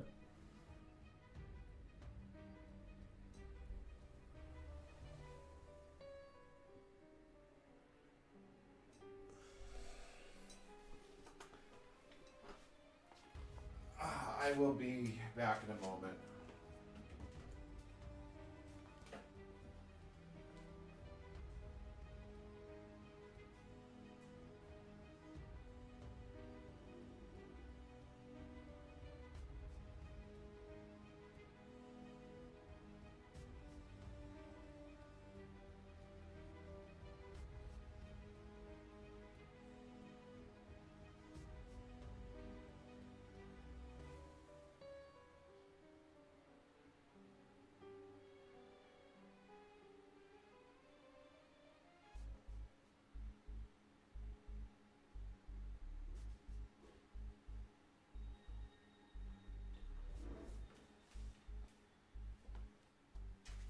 I am legitimately confused, wondering if this might actually work.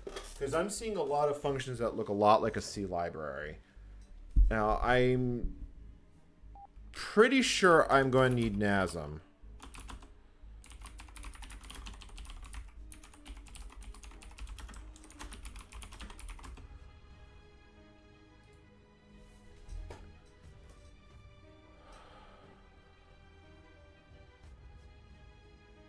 I hate how tired I feel. Thing is, I know I won't sleep.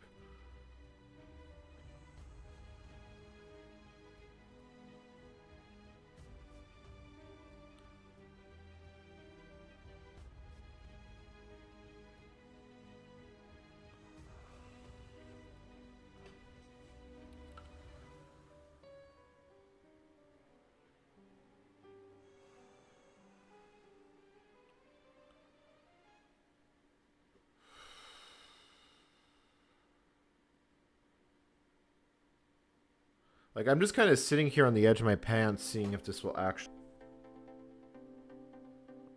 I already got Bash running on Windows XP. We've been using Bash right along.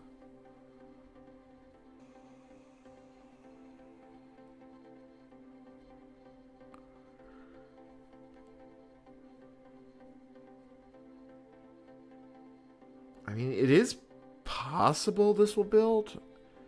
Doesn't feel likely, but... So...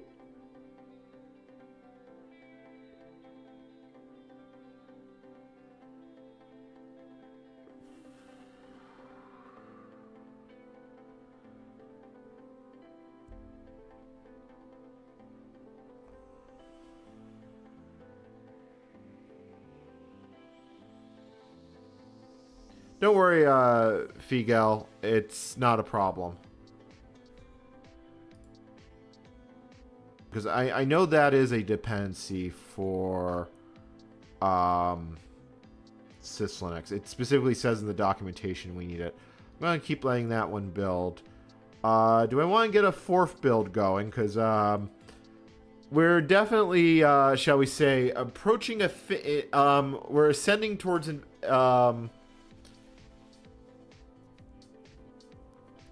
we're ascending towards... quickly approaching infinity. There's the word I'm looking for.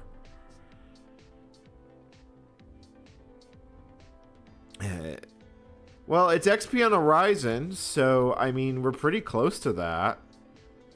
I mean, virtualization means I'm running on real hardware. Yeah, I think I'm going to start yet another build.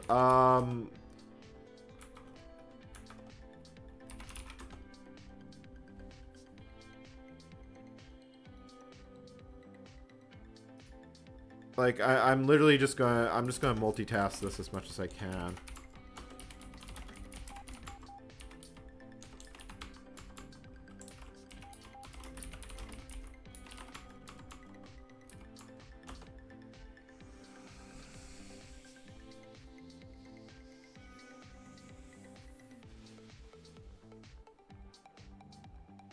Actually, I needed patch. Yeah, I actually am going to need to build patch. I know I'll need that for automated Linux from source.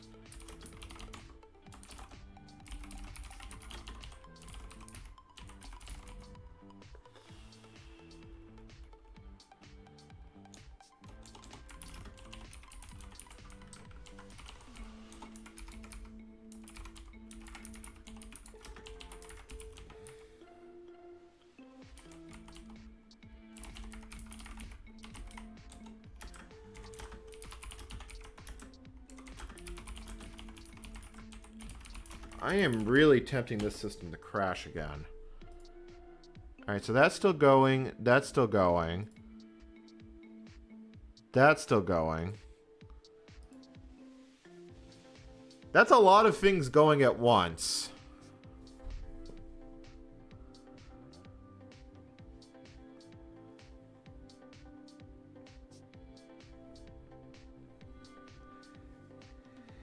Yeah, I'm definitely agreeing it's Ooga Booga stuff. All right, so tar is going. I'm going to need patch, and I know I'm going to need that for automated Linux from scratch at the end, so I might as well get it now. I am just basically ripping through this. The more I can get done now, the less I have to do later. That's kind of my rule on this right now.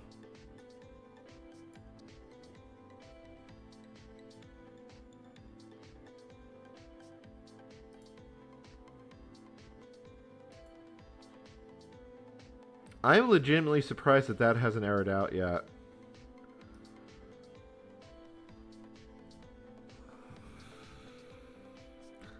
Like, I'm wondering if CMake would actually work on Interix. I'm going to look through the resource kit while all this goes, because I am pretty damn sure the resource kit has a tool to build Windows ISOs.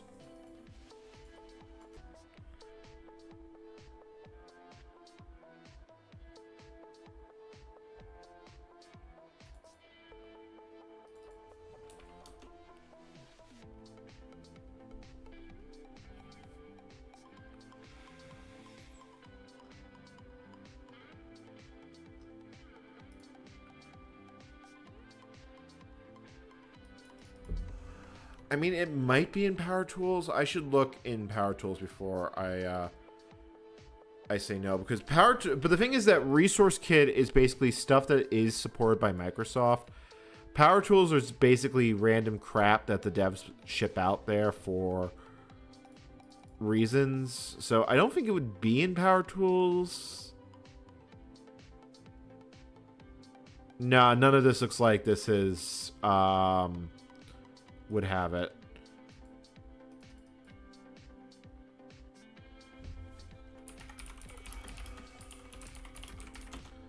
Let me grab the resource kit for XP while I'm here. Just, like, let me just take a look at it. Nope, that's the document. I need the actual CD.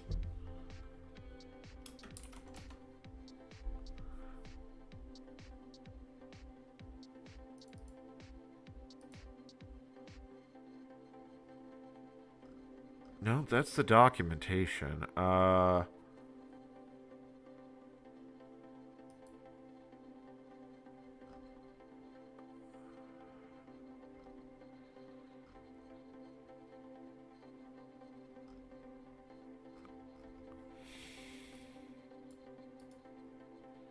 Apparently they were called support. So apparently Windows Server 2001 support tools.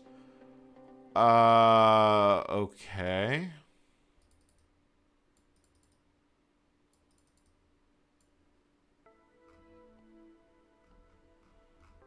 Surprised this article is still up on Microsoft.com.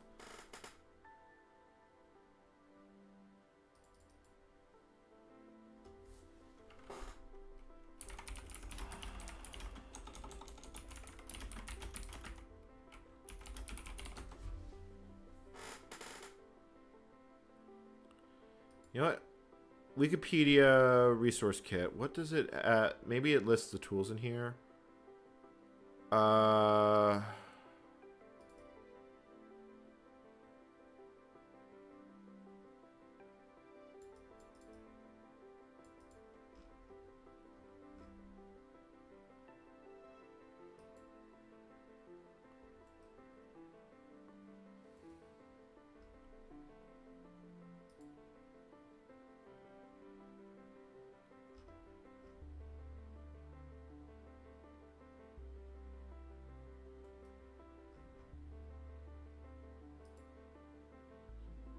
Well, here's the resource kit for Windows NT. Let me just look here, because I'm almost certain the tool for making an ISO image, because that is basically Plan B. Like I said, I could do this. Let's see here.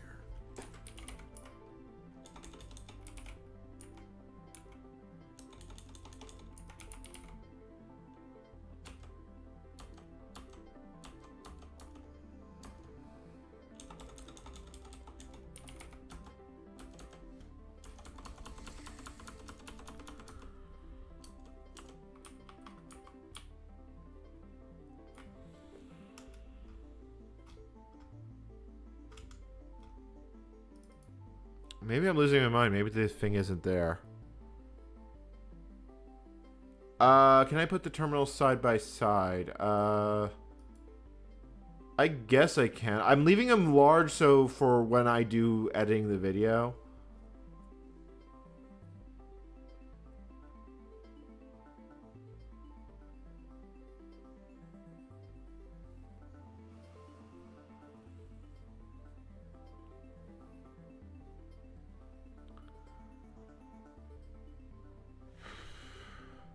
Figure is running this slow because I might be pushing the system a little hard. Yeah, I'm using all of the cores, all of them. Ha ha ha ha. Count the cores. 1, 2, 3, 4, 5, 6. Ha ha ha. Oh God, I'm losing my mind. Or maybe I've already lost it.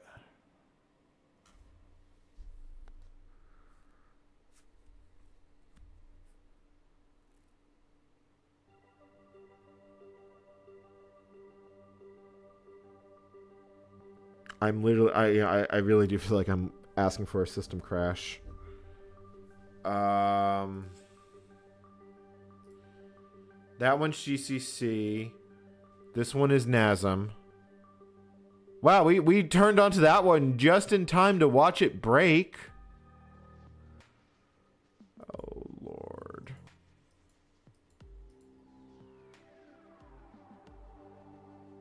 And it's a stint int problem again. Wait. There's a good chance I know what this problem is. The problem might be that it doesn't actually include student.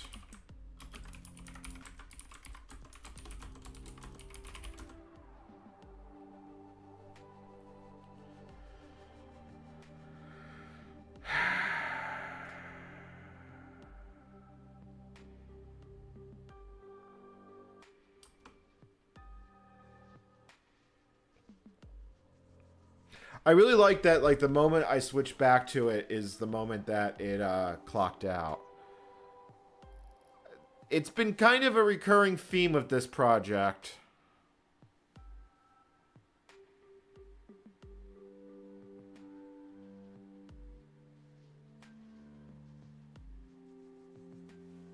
The thing is that it's still in stdlib, which is concerning.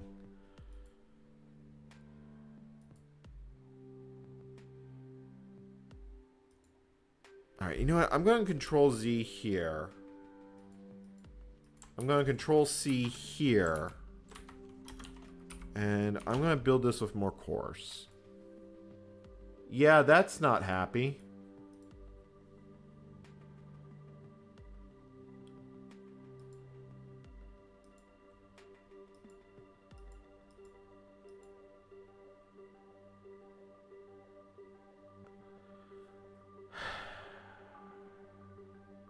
I have these types. I know I have these types. I legitimately know I have these types.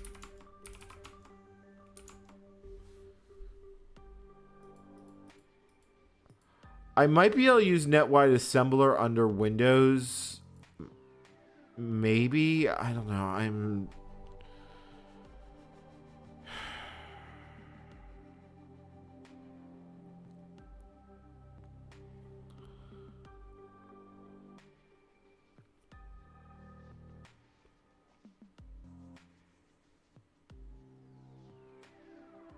Yeah, okay, well, that point, it just died there because it didn't have NASM. Let me look at the, hold on, I just saw more command output. Let me see what actually died.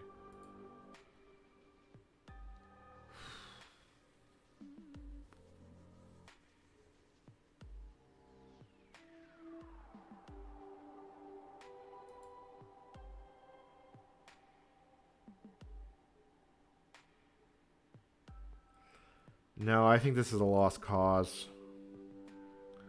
I actually think this is a lost cause. I don't think I'm going to get this to boot this way. Okay. Fine. Plan effing B. I'm going to Control C that build.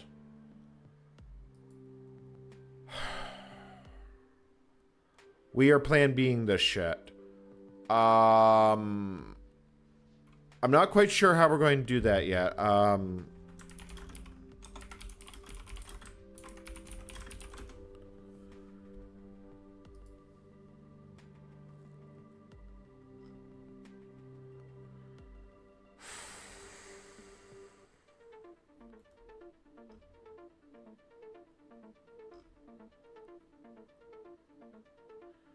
Can 7-zip make ISOs?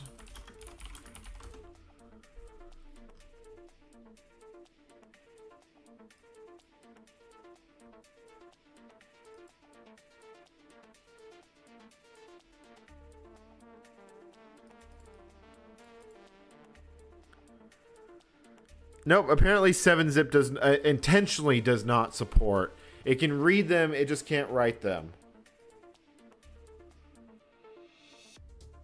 Or, well, hold on.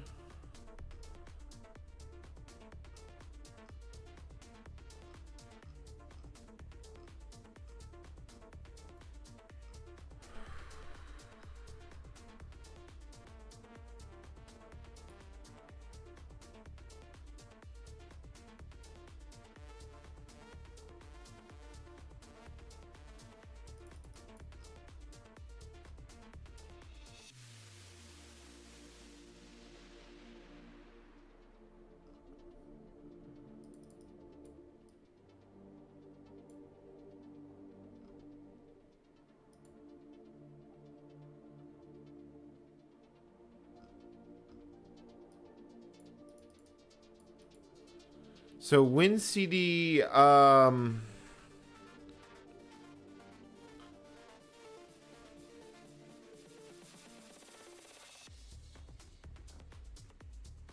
there a possibility that this actually works on XP?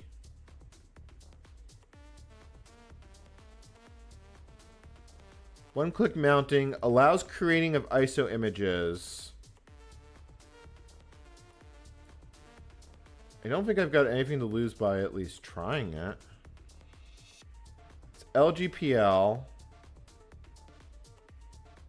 Yeah, it says it supports XP. Okay. I guess we're in business. Because if this can do it, I can just stick the CD on. Yeah, we can do it that way.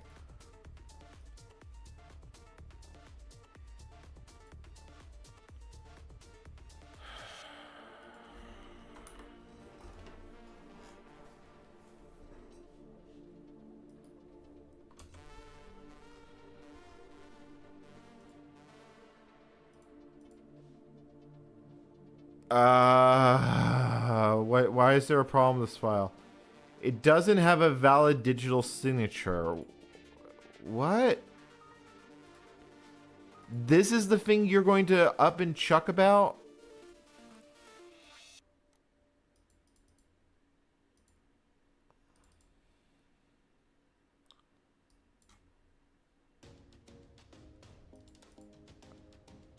You know what? I'm not even. I am just not even.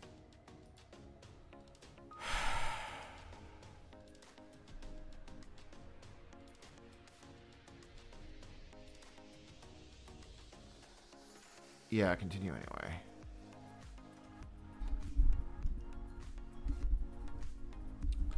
All right, so I need to look at, so EFI bootable x64 file. I think it's /boot. It's EFI boot x64. All right, so if that's the case, so let's go here.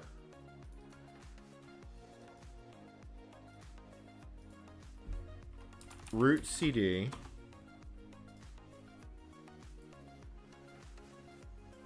EFI.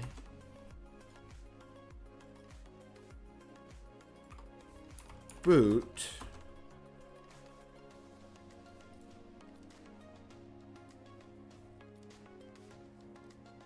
Now, let me grab the kernel. This should, in theory, just boot. So let me copy. So I rename you to boot x64 UEFI. So that marks it as a valid thing. Now how do I make an ISO? Because it said it would install context menus. Settings.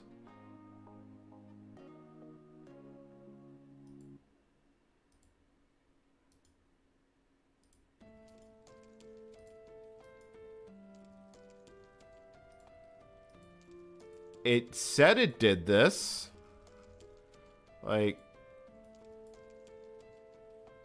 Oh, don't tell me I got shortchanged.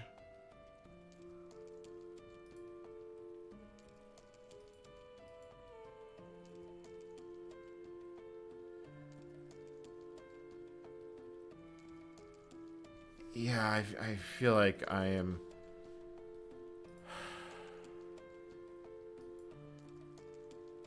I mean, the option it showed was it would add a context menu to do this.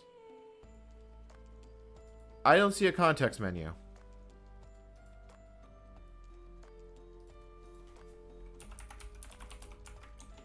Which kind of implies that the context menu probably doesn't work on XP. Or, let's see here. Oh, here it is. Creating ISO images.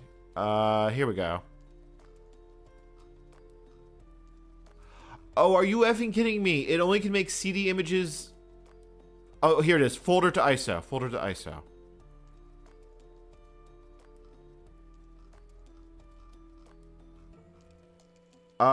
Maybe... You know what? Hold on. Let me pop Explorer and tell it to restart. Goodbye, Explorer.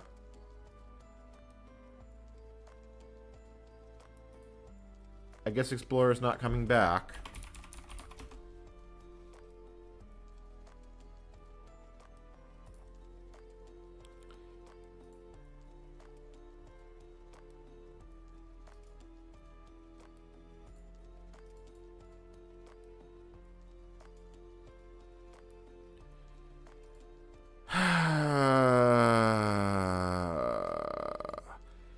Yeah, I'm guessing that the part that adds the context menu doesn't work on XP anymore.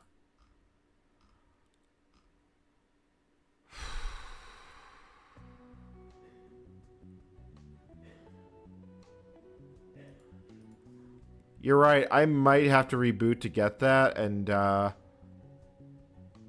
really don't want to. I can close that terminal.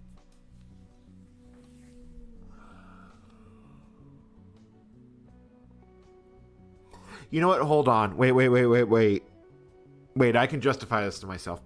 Windows XP does have native support for burning CD images. An ELF boot image doesn't require anything special. It just requires that file in that location. I think I can justify doing this with a modern system. I think I can justify this one to myself.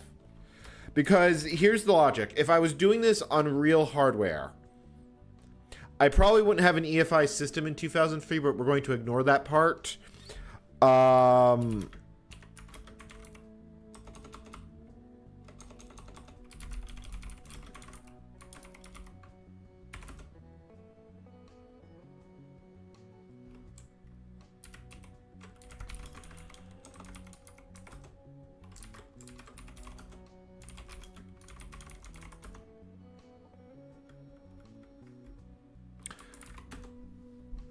Do I not have the FTP server running in Interix? I thought I had it running.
Yeah, technology just fucking hates me tonight.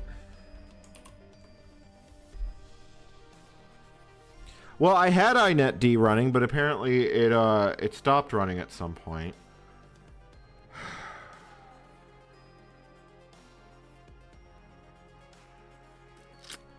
This is fine.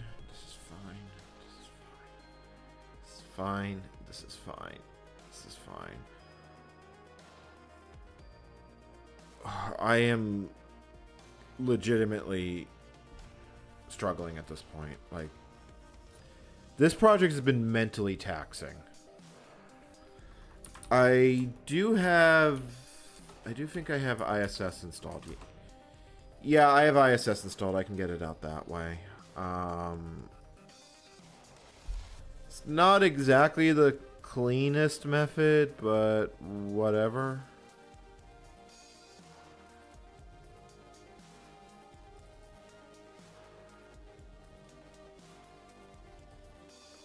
I first need to see if I can actually boot the damn thing like this, because I haven't actually tried that.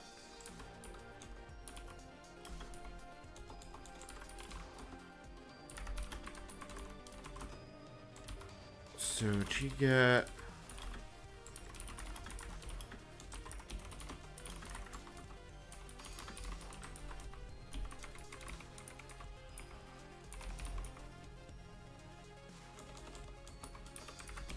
worked.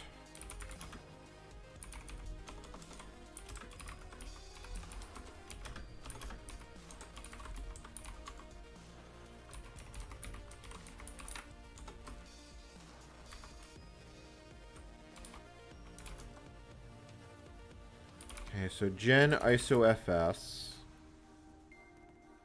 make a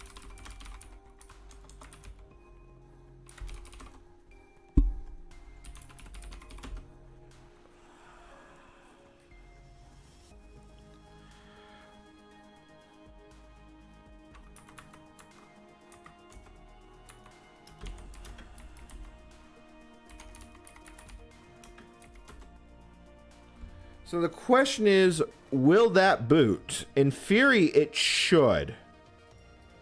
In theory, it should.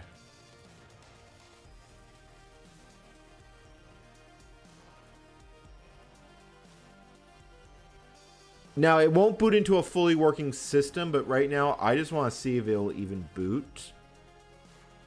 So, disk go in. Now we take our test dummy and we reboot it. And yeah, you need to not be booting from that. Turn off.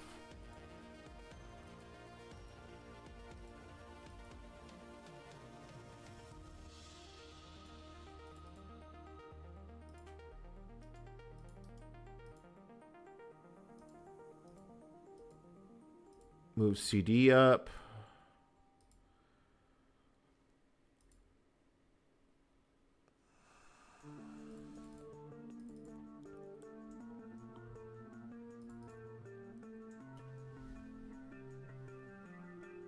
Remote. Did I open two windows or something? Now it is not responding, and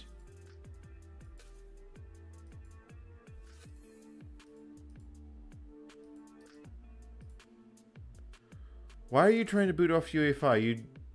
Okay, so it doesn't like that CD for whatever reason. All right, exit. Shut down. Turn off.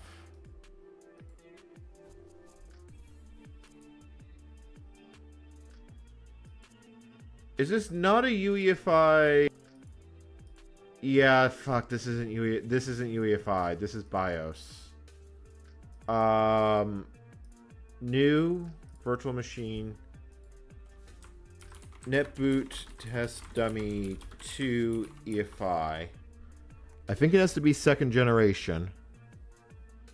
Yeah, it has to be second generation. Assign memory, config networking. You need to be on the internal switch. That's fine. Bootable CD.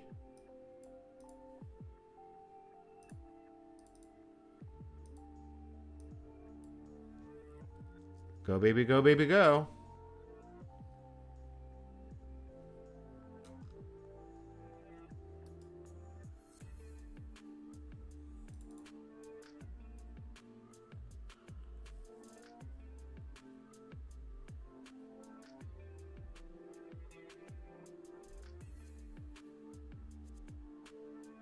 It does not like that. It does not like that, Sam I am. Boot EFI ISO. Am I doing something wrong with making the image?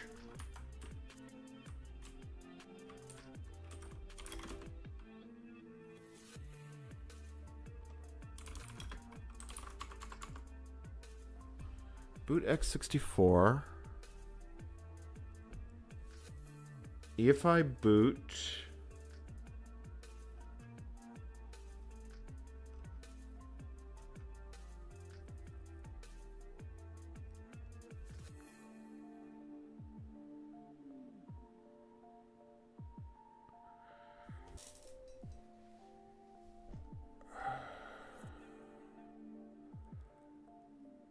Oh. Oh. God damn it. It's not that simple. X64 boot has to be in the El Torito portion of the flipping disk image. Yeah, it's not that simple.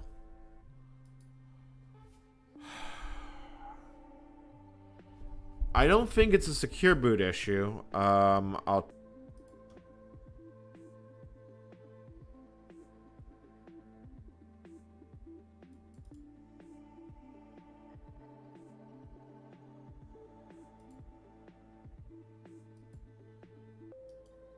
mean, it might be a secure boot issue. Firmware, secure boot, disable.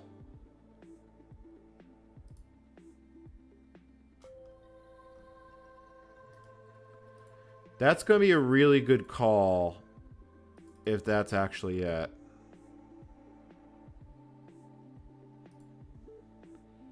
But nope, it went to Pixie.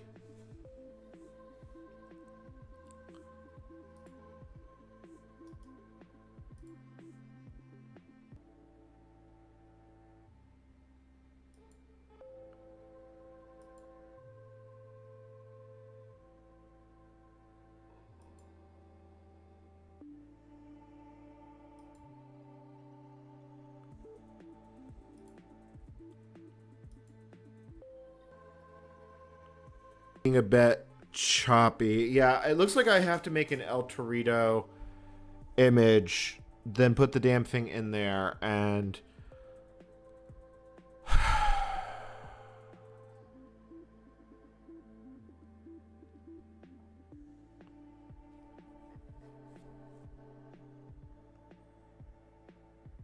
I had a legitimately stupid idea.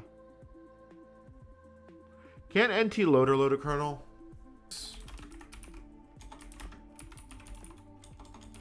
From NT loader. I mean, the other possibility is I try loadlin, but I don't even know how to do that. But I thought, you know, there used to be a way back in the day to do basically this.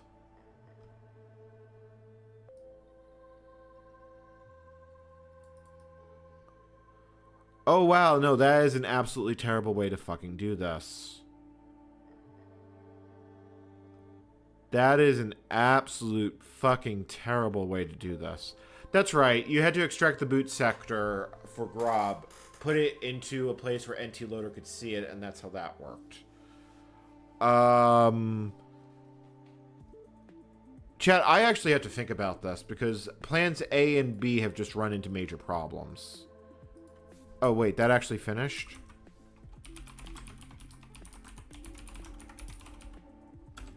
Yeah, chat, I actually have to think about this.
So the problem that I'm coming to is that an EFI system partition, I can't make one under XP. It is a FAT16 partition, but I need GPT to do it, and I can't do that under 32-bit Windows. In fact, you can only do that for Windows XP for Itanium.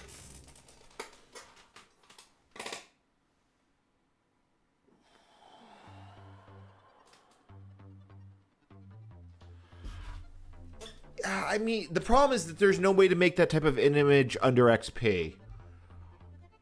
It's essentially a floppy disk image, and I don't think the kernel would fit.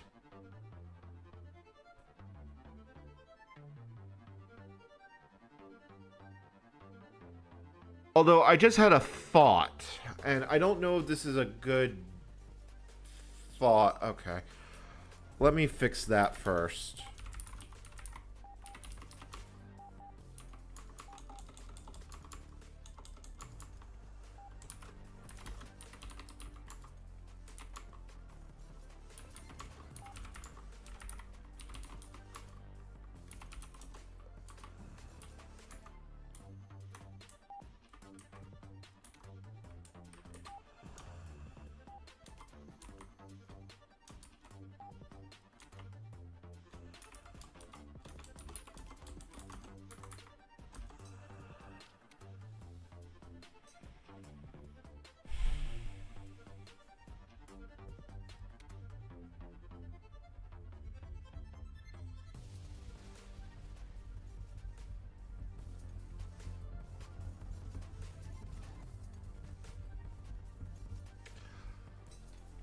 Maybe I could do this with pxelinux.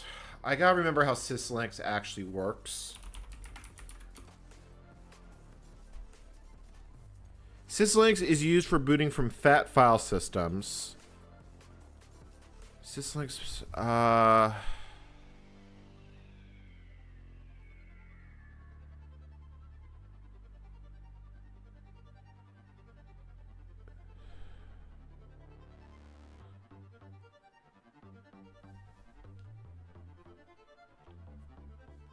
the problem is I don't have NASM. I could find a copy that works under XP, maybe.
I'm legitimately stumped right now.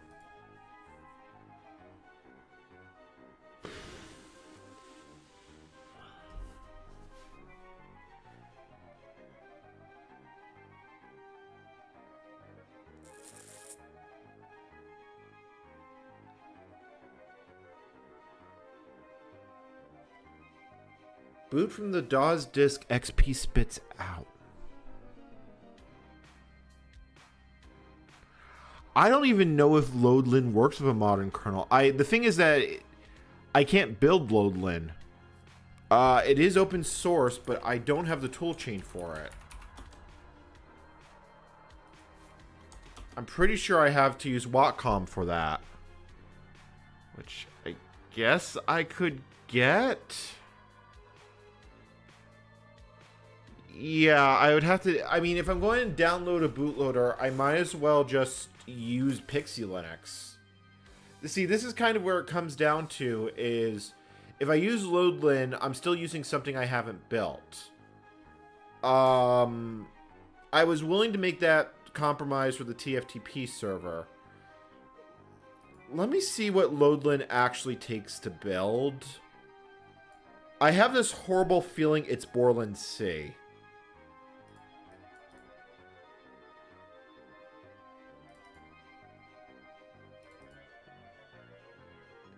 Those are all assembly files. What does that actually run in? Notepad.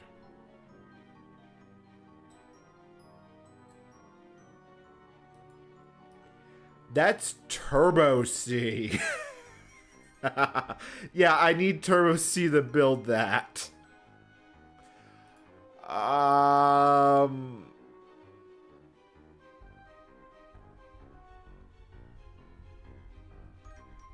I would need Turbo C to build that. So ultimately, I would either have to essentially...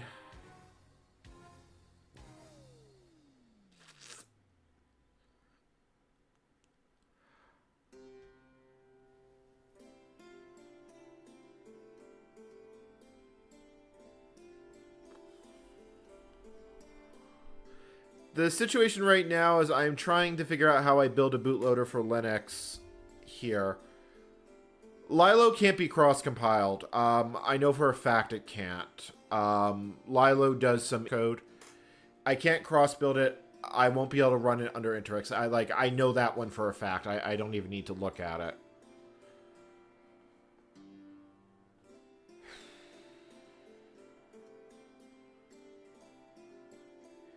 In 2003, well, I would probably just download a Linux image. Like, let's be realistic here. Well, the thing is, I can pixie boot. I just can't build pxelinux. Now, I could say that it's not part of the Linux system, ... question mark. I mean, EFI existed at that point in time, so it is still fair game.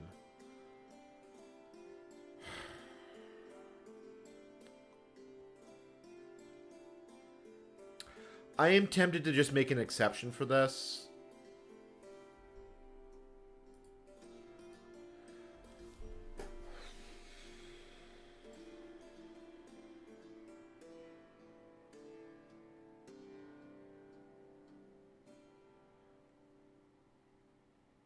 Yeah, I'm not seeing a realistic way to build.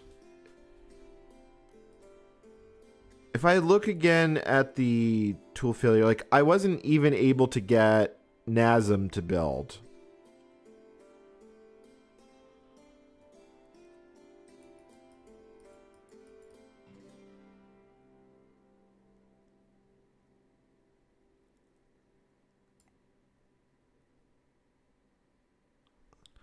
Let me see what syslinux exe actually gets me.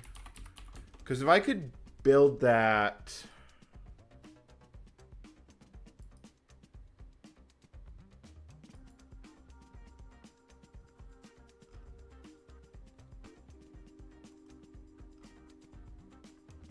You know what? Why don't we just see if we can get syslinux.exe to build? Because at this point, I am legitimately out of ideas. Maybe this gives us something we can actually work with.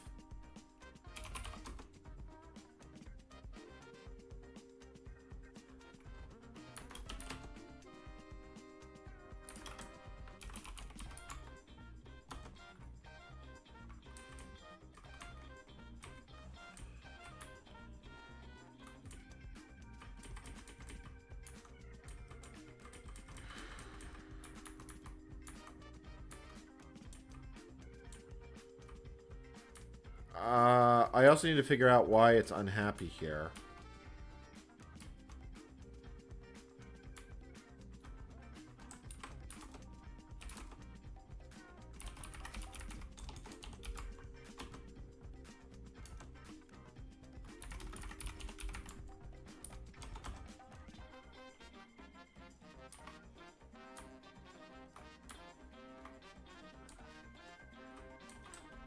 What's the compiler? If it's GCC...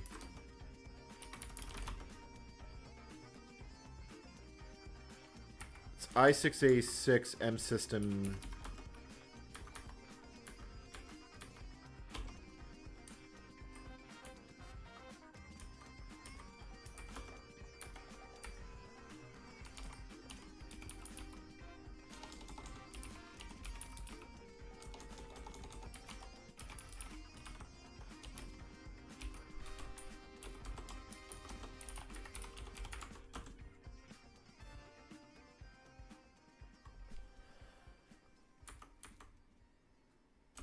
Oh wait, I think it's PC. It's not 32.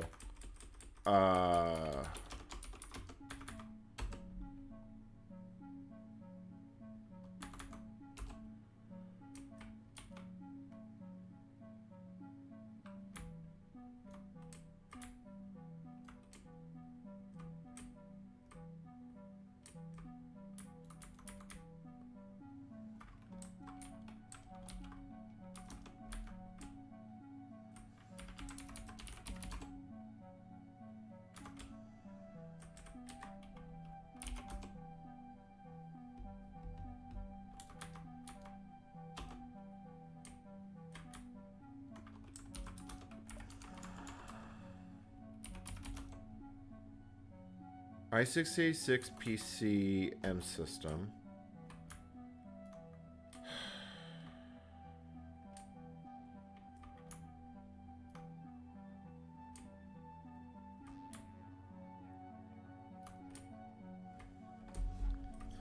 So, like, it tries all of these.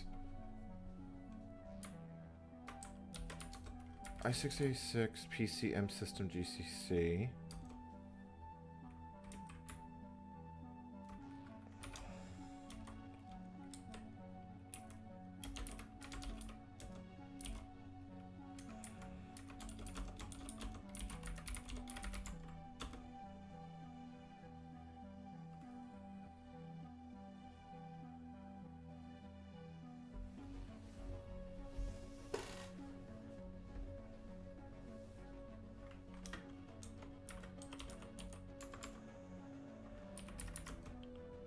But it's there.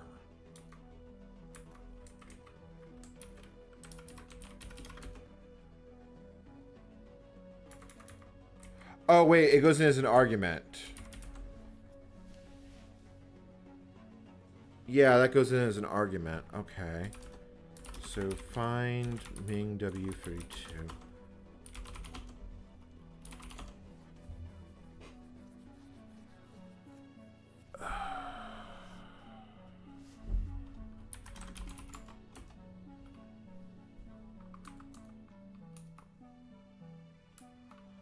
I get the feeling that this hasn't been built in a while.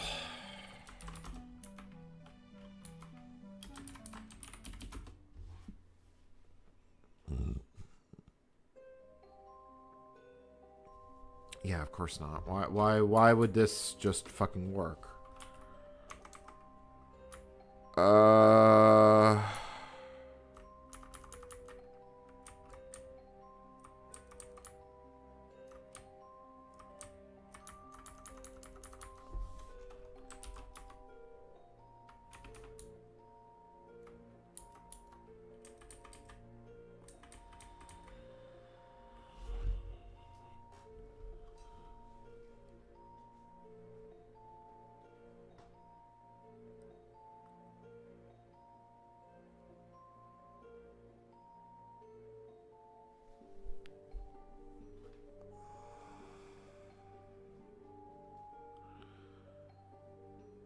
GCC warn.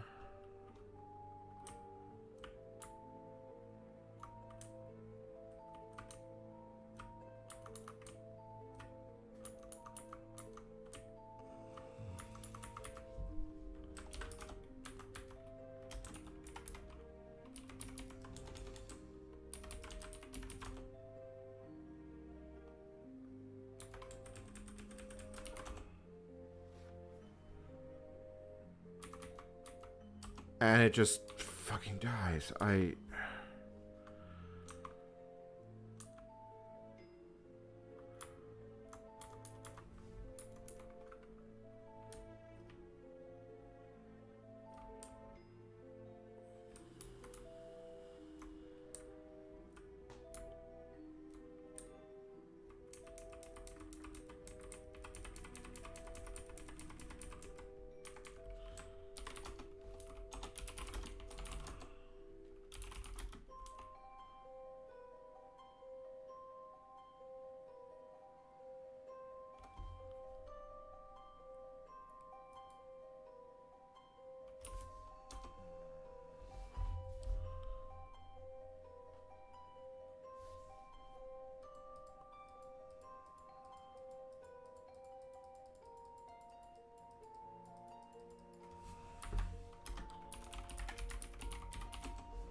I'm legitimately feeling like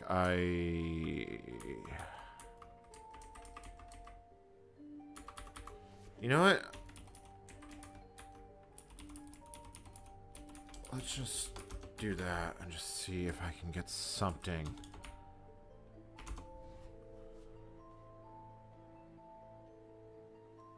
And then it just says there's no rule to make object.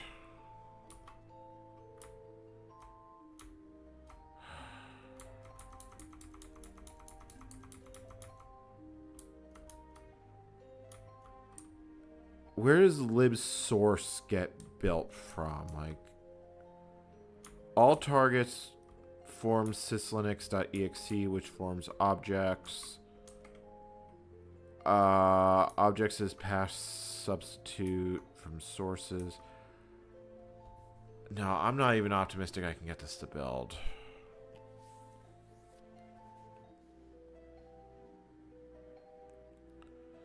The problem is that I don't have bash in the Ming32 subsystem. I only have bash in M system because I don't have a complete MingW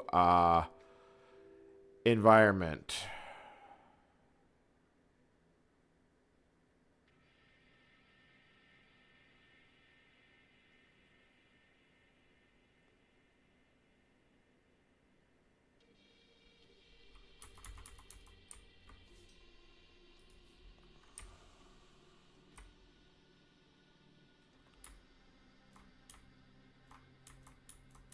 Like, it's doing a bunch of weird system...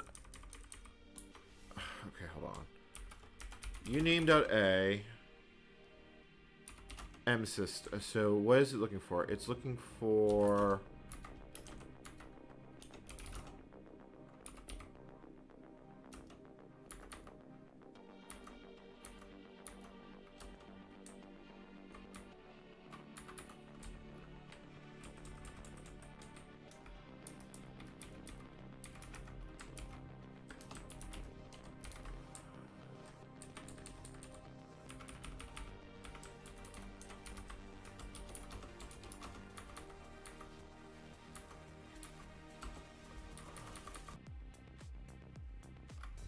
Yeah.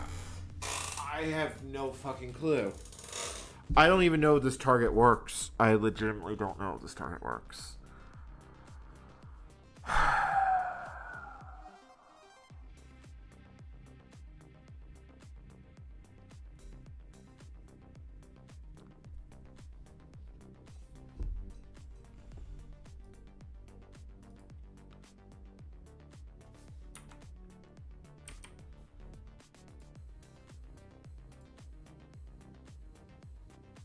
Did I close the...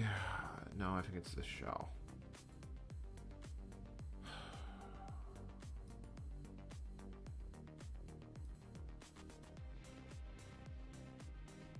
So I don't even know what it's trying to link here, because it's trying to search for libgcc.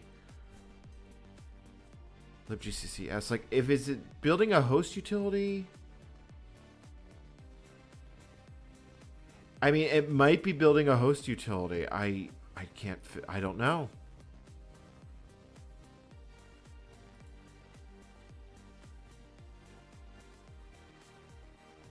I also can't get build, which isn't exactly helping. All right, let me take a deep breath.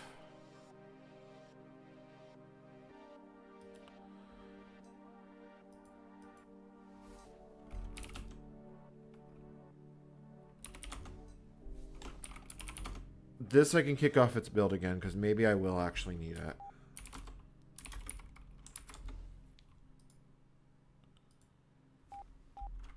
That finished, so let's go up a directory, and let me take another look at what's going on here.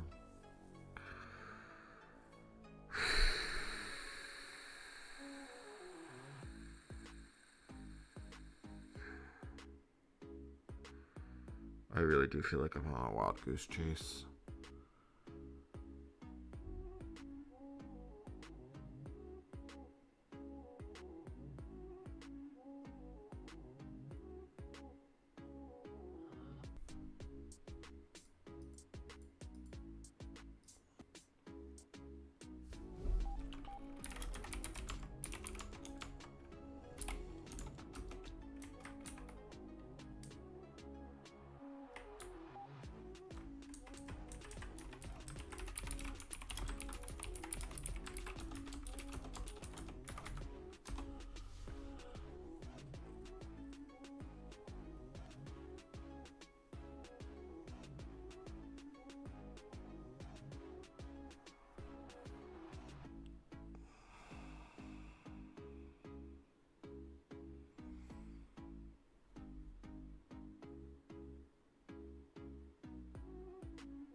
So I did get text to build. Let me see if this gets any further.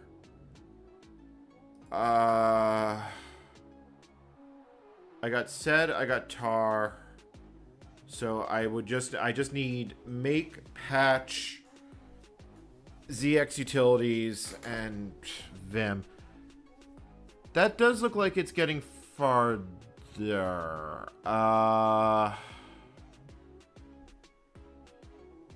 Yeah, that's less broken than it was before. Hold the boat.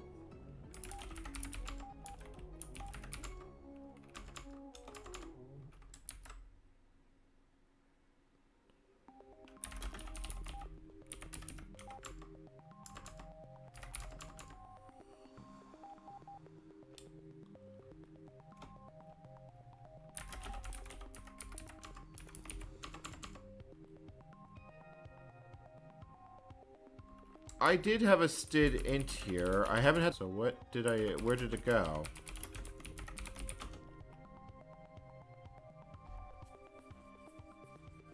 Like that? Is that the only thing I'm actually missing?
I'm legitimately getting tired.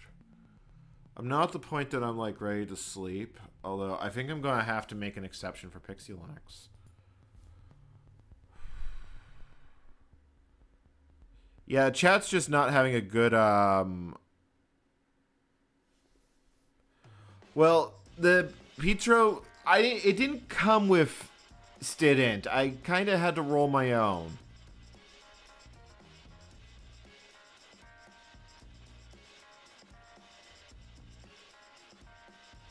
So it's only complaining about that one.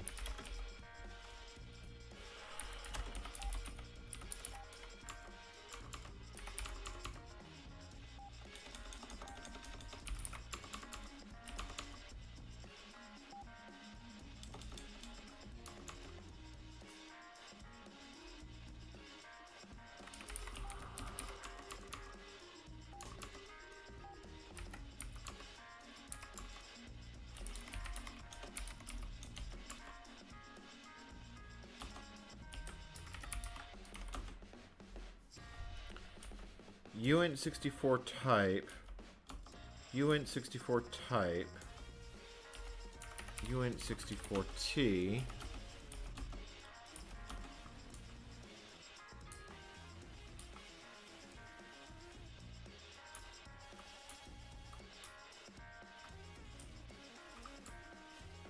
I mean, it does get defined up here, and then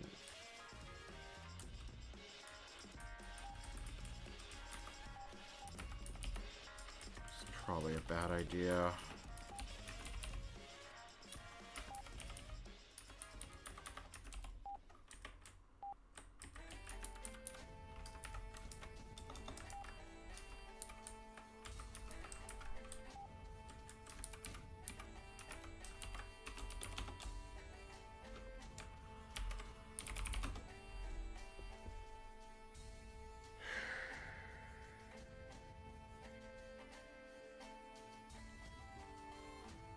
I'm really close to tapping out on this and just making this the exception.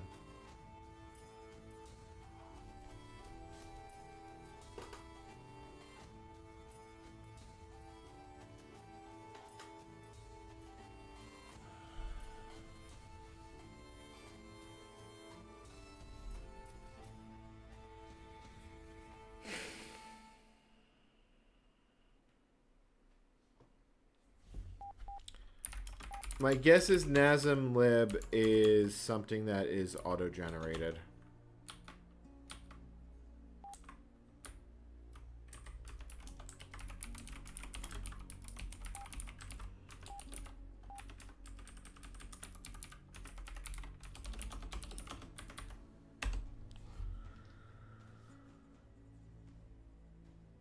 I'm legitimately starting to feel very cooked.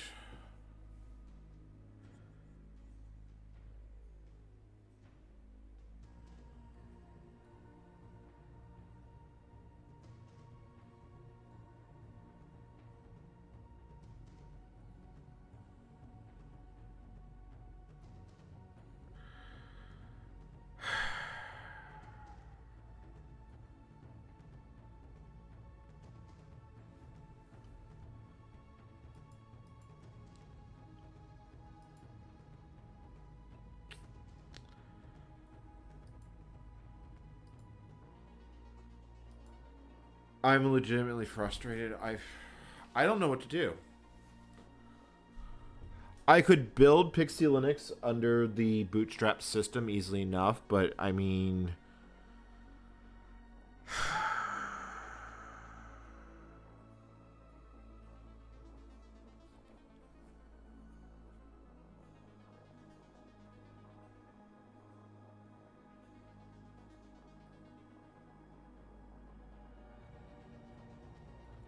like, I doubt you could even compile a Linux kernel that I could fit on a floppy disk. I'm pretty sure you can't even do it in this version. I did experiment with that.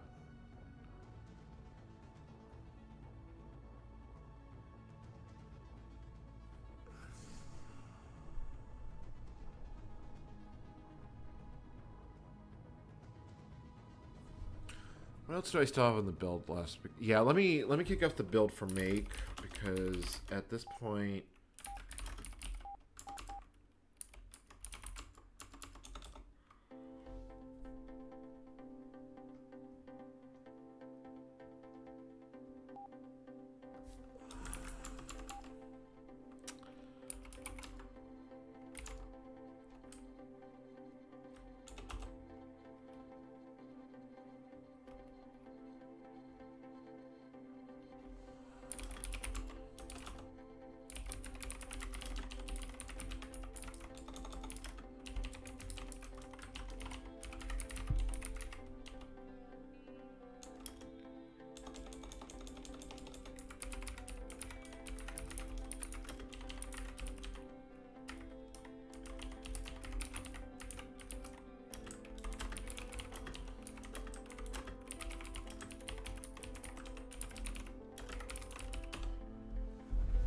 I'm gonna ponder this while this builds, because I don't want to give up here.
I'm legitimately thinking I need to make an exception for this.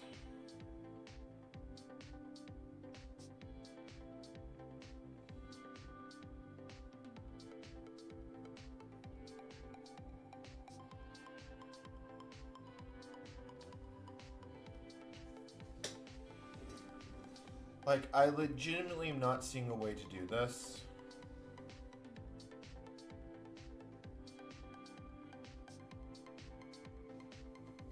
Could I build grub?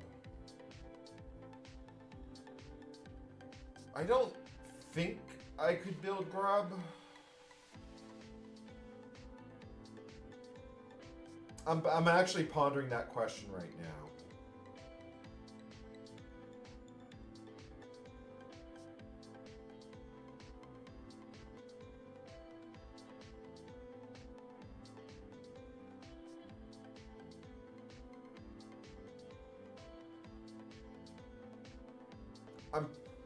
I honestly don't know if I could cross-build grub.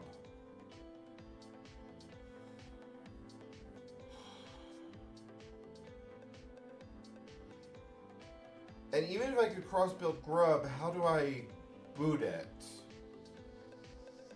I mean, I guess I could technically do it from boot.ini. I'm sitting here, I'm legitimately thinking about this, trying to think if there's a way I could get around this.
There is a GNU version of make ISOFS called XOR ISO. If that has an auto tool script,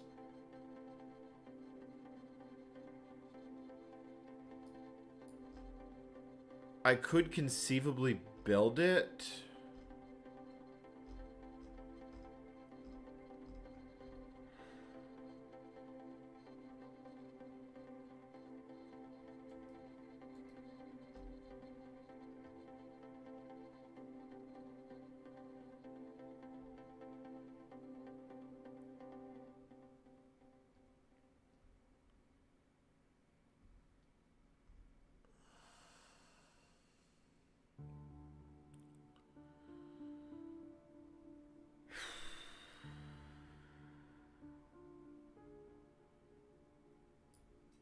Alright, well that built. That's something. What else do I need to build? I need to build patch. Like, let me just do the busy work now.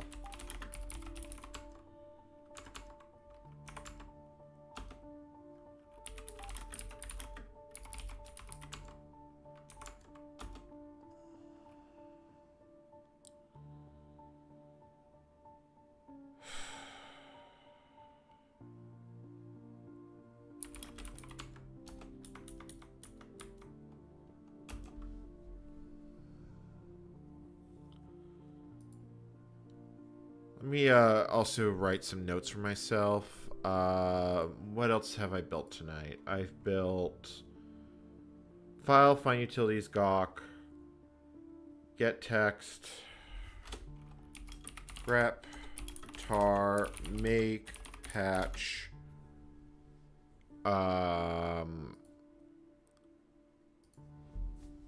gzip.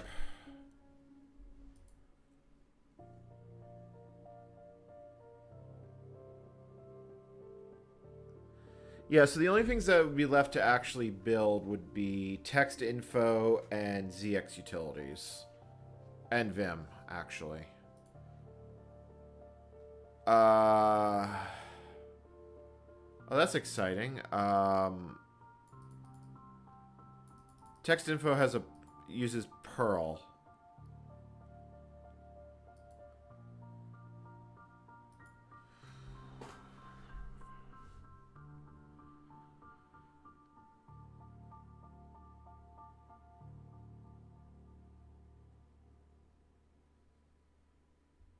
Floppy. I'm legitimately thinking if that's viable.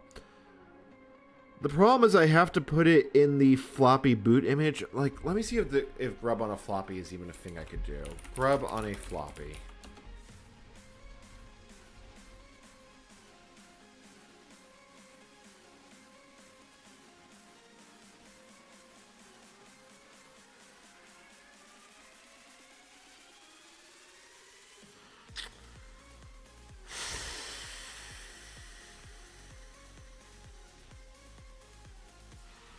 The answer is yes, but also no.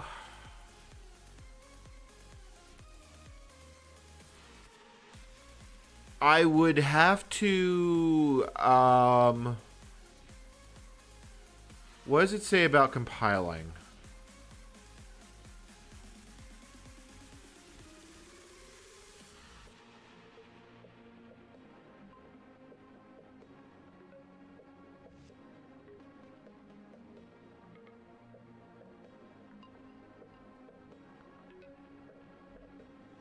CD.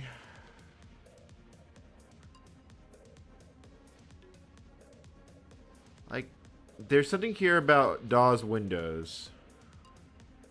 Can't boot it natively.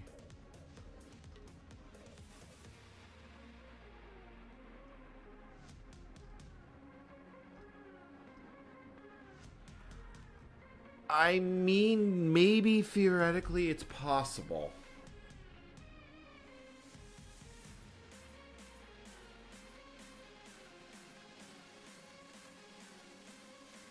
I want to make a grub bootable CD-ROM.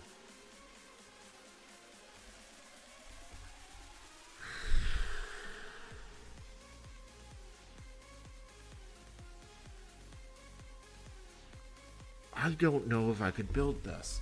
Well, you know, I got nothing to lose by trying it. It might need a 32-bit toolchain, though. Grub 0.7 building. Let me see what it actually says in the subject.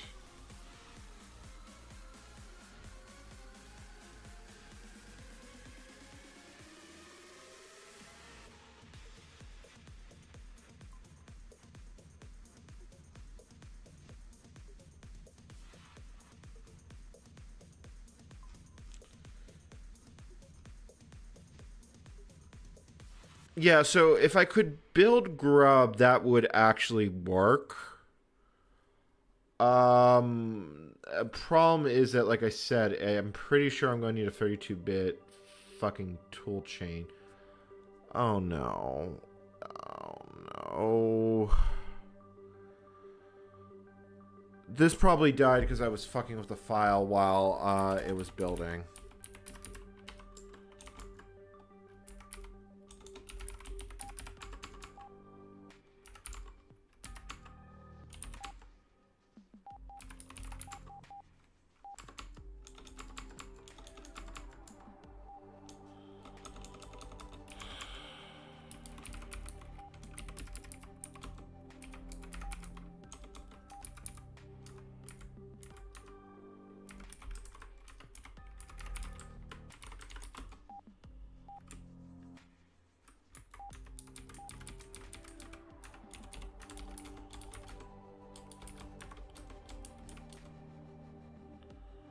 Where did you die in your build process?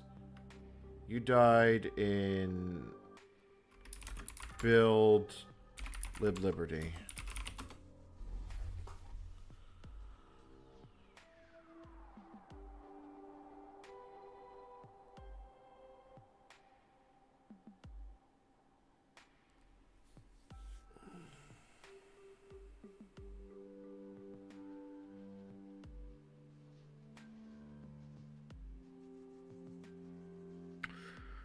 At a minimum, I would need a 32-bit toolchain. That's basically what that boils down to.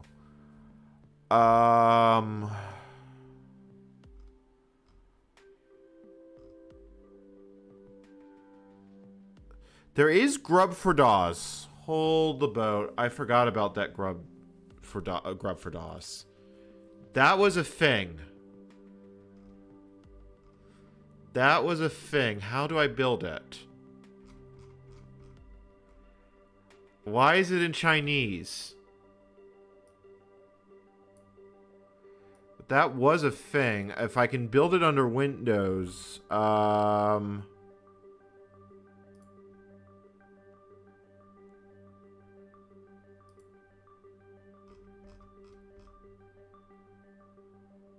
is it in Chinese? Like, is this a Chinese product, like from the DAWs China Union? Which was a thing, actually. Let me check. I just want to check this website because, okay, let's translate it into English.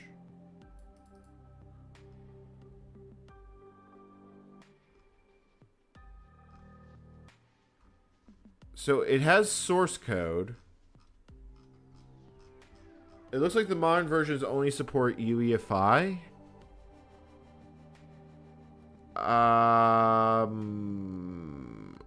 Okay. Okay, legacy BIOS. There's an install file. Configuring grub.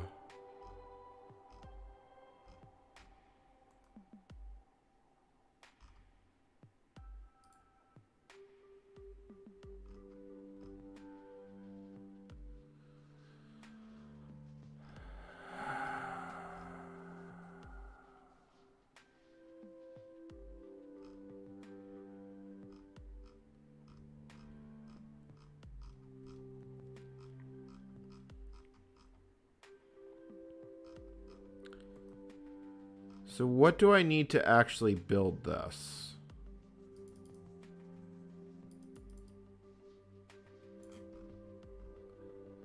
Like, it doesn't have any sort of build instructions. It has config.sys. Holy cow, that's a config.sys.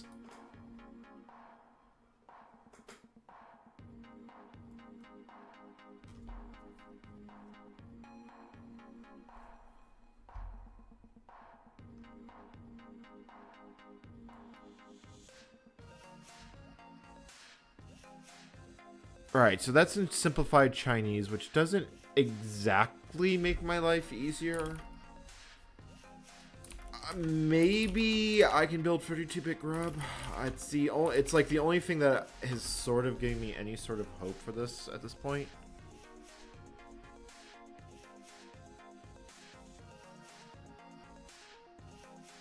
Yeah, there was the China DAWs Union. Maddie111, you're not wrong, but Linux from scratch for 64-bit builds... Actually, hold on. Let me see here. What version of grub does it... Are you looking at a modern version of it? Because if you're looking at a modern version, like, the document I'm looking at is grub 2.0.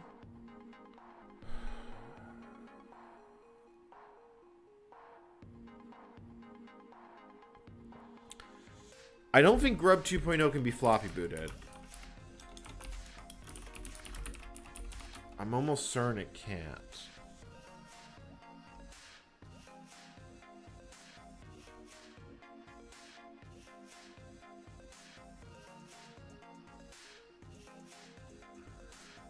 Grub 0.97 can boot from a floppy, which would at least let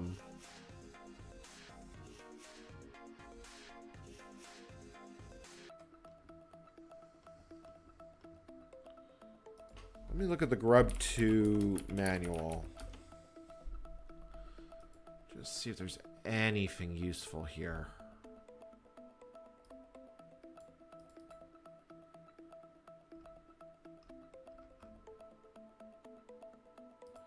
Making a bootable CD-ROM. Make grub rescue. CD image. cdboot.core, BIOS disk, usually come with configurable,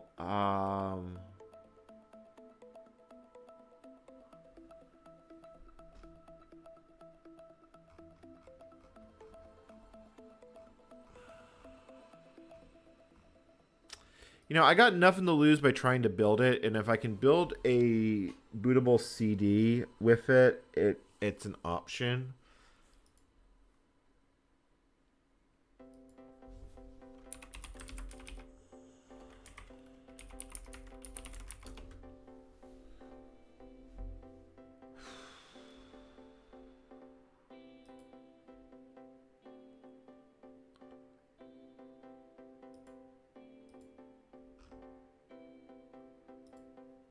Grub for Windows?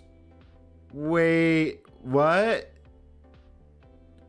What is this grub for Windows shit?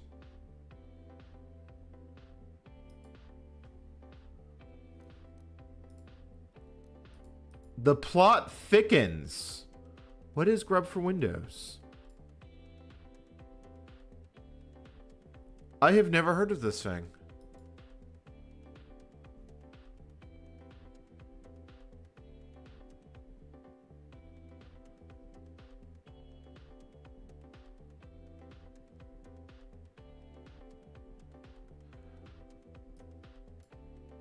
Readme grub for Linux.cn.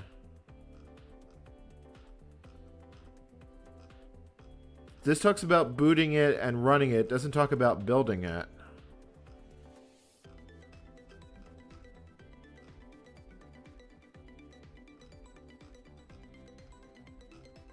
Yeah, I'm not seeing anything about booting it.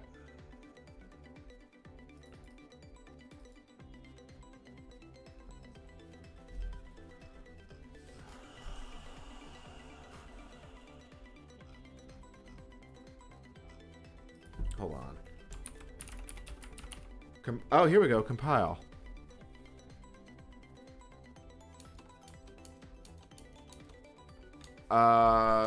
Configure. Pixie device, DHCP server, blah, blah, blah, blah.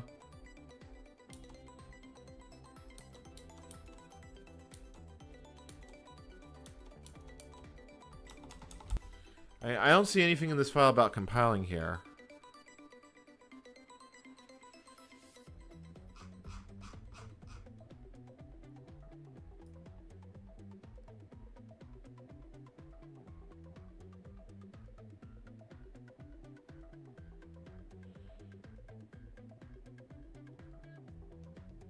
The problem is that the modern version of this requires UEFI, although this is 046, which actually is the old version, so hold the boat. Hold the boat. If we look at bootstrap.h, yeah, it doesn't run configure for us. I don't see anything here immediately useful, but I think we're going the right way. Because I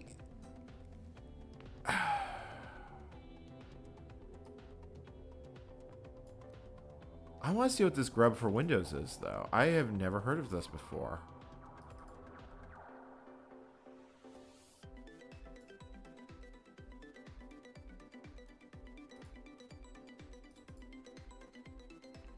Chat, that actually is everything I would need. It can make an image, like an ISO image. There's...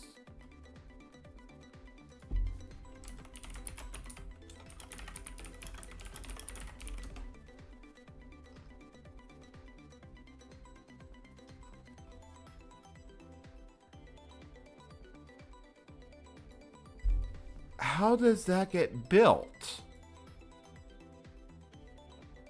Alright, let me grab the grub source code, because at this point, I have more questions than answers.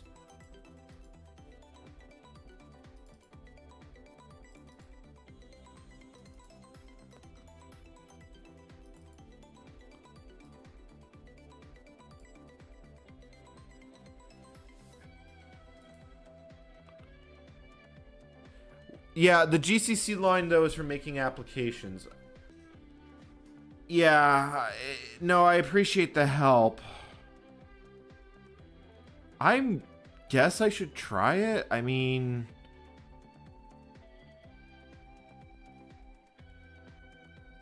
technically, InterX is a 32-bit compiler.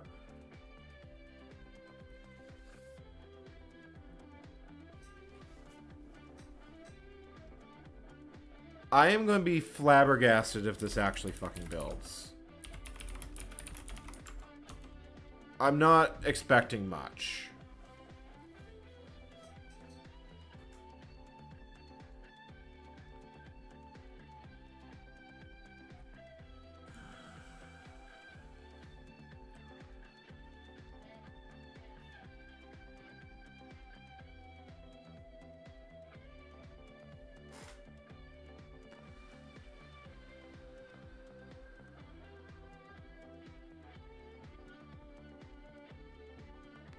I mean, I don't know what Grub for DAWs takes to build. I could build it under M system.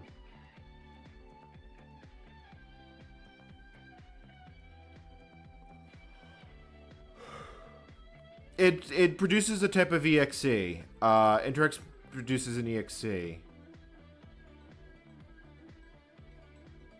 Like, I don't even need the whole thing. I just need bits and bobs of it. Alright.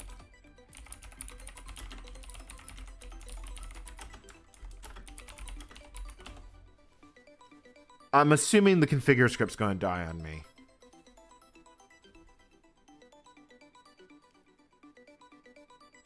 Like, I am legitimately expecting this configure script to take a shit on me.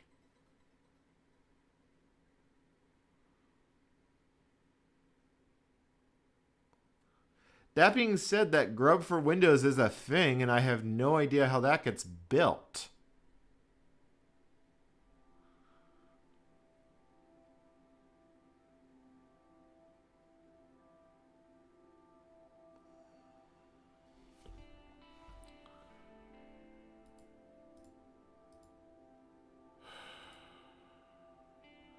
Alright, so Patch got built. What else was on my list of crap I had to build?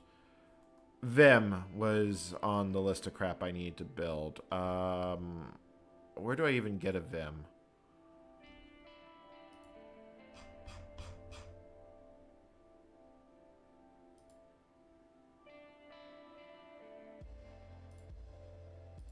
Yeah, let me just go grab a Vim. Download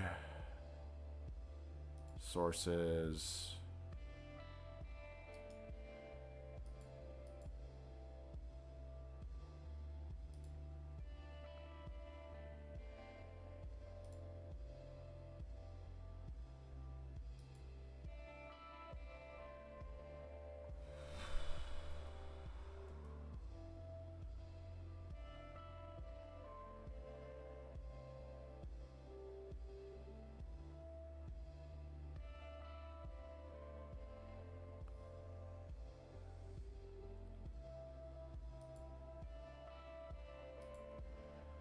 Wow, really? You make me download Vim over FTP? I guess that means I can grab it in XP directly, so, you know, that's...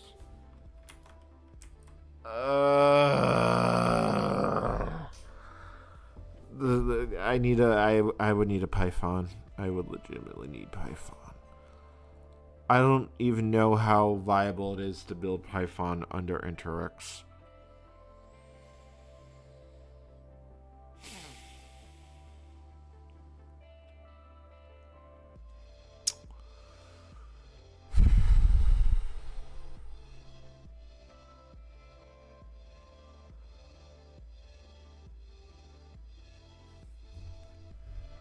I am debating just calling it.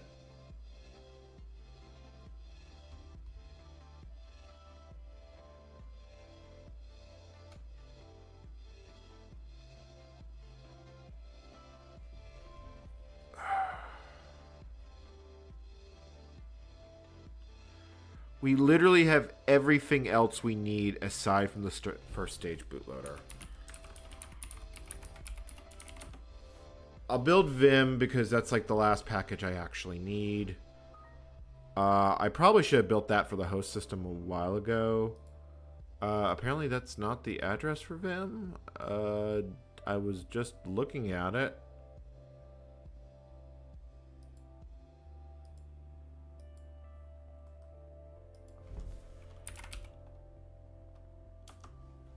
Is that here Vim? No, it's ftp.vim.org. And of course, I can't actually download it because, you know, on the main system because, you know, FTP support no longer be thing.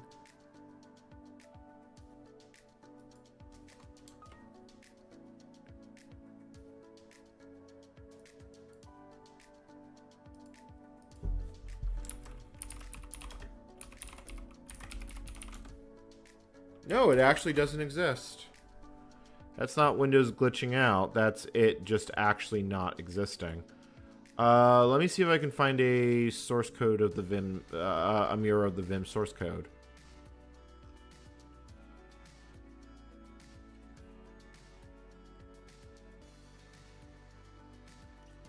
Well, hold on. This one says it's ftp home.vim. Nope. Nope.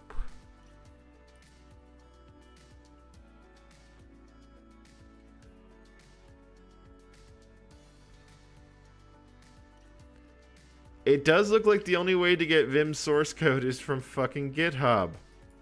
What is this crap? Okay. Oh, here we go. Fucking finally, I found it.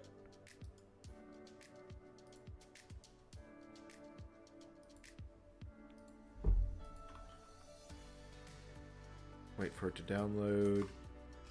Hopefully you will not be absolutely God on earth, you know, hell on earth to compile, because at this point I'm just tired and my soul hurts.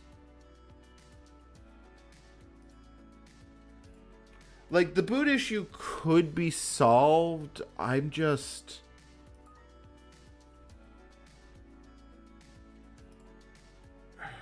Yeah, I'm...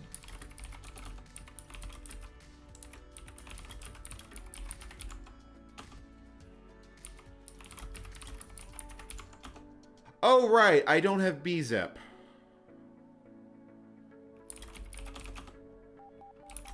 I did download it.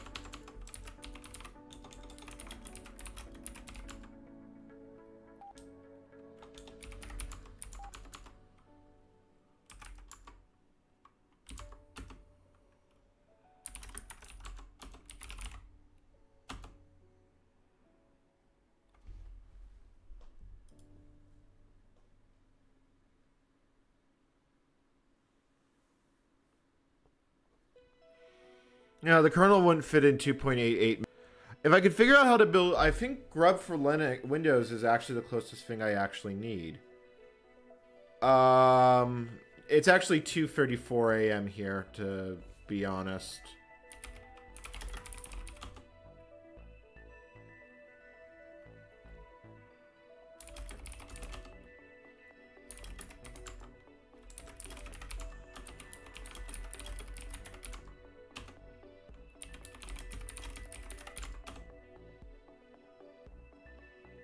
Really hoping this just compiles.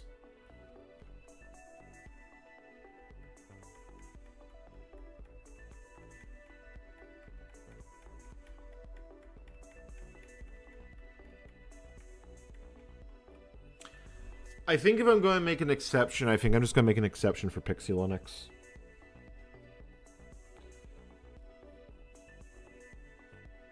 But that legitimately sucks.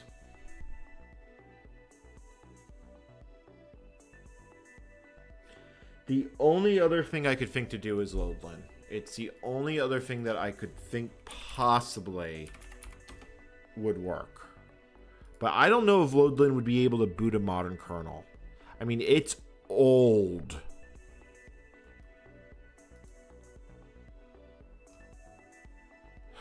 I mean, Loadlin was last updated September 17th, 2012. And like I said, Loadlin would require...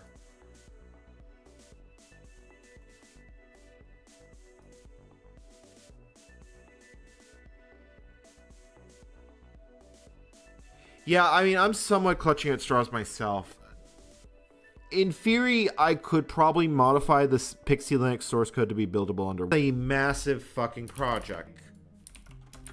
You know, that would be hours or days of work to get that done.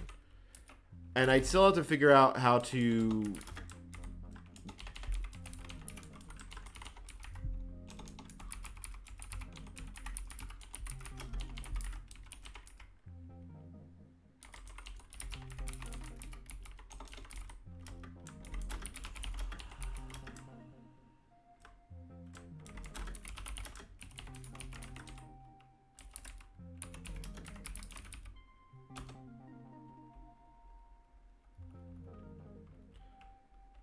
I could try an old grub too. I mean, I got nothing to lose.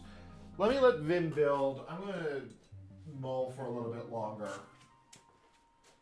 I mean, grub for Windows might be the solution. I never said I couldn't download third-party software. So maybe grub for Windows is exactly what I do.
Right, I'm not gonna fucking build Vim. Just no. No, I'm legitimately not doing that. I'll build it natively as soon as we get into the system. I'm not dealing with that. The cross links from scratch guide has like the steps you need to do for it, but no.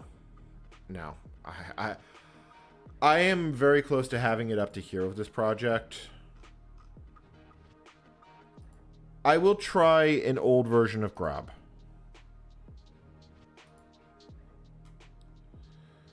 I will try version 2.02 and I will see if that will work. Because if I can just build Grub and then build the CD image with it, I'm in business. I don't need any.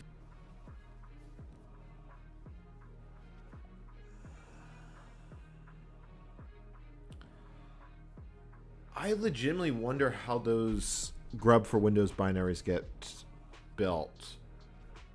I mean, It does give me some optimism that this is actually possible, though.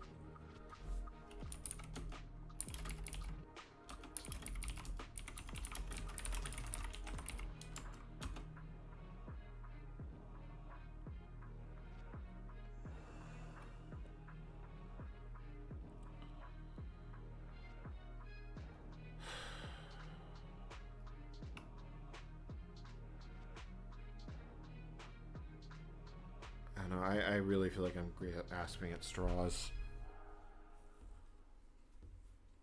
The only other way I could think to... Oh god, that is an incredibly fucking accursed thought. That is an accursed thought, brain. Why are you thinking about that? I could build Cume. I could then build pxelinux in Q. Oh no, I'd still need a fucking 32-bit compiler. I'd have to cross-compile the 32-bit compiler if I were to do that. Oh my god, that would be... That would be legitimately torture. If I built QEMU, I could have it boot a Linux kernel directly.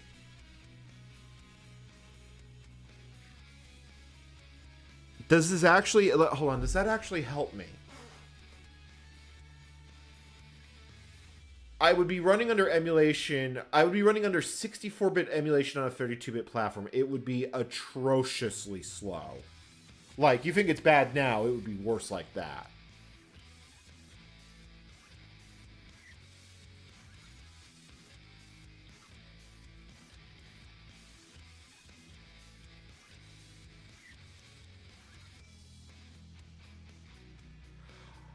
Because I would prefer to get the whole system built from source, including the bootloader. I mean, I could just download binaries, but it opens a door that, you know... Vim did not want to build, and I could not be asked to figure out how to make it build.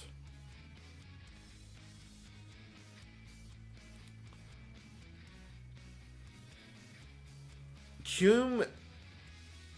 I'm actually legitimately thinking about this one. I don't know if it would run under InterX, but I could probably get it running under XP. No, I know for a fact I could get it running under XP. I'd either need an old version of it or I'd have to build it from source, but... Are you fucking kidding me?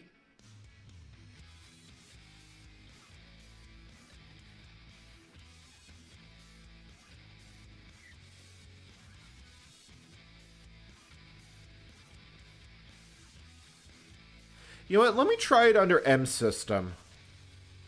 Let me actually try this under M system.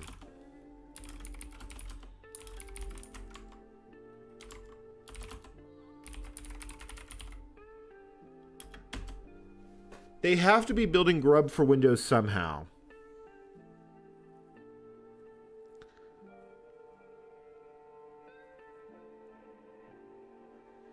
Nano needs N curses, but we have N curses.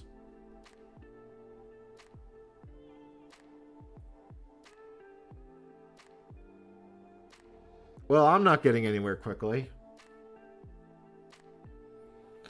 I could build Bison, but I'm starting to... This is starting to become a bit of a rabbit hole.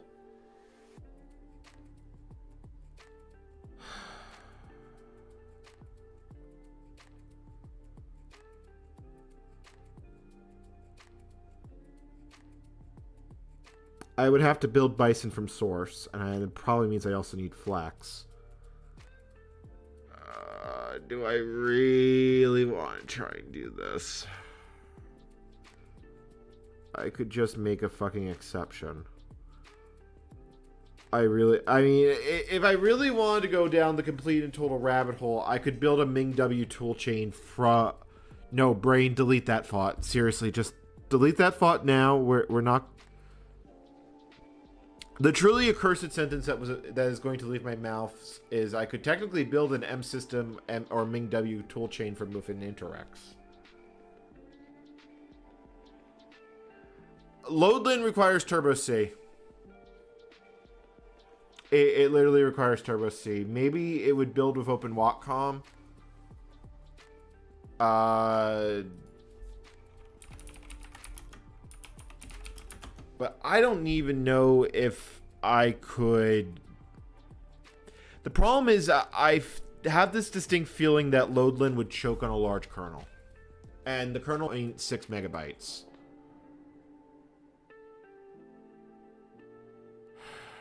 I could try it. I mean, what the hell do I got to lose? So grub for DAWs. I'm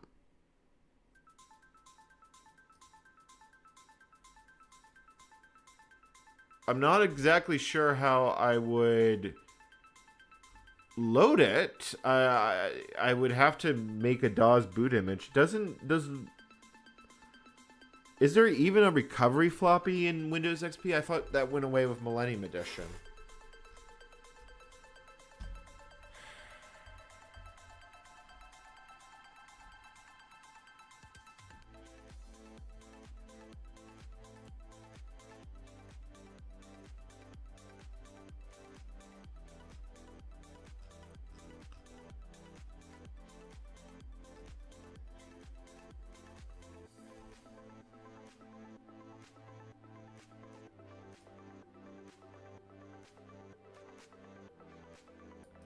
It also seems to want GCC 4.8.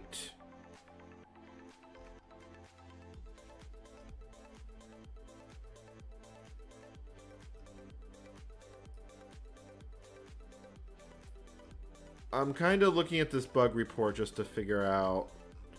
It does look like they build this on Linux.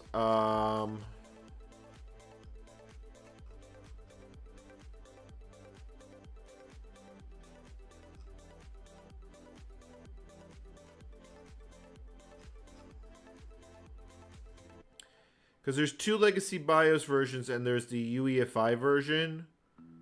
And so I'm thinking... I'd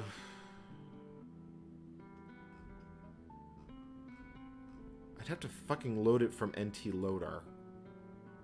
It's like the only way I could possibly see this. Well, let me try it, because if I can boot it from NT Loader, at least it's an option.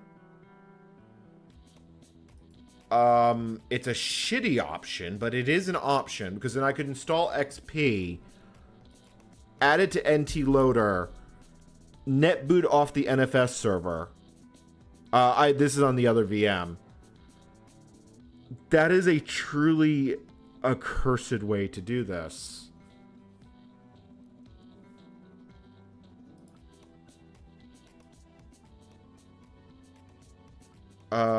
Oh yeah, this is a zip file. Fuck it. That works. Save. Open folder. Extract all.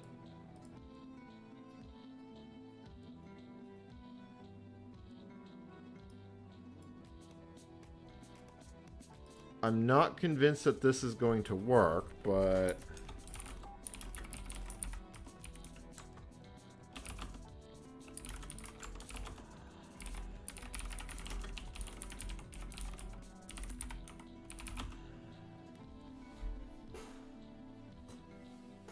like, if I could boot it off NT Loader,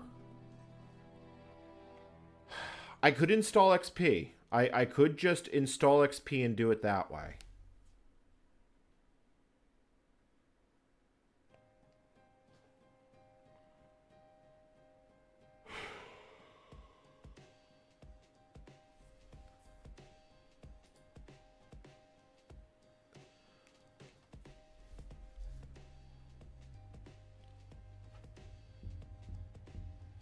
I want to see if this builds. I'm yeah.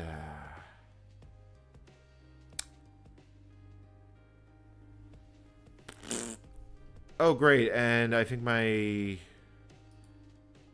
oh no, the stream just stalled out for a moment. Yeah. Yeah, I think I've got to make the exception.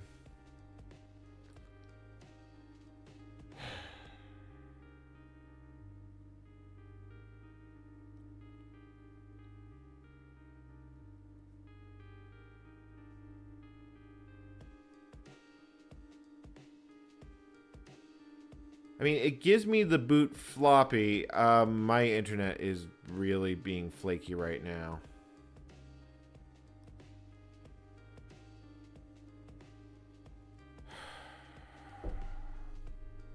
And then it's back to healthy.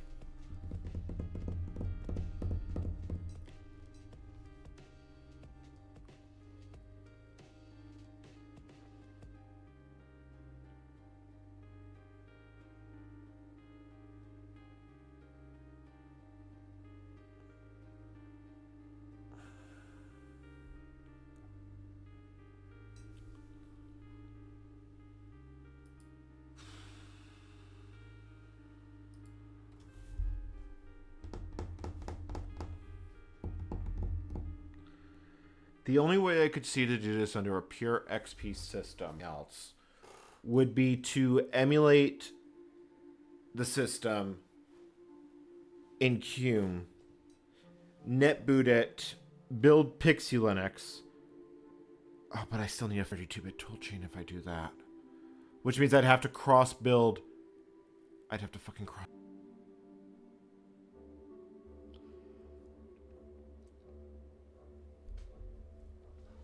I gotta legitimately think about that one. That is... If I had done it multi-lib, it might have been okay.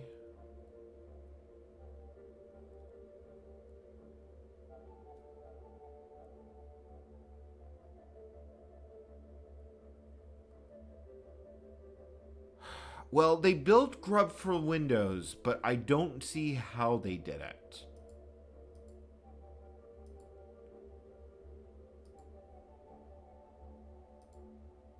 Like, there is that Grub for Windows. I could build Bison for M System. Like, there's nothing stopping me from doing that.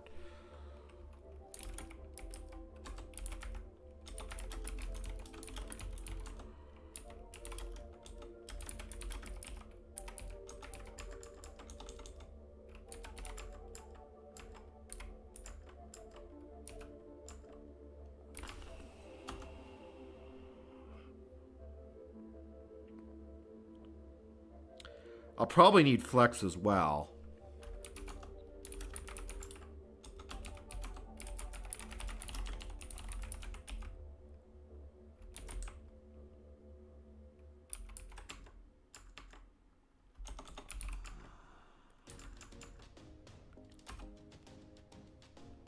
Actually, hold on. Doesn't this have user? Yeah, it has user in the top level directory.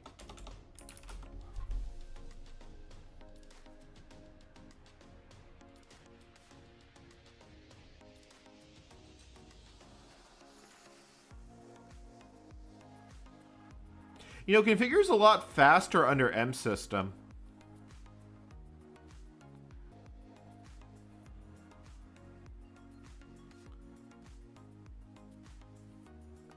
Now, the NT loader points to a Linux bootloader. I already had that thought. If I could get Grub to build its stage 1, stage 2 files, I could fudge it that way. You know what, let's actually, you know what, screw it. Why don't we see we build Bison? I'm pretty sure I'm going to need Flex. It's the closest thing I have to, it's the last idea I legitimately have.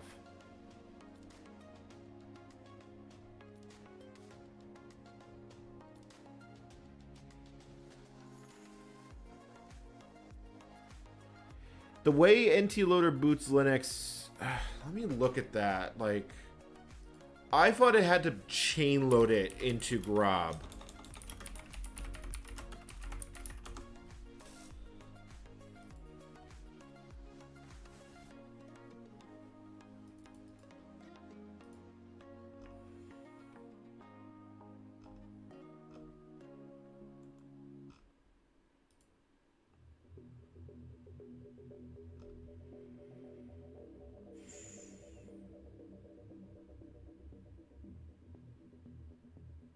Yeah, it needs the boot sector file.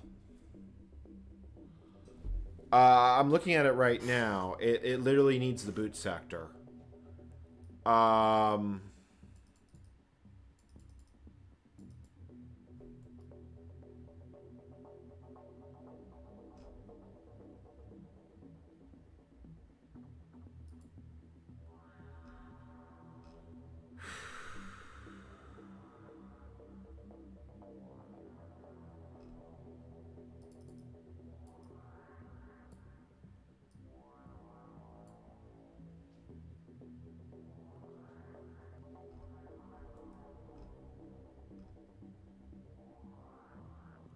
Yeah, the only way I'm seeing to do this...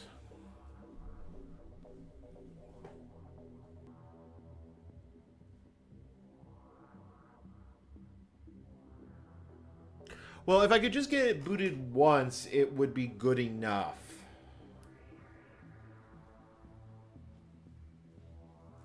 Like I said, I'm sitting here thinking about it.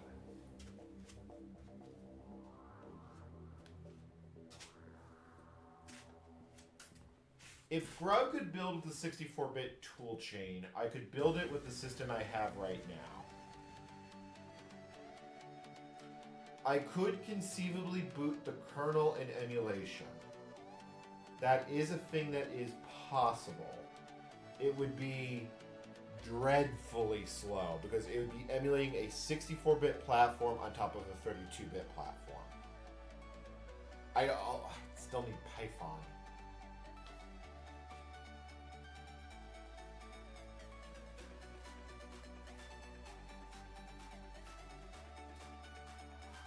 I mean, Loadland might be an option, but I'm fairly convinced it won't work. I've used Loadland in the past to load newer kernel.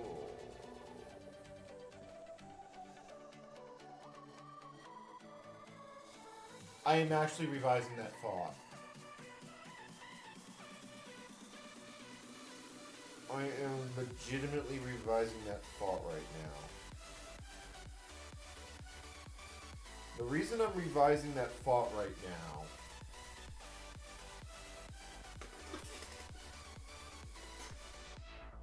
yeah, I mean,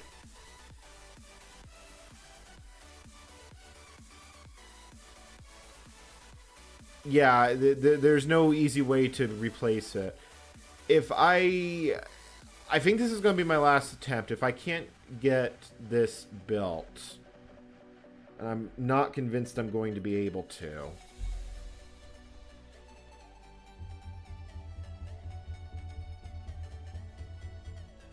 The only way I could think to do it is through QEMU and emulate my way in.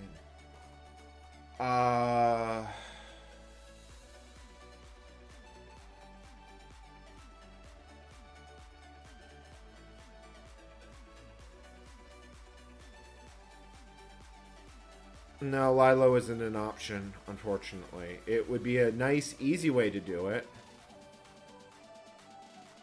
Yeah, and the problem is that Loadland is basically works the same way. I'm pretty sure Loadland would go kablooey with a modern kernel. It hasn't been maintained in almost in over a decade.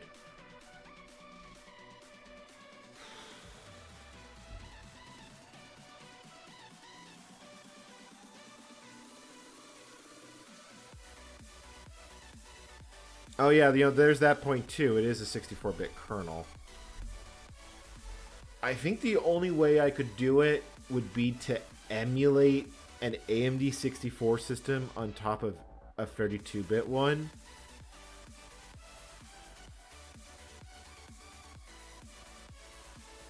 That sounds awful for like 6 different reasons.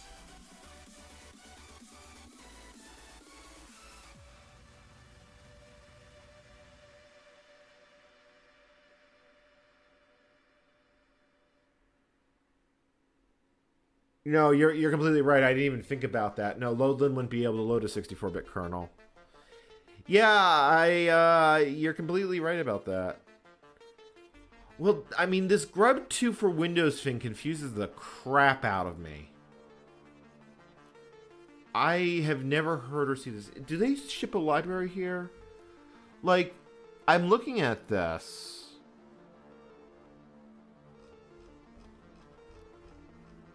I could conceivably use this. I just have no idea how they built the damn thing.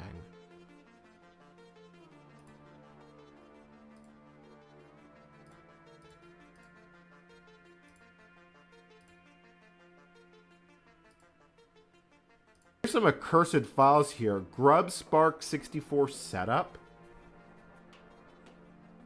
MacBless? Like, this feels this legitimately feels accursed.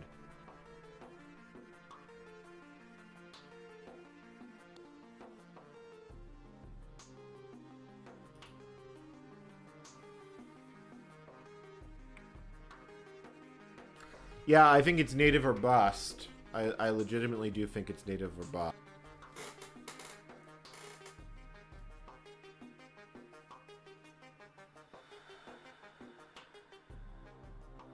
I'm presuming it's just a copy of the utilities. I'm trying to remember how Wooby even booted. Like, I remember Wooby. I remember Wooby badly. Which makes me think I need to look at the source code for it.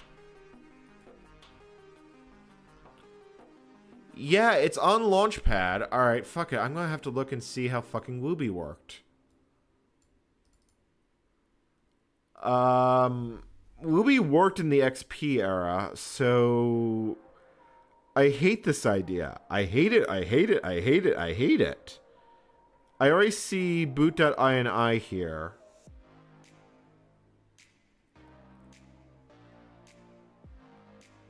Why are there snaps for Wooby? And my god, I forgot how much crap Launchpad was.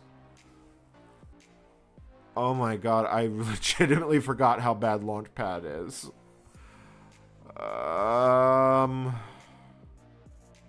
There's a blobs folder. Colon.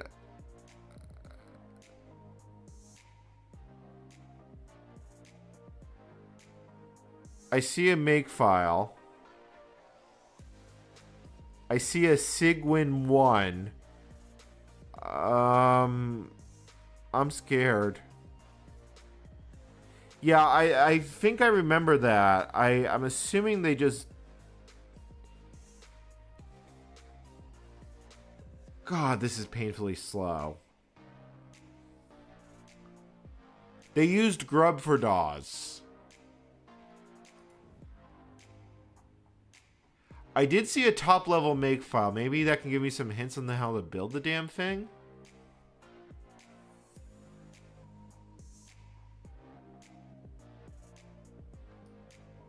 That configure script is still going.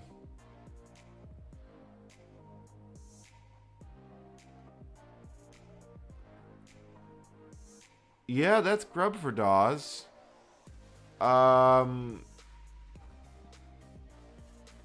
Compile grub for DAWs from source code. Okay. How do they build it from source code?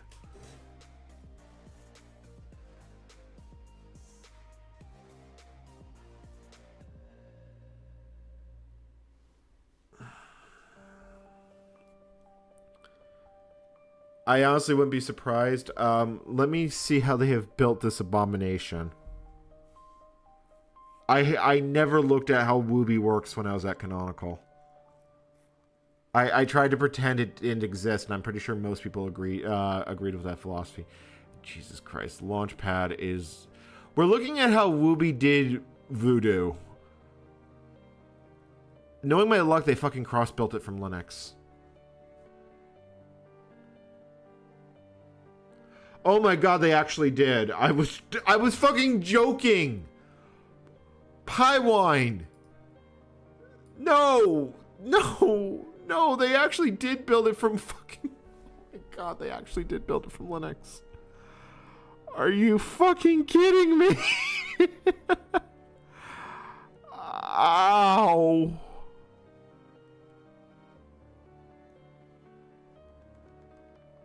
Yeah, they actually built it. They actually built it on Linux. And then they just packaged it with Piewine.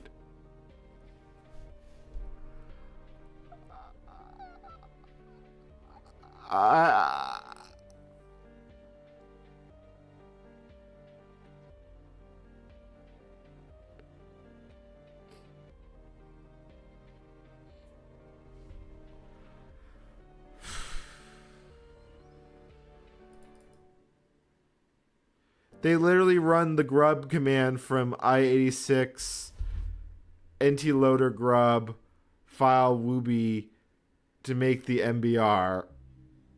That is a legitimate chicken and egg problem. I'm going to sit here and stare into goddamn space for a moment. That's truly horrific. I can't believe this is still building. Like, what the shit?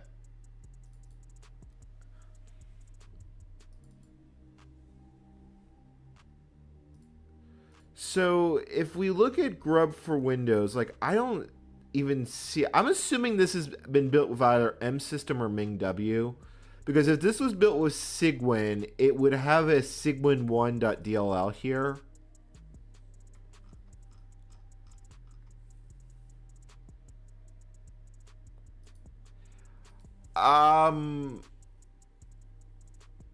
Docker is much older than most people remember it.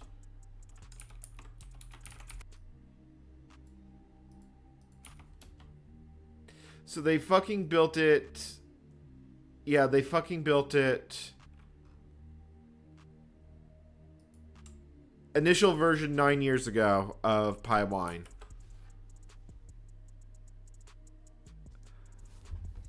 And yes, you do need Bazaar to download it because Launchpad's like that. I'm just sitting here horrified at what I just saw.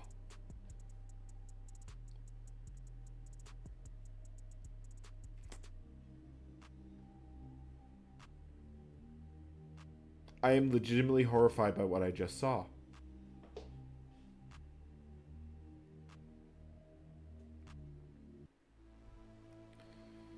Well, it looks like on older versions they were just copying binaries over.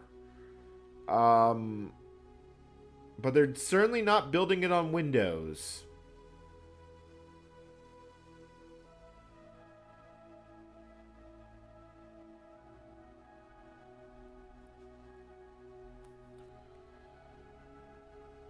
Wooby was a bad idea. I understand why management saw that it should be a thing that exists, but it gave you such a crap experience. I remember using it once or twice, and it was like sort of kind of okay, but you lost like 10% of your system performance with it.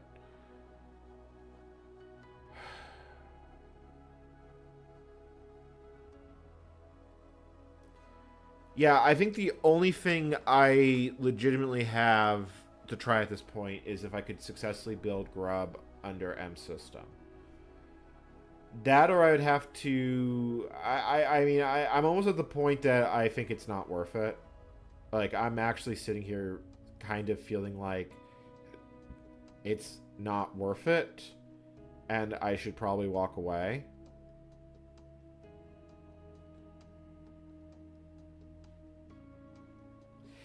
Yeah, it doesn't surprise me that Bazaar kind of bit rot.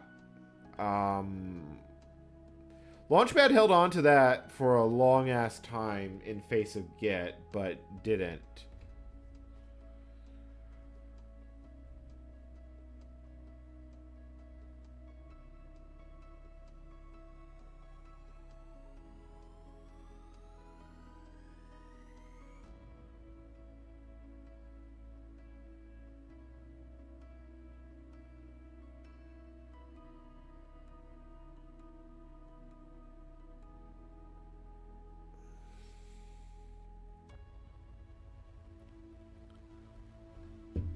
I'm legitimately out of ideas. I mean, unless this works, but Jesus fucking Christ, this is taking forever to build.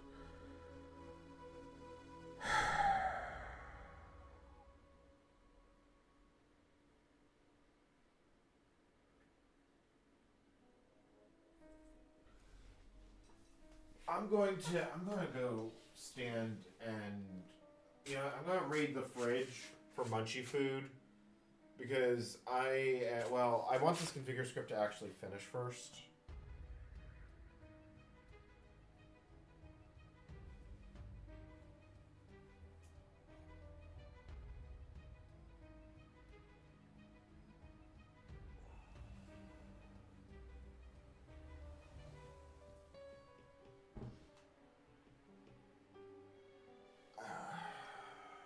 Alright, I'll be back in a moment.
There was some leftover, some blocky from last night.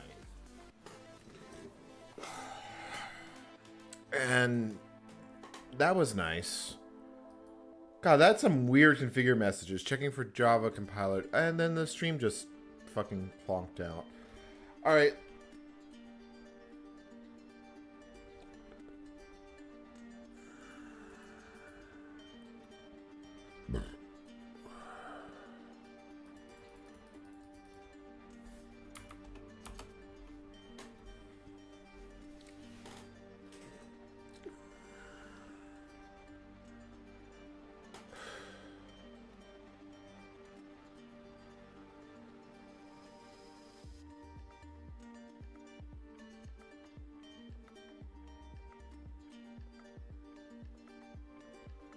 Uh, 7 days for it to go from SID to testing if testing is not currently frozen.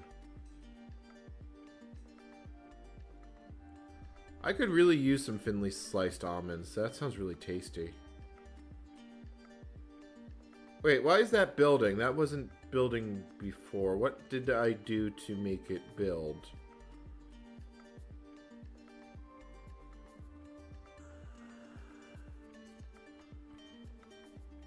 Oh god, they've gone to Toy Story 3 characters. We now have Forky. I'm not quite... You know what? Hold on. I'm not quite...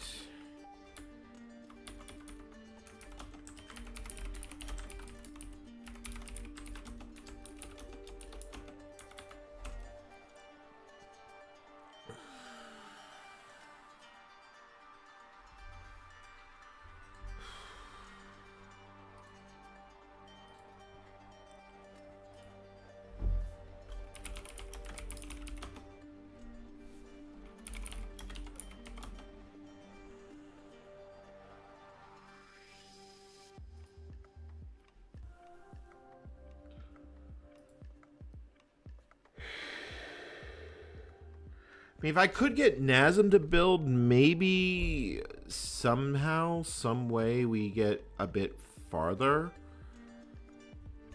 I'd still need glibc. I feel like I could pound on this in the background.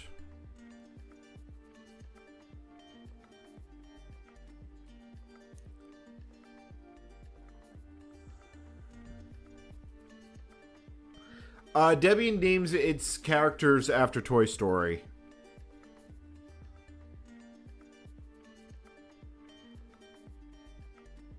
Yeah, the characters have all been named after Toy Story.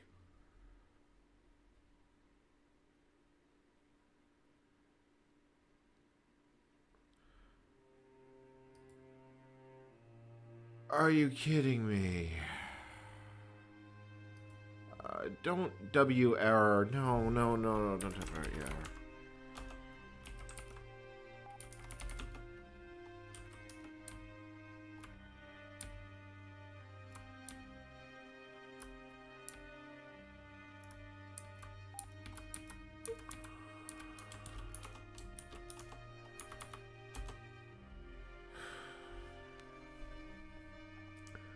Let me see if I can at least native compile stuff at this point, because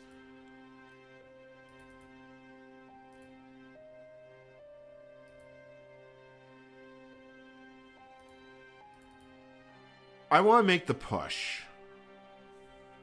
I legitimately just want to make the push to get this out the door and done, because regardless of how far I've taken it, there's always points that you can criticize or something, and wow, this really is just going to be fucking obnoxious.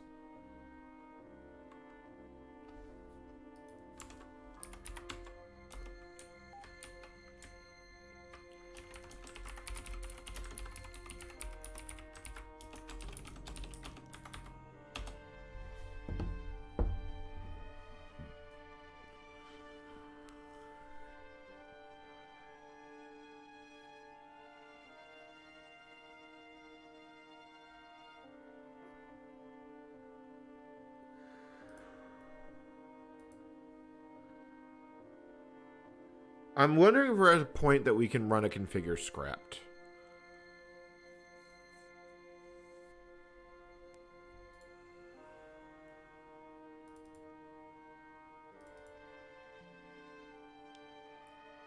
Okay, so where are we?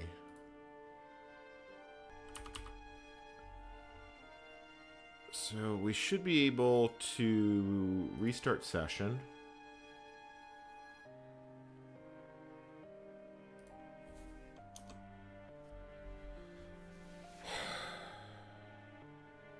See you later.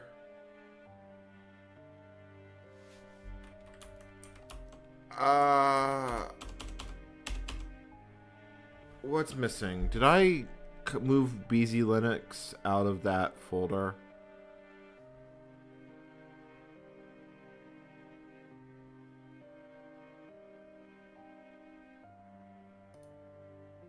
Oh, also, hold on. Why am I seeing...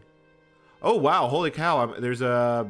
I'm hearing North America on amateur radio right now. I just looked at it. I haven't been paying attention to it at all prior to this. Do I go for it? Do I try and actually work North America?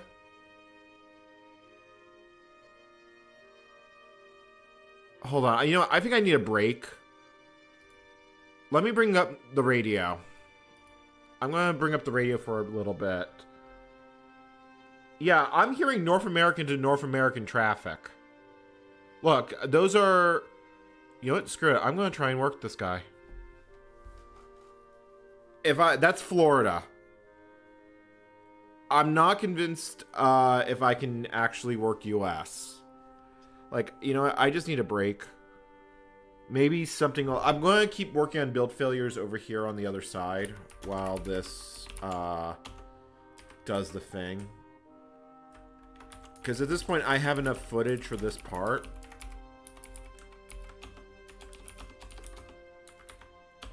I'm not convinced that they're going to be able to hear me.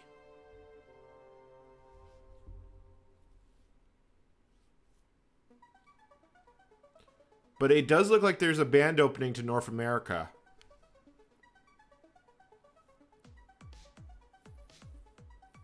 I'm only running 20 watts, though, which may not be enough power.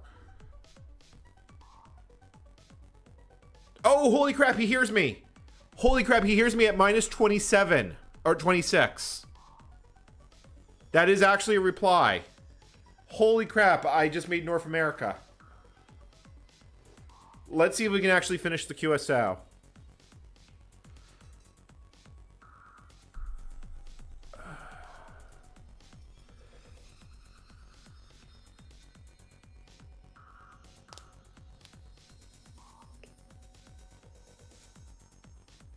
Actually, hold on. Am I recording? I don't mind if I am. Yeah, let me window capture that. It is trying. I might have to boost my signal power to actually get it. If I don't hear him again after this, I will boost it. Okay, it's running a receive cycle. Yeah, minus 23. I think I gotta boost my transmit power. I'll do that right right now.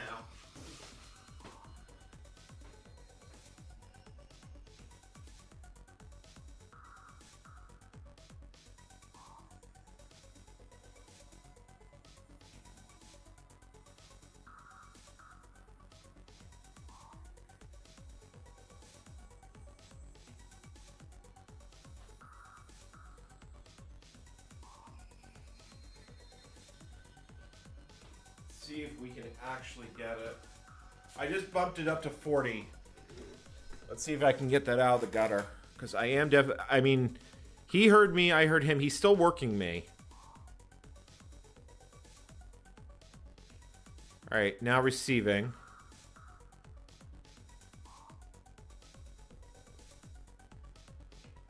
I could go all the way to 100. Fuck yeah, he's just not hearing me. I'm hearing him just fine. He's not hearing me. I'm going to keep working on it. As long as he keeps responding to me each cycle, he is definitely trying.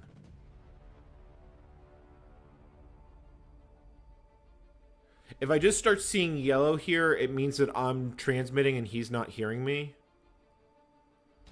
So, let's see here.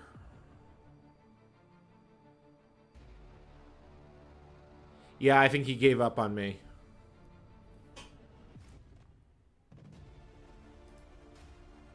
Let me try working W2CG. Because the fact that I got a band opening there, I might have to go all the way to full power. I don't like running at 100 watts. Antenna SWR is 1.1. When I looked at it on the gauge.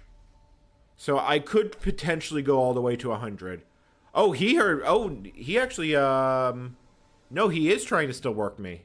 He is still trying to work me.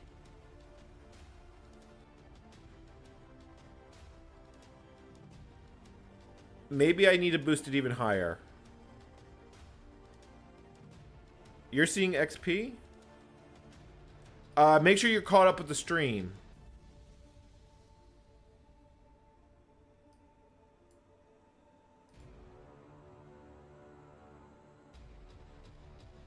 Yeah, the,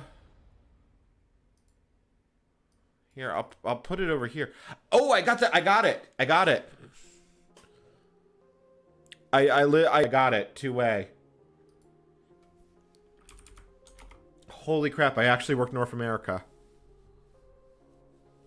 I will try and work this guy.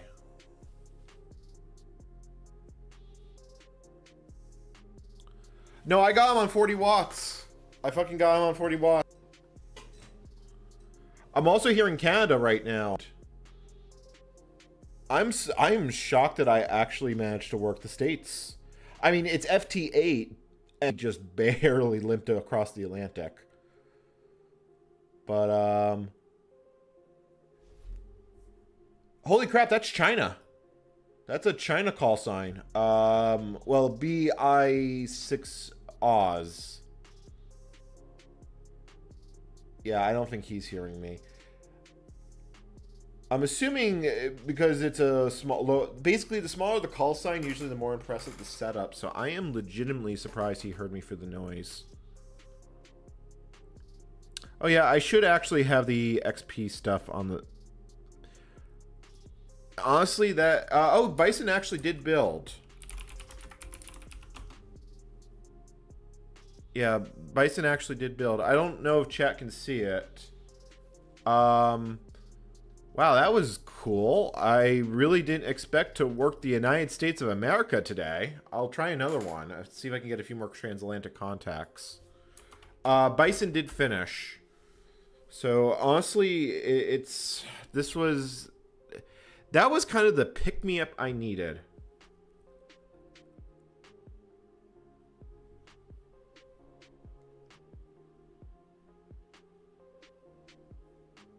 Oh, I'm also hearing South America. Oh, is it possible I can get a 2-for-1 to the Americas? Screw it. I'm going to try for a 2-for-1 to the Americas. Let me see what Pisk Reporter is saying for me. Let me see if I can actually get a 2-for-1 special. There's no... There is no possible way I am actually going to get this.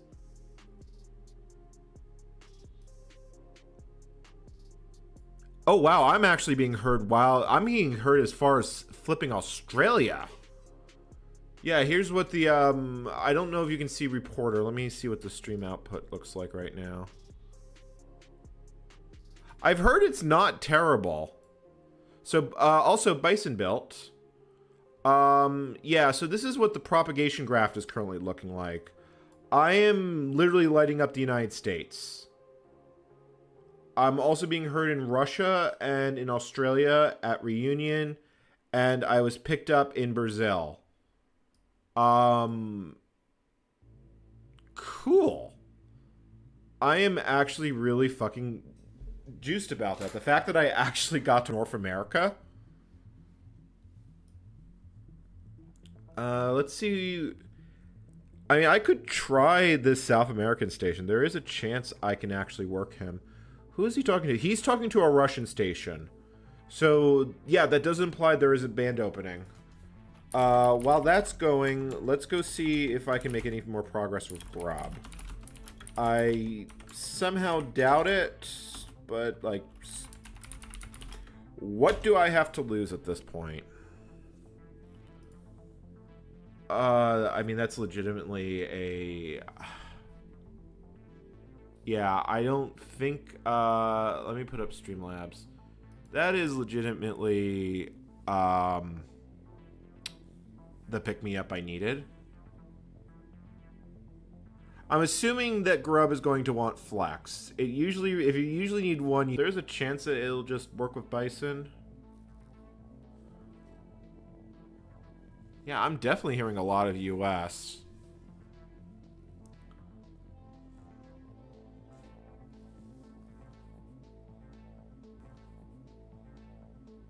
Honestly, this was kind of the mental pick-me-up I needed.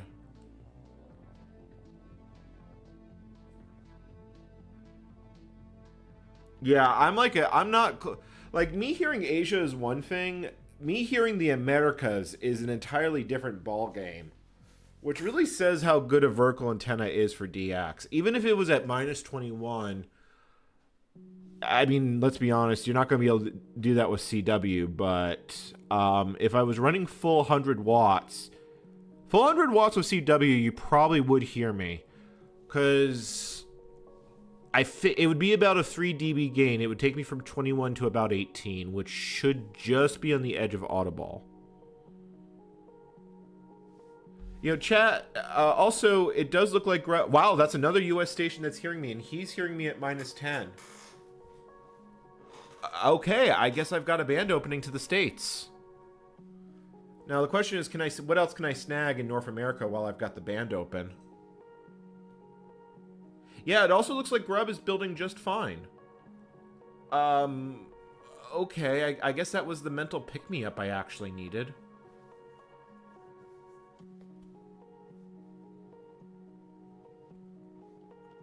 I'm also hearing that, yeah, that's another US station worked. Yeah, M System had Flex. Screw it. Let me see how many US stations I can actually work successfully. The fact is, if the band is open,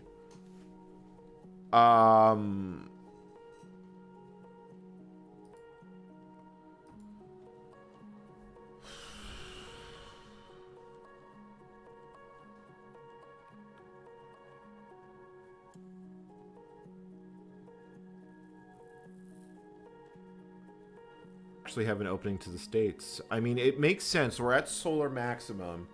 It's 3:33 in the morning, which means the terminator between night and day it's just becoming daytime on the United States. So I am probably getting, what is it called? Not me too. Also, that Irish station seems to want to work me. I'll work them next after I finish this QSO.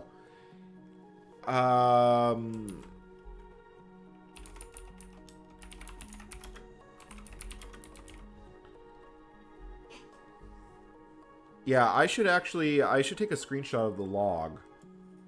Let's see if we actually hear this one. That was kind of the mental pick-me-up that I needed. Yeah, it's still R5. I am legitimately shocked I heard the states.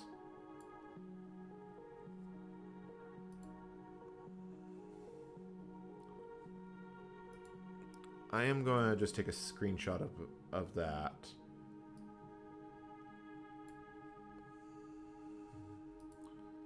And then I'm going to save that somewhere.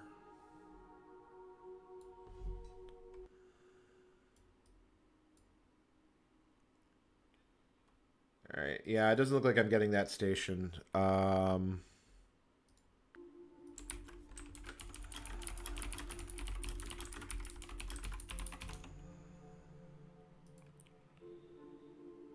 Cool. Also, I had some pings on Discord.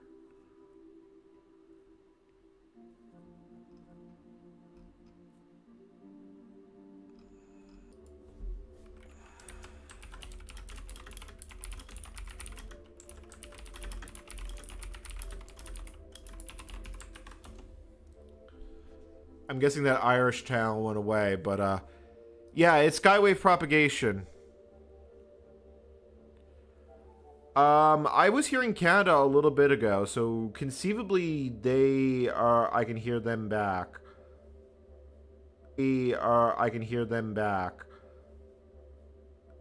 Yeah, I mean, if I was doing PSK 31, I probably wouldn't be able to work the States. I'd still be able to work most of Europe. Although, considering I'm working Ireland at -5, I'm getting the US at -10. I mean, that's conceivable that I could actually get it. But, hey, at least I got Ireland off the list.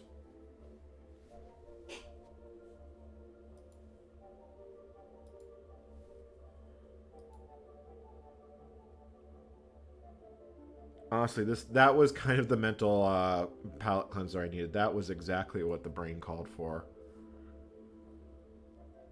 Yeah, I never managed transatlantic with FT8 before, but I've always had to work wet string wireless.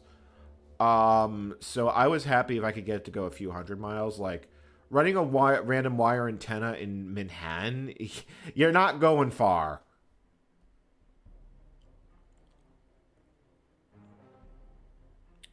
Holy cow, that's a that's a Canadian station. That is a Canadian station working a Greek station out of Athens.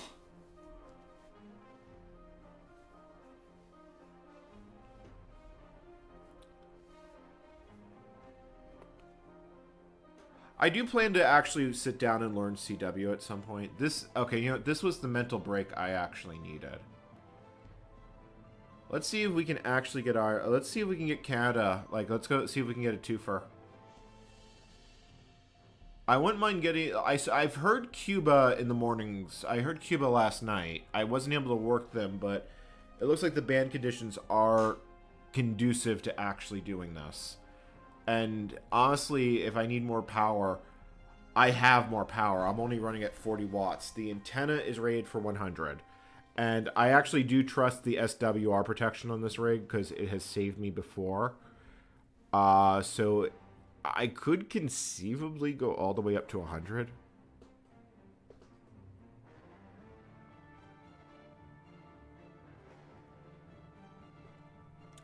Skywave propagation runs on effing magic and hamsters. We're at solar maximum, so basically it was just waiting for, which means band openings are very common. Yeah, I am definitely trying this guy. He's not hearing me. I'm assuming the stations I'm working in the US are big guns. Like, I'm not a particularly big station. Although, Pisk Reporter would tell you otherwise. I mean, holy crap. You're kidding me. I'm actually... Are you kidding me? Am I actually working Oregon? Dear God, how the hell am I making it to Salem? Case B7DT. Isn't that the station that heard my ISS downlink? Yeah, I am hearing, yeah, I'm basically I'm going around the world right now, chat. Literally around the world.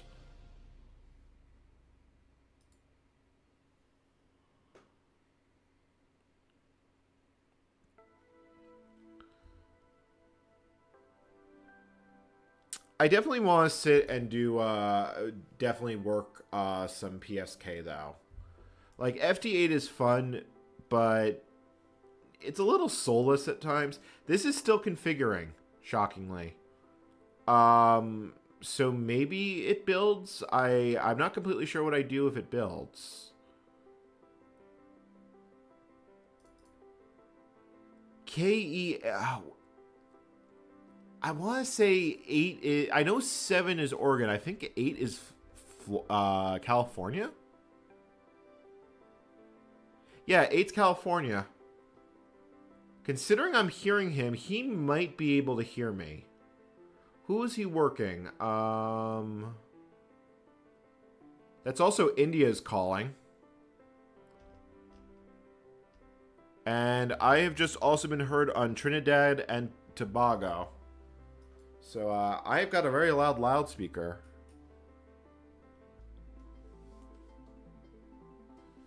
Yeah, I suspect I'm being a little greedy trying to work, California. That's about the opposite. That's about as far as the opposite side of the planet as you get. Yeah, if I could work a KD2 station. It's a pity I couldn't work a KD2 station as a KD2 station in the US. I'm not seeing any. There may not be any up just yet. Because remember, Florida is the home of the retirement home. Honestly, let me see if we can work this India station. I was trying to work India the other night, and I wasn't getting through, so maybe I'll get lucky and I'll get heard here. Holy crap, that guy hears me. The Canadian station just responded to me, and he's hearing me at -1. That is either an incredible antenna situation, or this band opening is actually getting stronger. Yeah, that's Canada. That's, Newfoundland.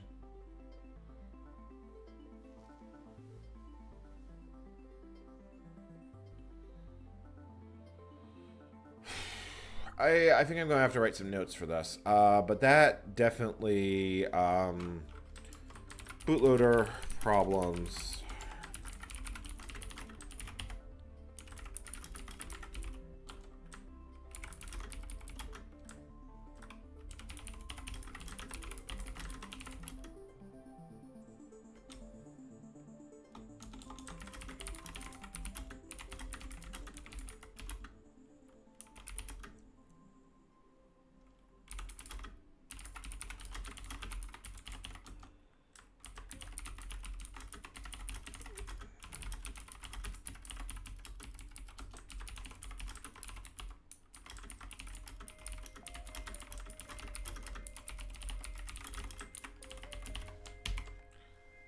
It is trying.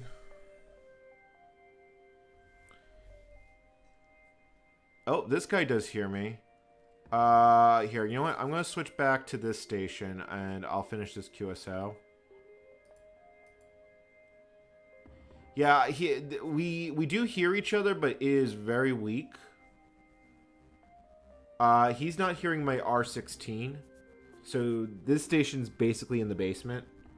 I'll keep letting it run, though, until I see him jump to something else. But, yeah, he's definitely trying to work me.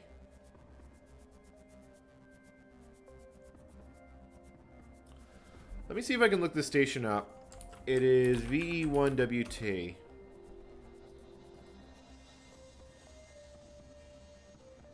They have a nothing on their QRZ page.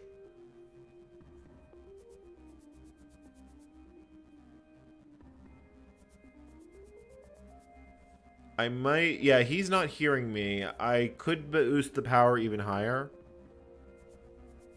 No, I haven't made SSTV transmit images. I've literally just been doing comfort food with FT8.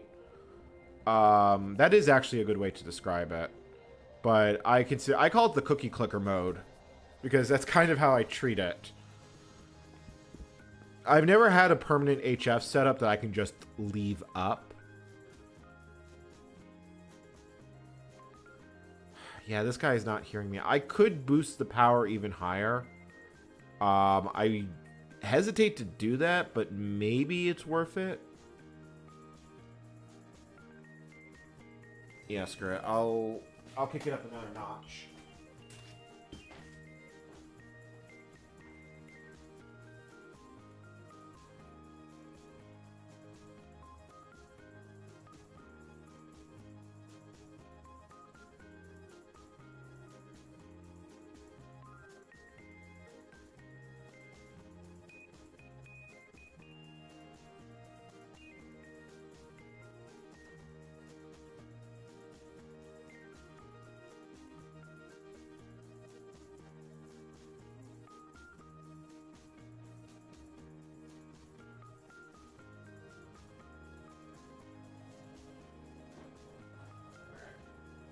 Bumped it up to 50. So we'll see if we actually can work this Canada station. Grub is still configuring. But the fact that it's still configuring is kind of a good sign.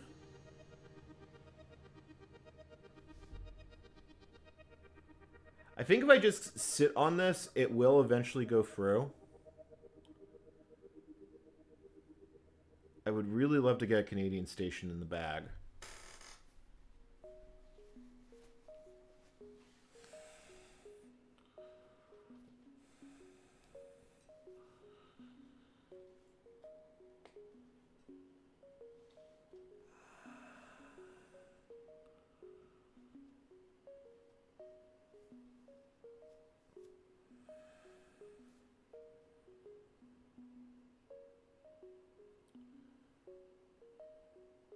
Yep, I'm hearing nothing but silence. That being said, Grub configured.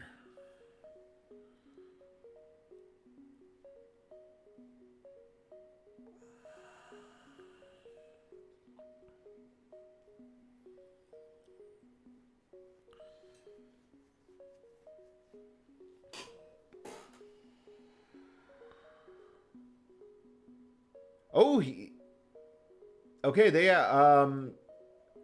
the RRR. I actually got through. I actually got through to that station. Probably boosting it to 50 was the decider. So I just need to hear that he got the receive report and I have successfully worked Canada. Yay! Yeah, so we did it. The conversation's stuck on the next thing. He hasn't heard that I've gotten the receive report, so that's what the RRR is.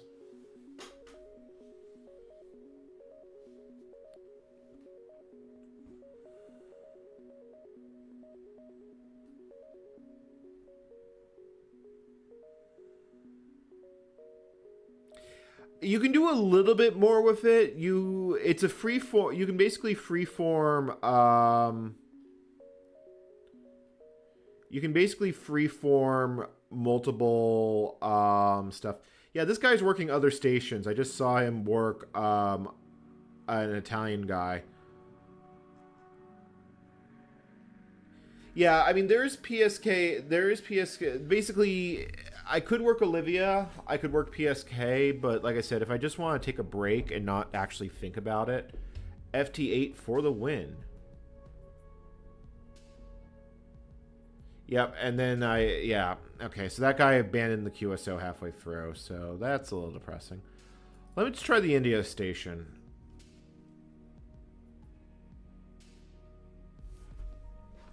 Yeah, I think I might pull out PSK 31 and maybe we'll sit and call CQ. I have to be paying attention to it to some degree. Like this one. Wait, what? Why did he? I'm so confused. He 73'd me, but I didn't hear the end of it. All right, let me just run the last one because that will.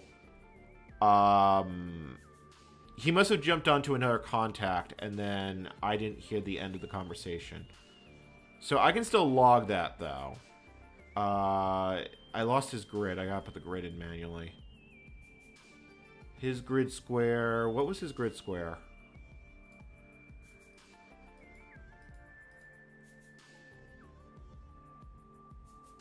I gotta look over here to find his grid square. That was a long QSO.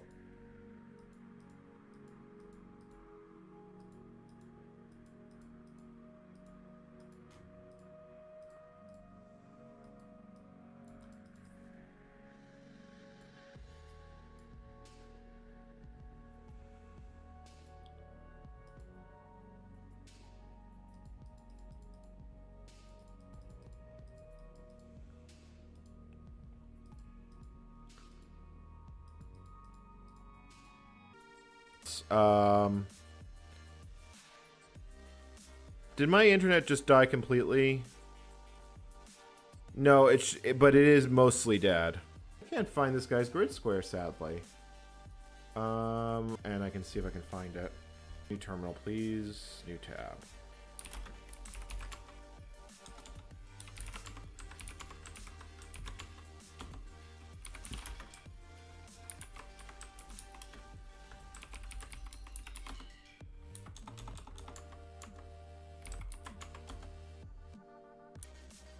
Alright, keep monitoring.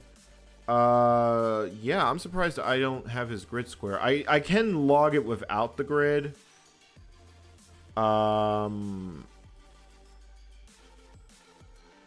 But, yeah. That's a little bit annoying.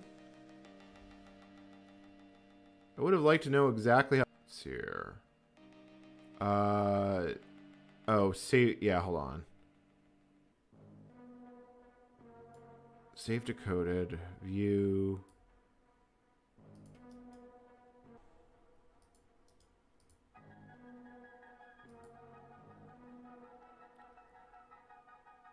Screw it, we're literally... Oh no. Unsupported T-char size. Yeah.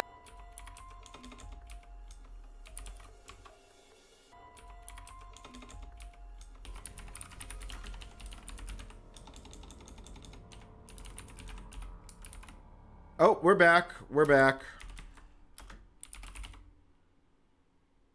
We are back. So here's what I'm doing. I booted up into the running Linux system. We're going to see if we can actually build something natively.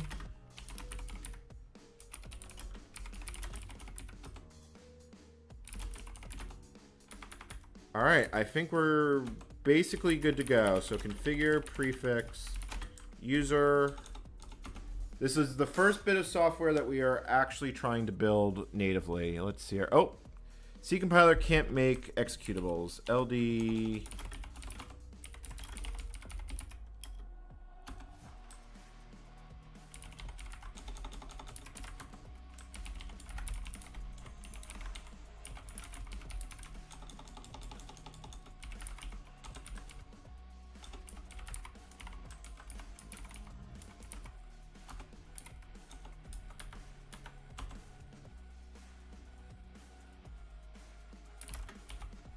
Yeah, that was a problem we had before. GCC.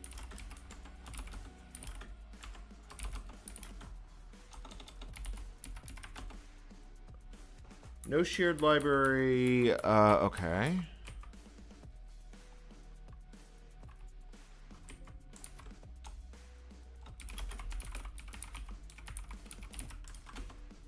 libmpc 0.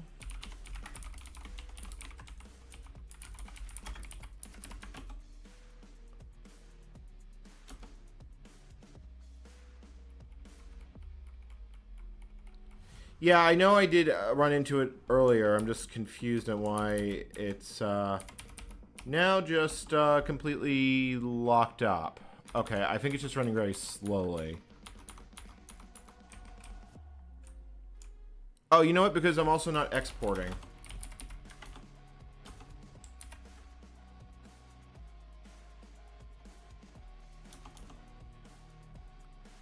This is going to be slow. I can already tell this is going to be slow. And the stream has already gone back to being super flaky mode. Alright. So I'm going to pull the amateur radio stuff back onto the other monitor.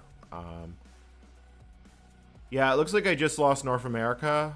But the fact is, we did work it. Okay, so there we go. Oh, I had to hit Control D. So can I now, you know... You really need... Okay, so you do actually need that in the path. I am surprised by that. This tool chain is very Urkadark.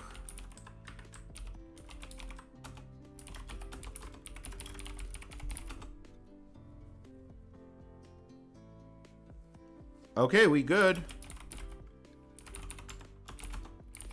You can actually build... Chat, look how fast that is. Look how fast that is. That's nice. That's legitimately nice. Alright, you know what? I'm also going to try... I'm going to try working a South American station. I doubt they'll hear me, but sometimes you get lucky.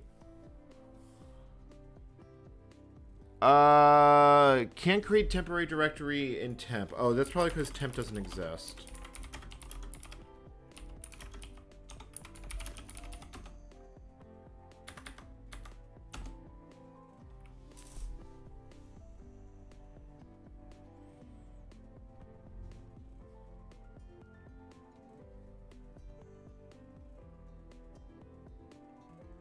Chat, this is running on NFS off XP. C processor fails sanity check. What gives? libcpp. Okay, so where's the preprocessor?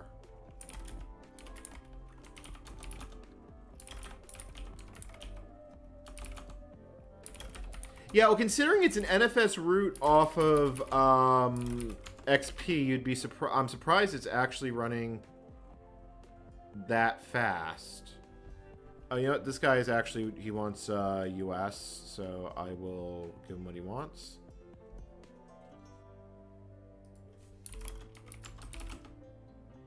So where is, I need to find where CCP is.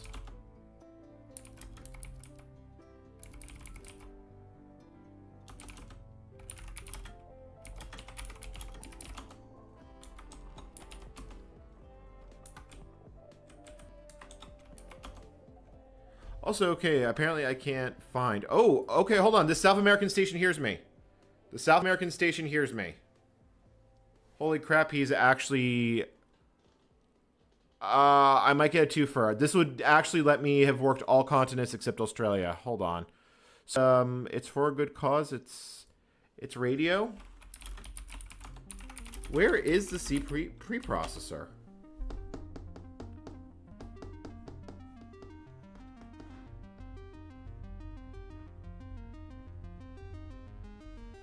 I mean, presumably I have it. That's sweet. I just bagged South America.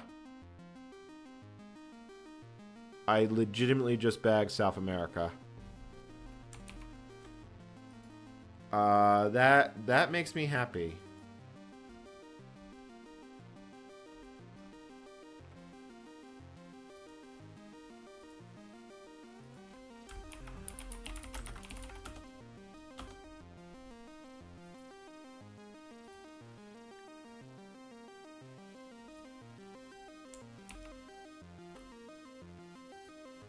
I'm actually taking screenshots of this because I might do a video like about like operator logs and such. So yeah, I'm gonna actually... Okay, so it's in user bin CPP. Why is it in user bin CPP? That doesn't feel like that makes a lot of sense. Okay, lib.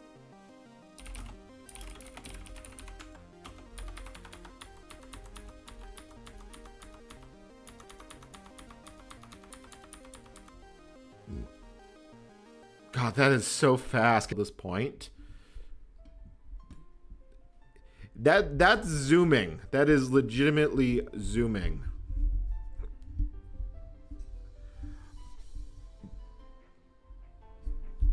Okay, so why does that fail the sanity check?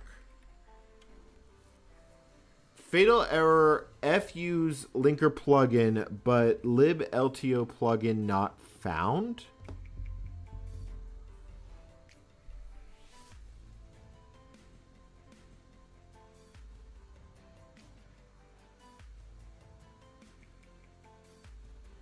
Yeah, we're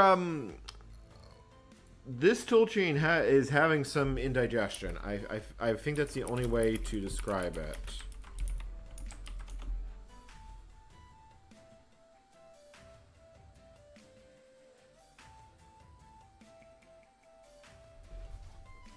Well, this is the first time we're really putting the compiler to the test. Like, it did Hello World, and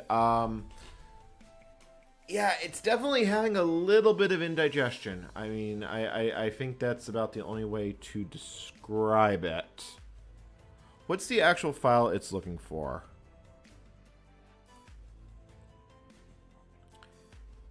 liblto plugin.so. I'm assuming that needs to be... Okay, so that's where that is. I'm assuming I need that in the LD library path.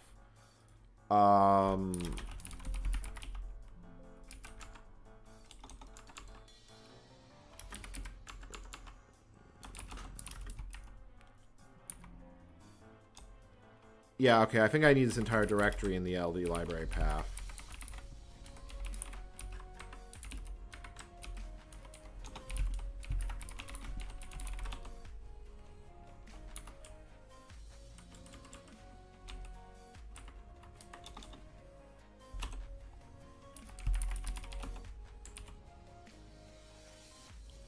libldo...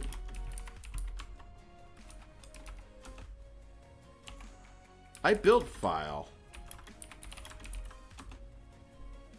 Yeah, this should be here.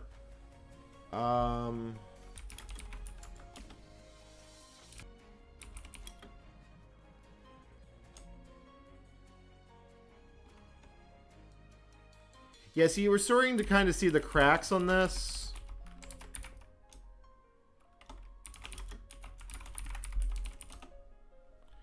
Yeah, that's apparently a script.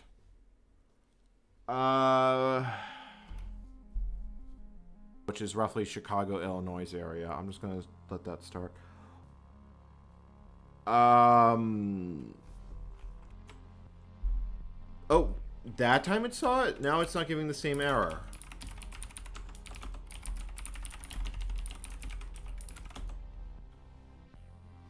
Also, I just realized that I probably should run LD config.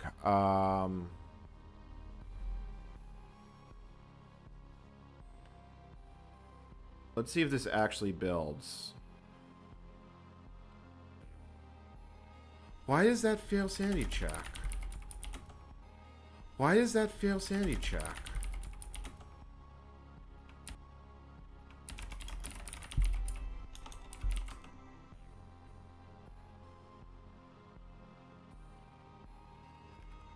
I might need to give it some additional help.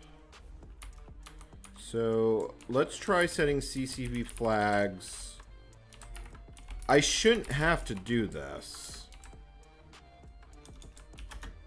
But why don't we just tell it to explicitly look in user include and see if it will actually find its brain.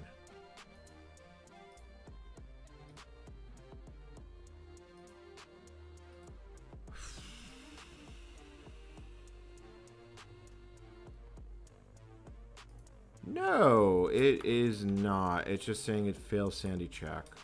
What if I try cpp lib cpp? I don't really get what it's doing as a sanity check. It doesn't feel very sane to me.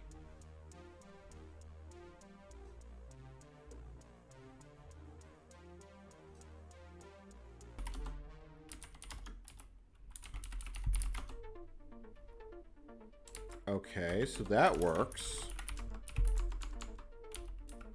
I have limits.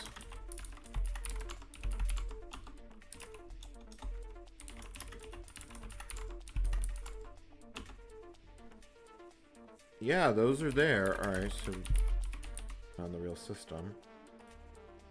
Yeah, I am deeply confused on why this configure script is so unhappy.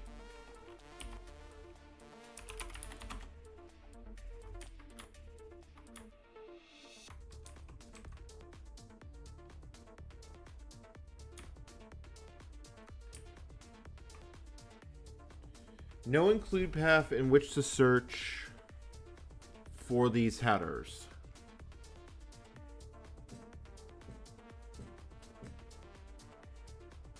Oh, wait. I see a problem. Hold on. It says here line 128. It says here line 128.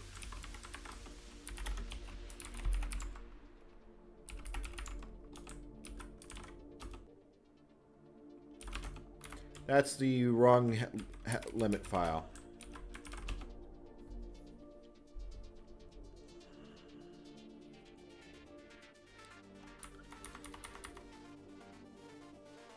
Yes.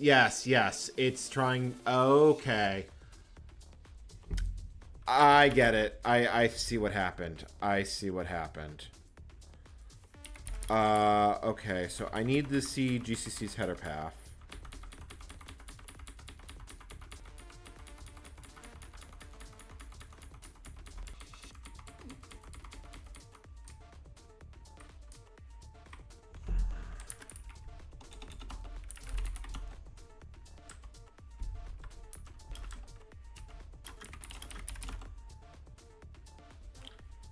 Apparently, yeah, I have a stinking suspicion I know exactly what the problem is at this point.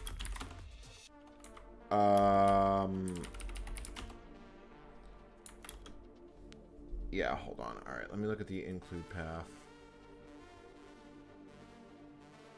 The include fix. So, base search starts here.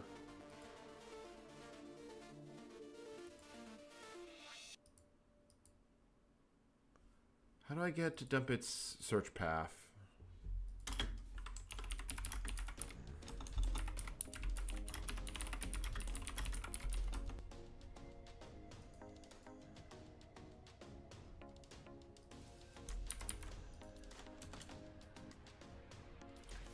So it's only looking for these two search paths. It's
I think the problem is that the search path is in the wrong order.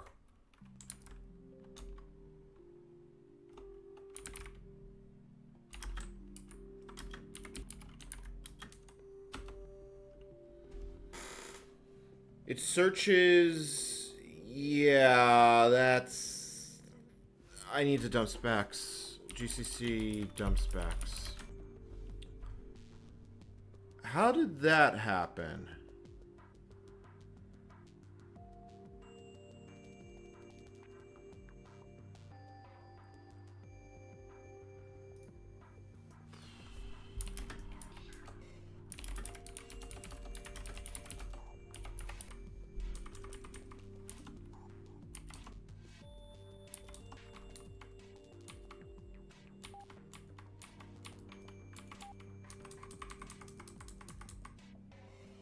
Okay, there is a way I think I can fix this. It's just going to be a kind of accursed. Let me see here.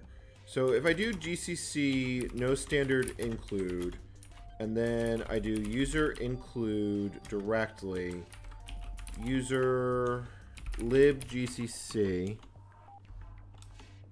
Hold on, I need the, that's the wrong command.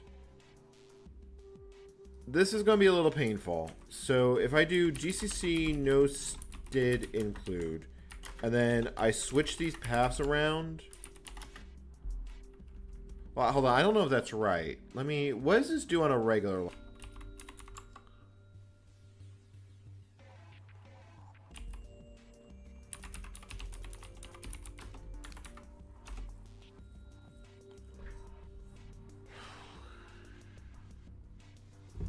You know what? Let me get rid of the entire... Like, it seems like I need part of this folder, but not all of it.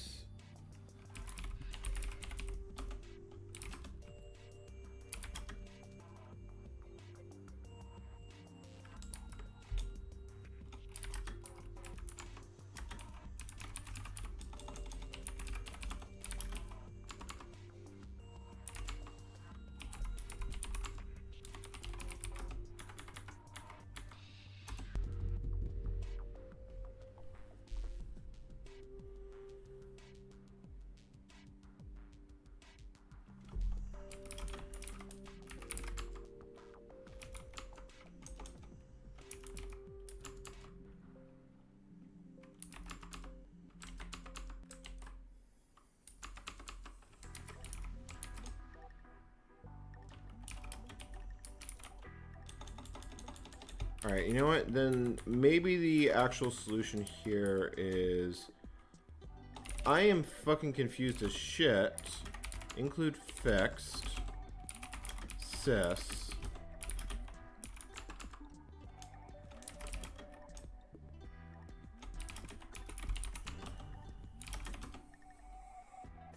Do you have all the files that were in that folder?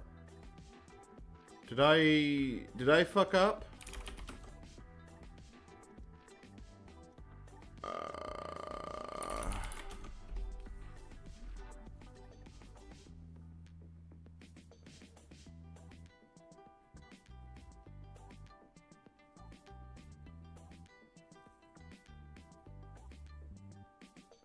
I might have fucked it up.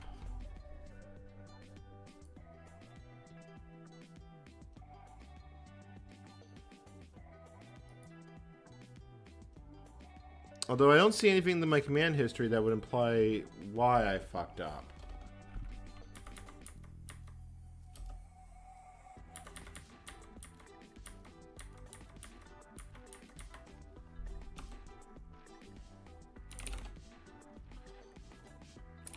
Oh wait, hold on. I'm starting to see what may be wrong here.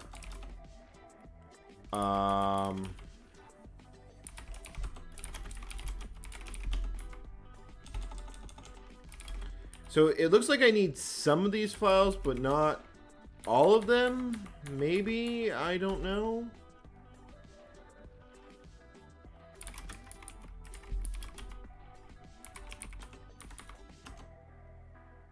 Yeah, that kind of seems to be the case.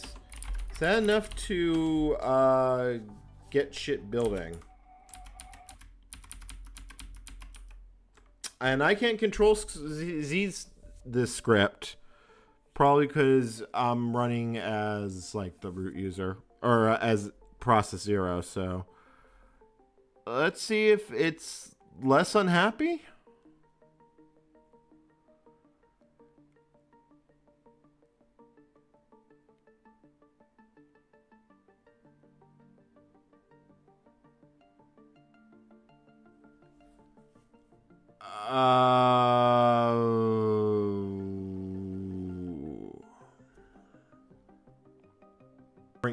That's a different configuration message. Now what?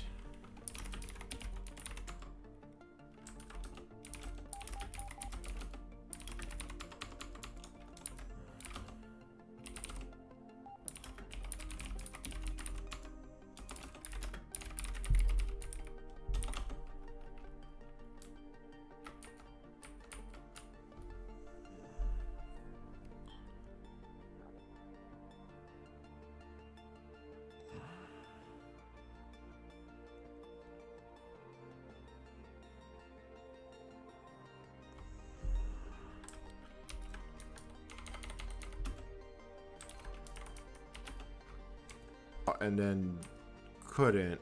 Like, Jesus Christ, what is all this?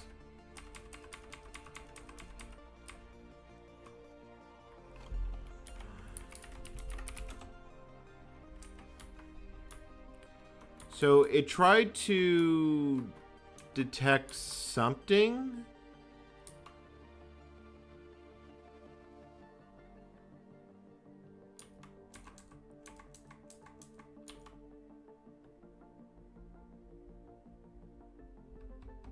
All right, so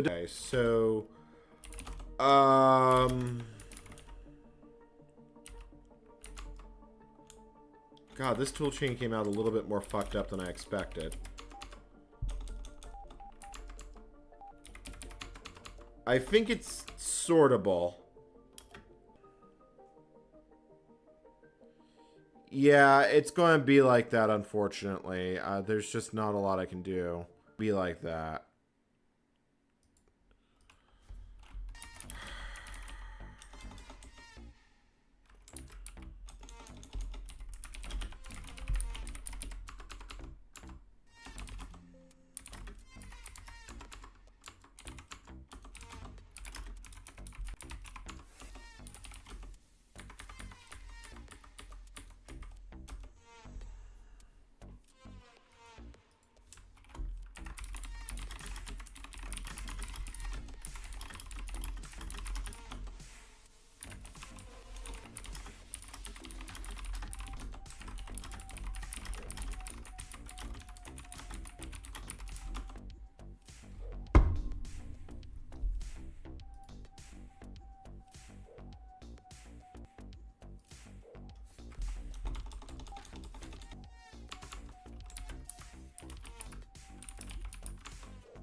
Not really talking all that much right now.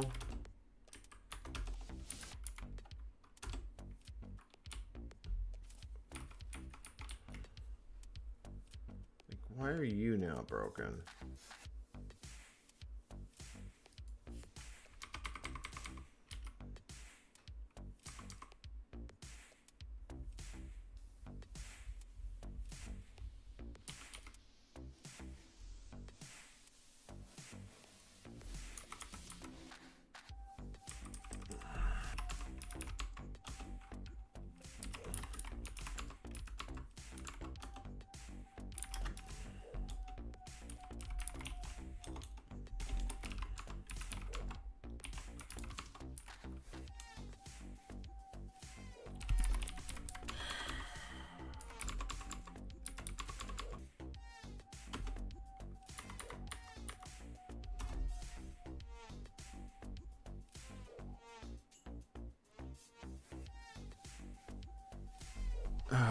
I am legitimately at the...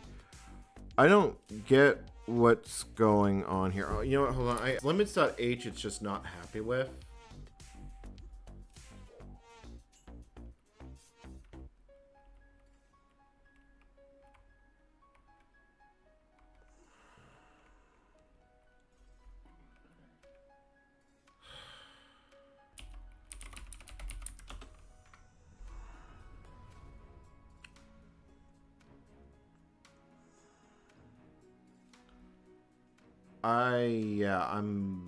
I'm kind